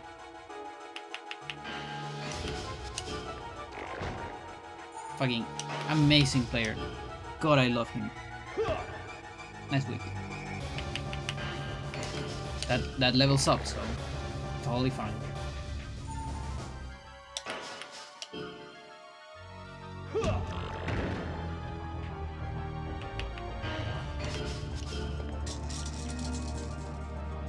But yeah, I think I'm getting close to top 8. Or I watched like a couple of top 8. Maybe on winner side. But maybe not on the loser side.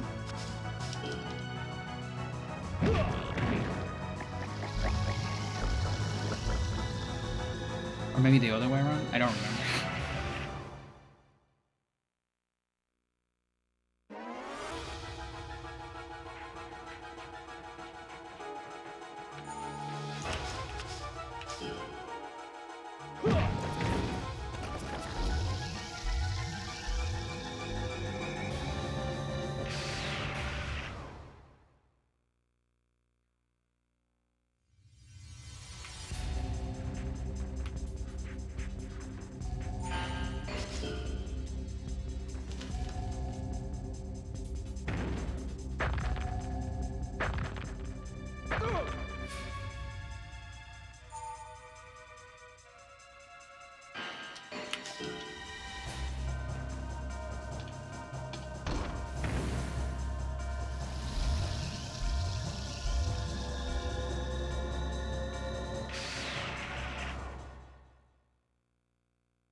Oh, I didn't see what the that kick damage. The reversal. Like, I know you can hit the legs with the regular kick reversal. That I know.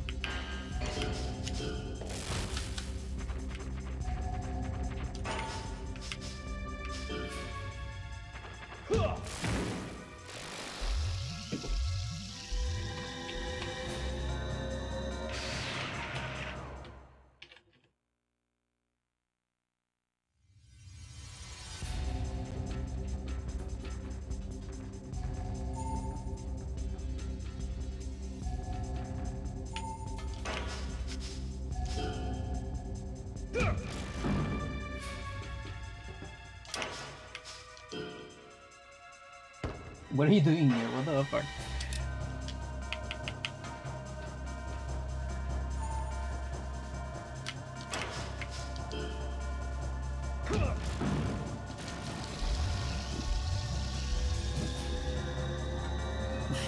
What the hell?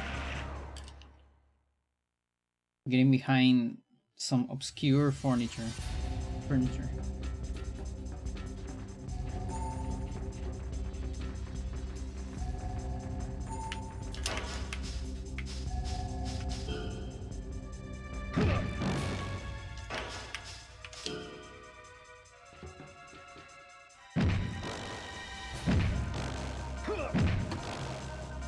Gay.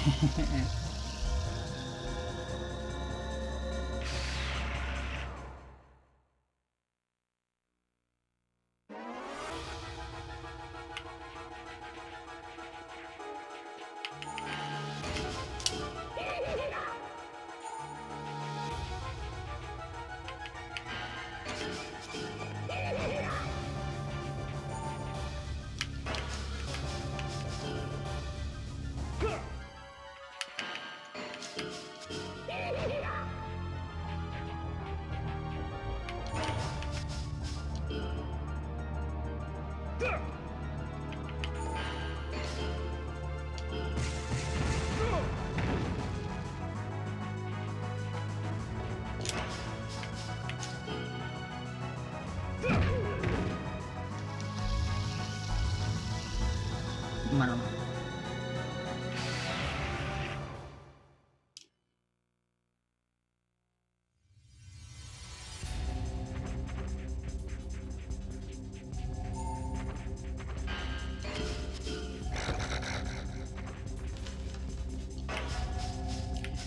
You asked for it.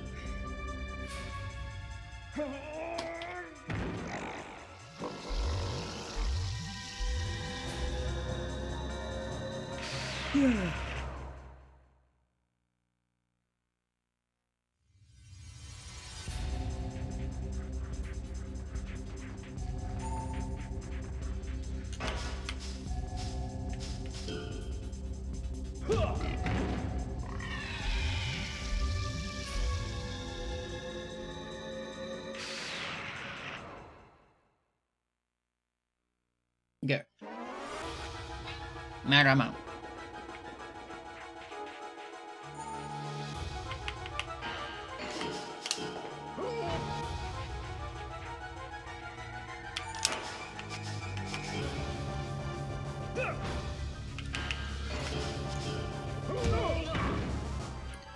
Whatever.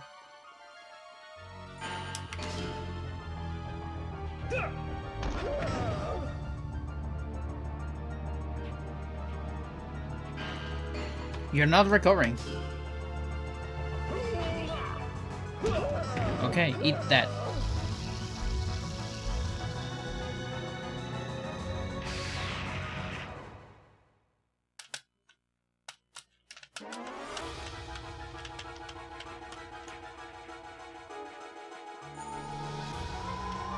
Eat pant.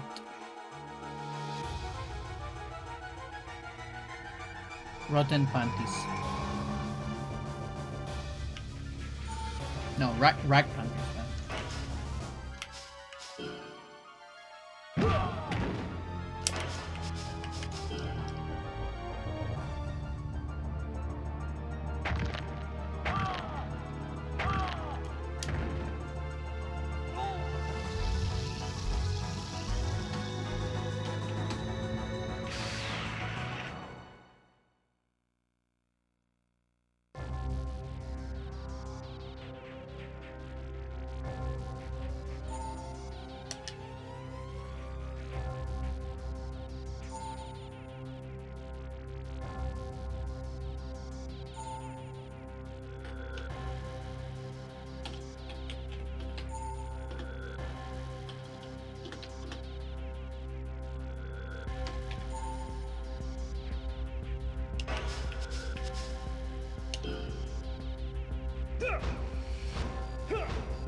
Come on.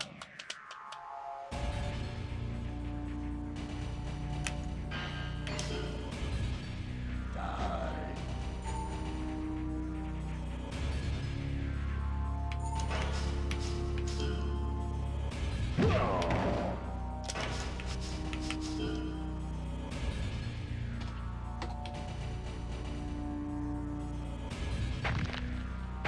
All right.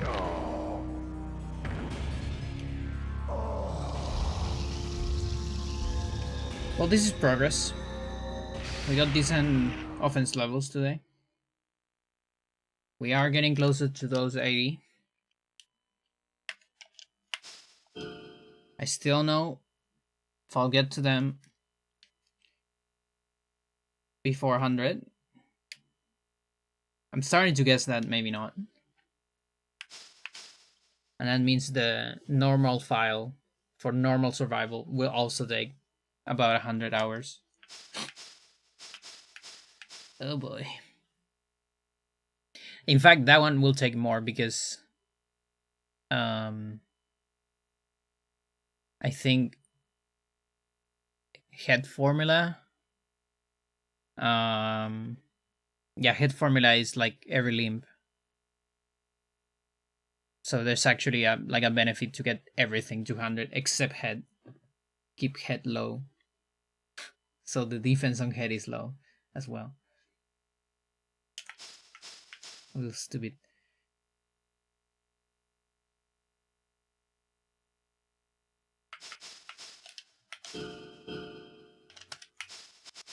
Yeah, 27. Head formula. Yes, indeed. Here's where I put my head formula if I had one. Let's see. Okay, I have a 62 here.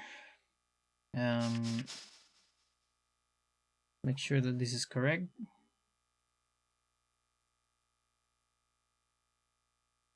It's a 96.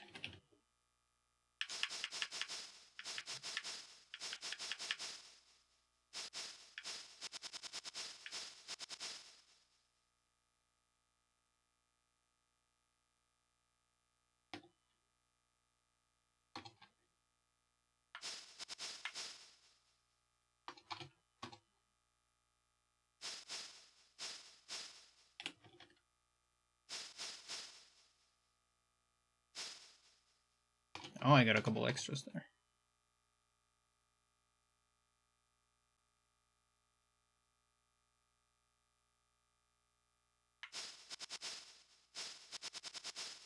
Okay.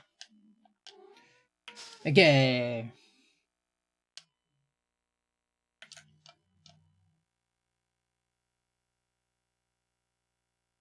Yeah, look at that, 94. I don't know if, yeah, 6 hours.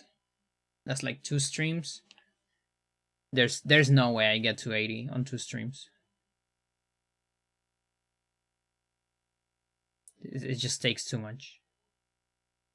On 2 streams, I'll get to 78 or 79, but not quite 80, I think.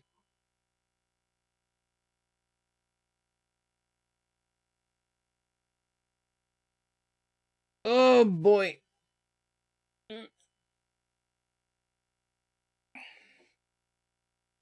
Okay. I'm good. Chat, thanks for watching. Really appreciate it. I'll see you on another day with more survivals. A hybrid and stuff. Bye bye.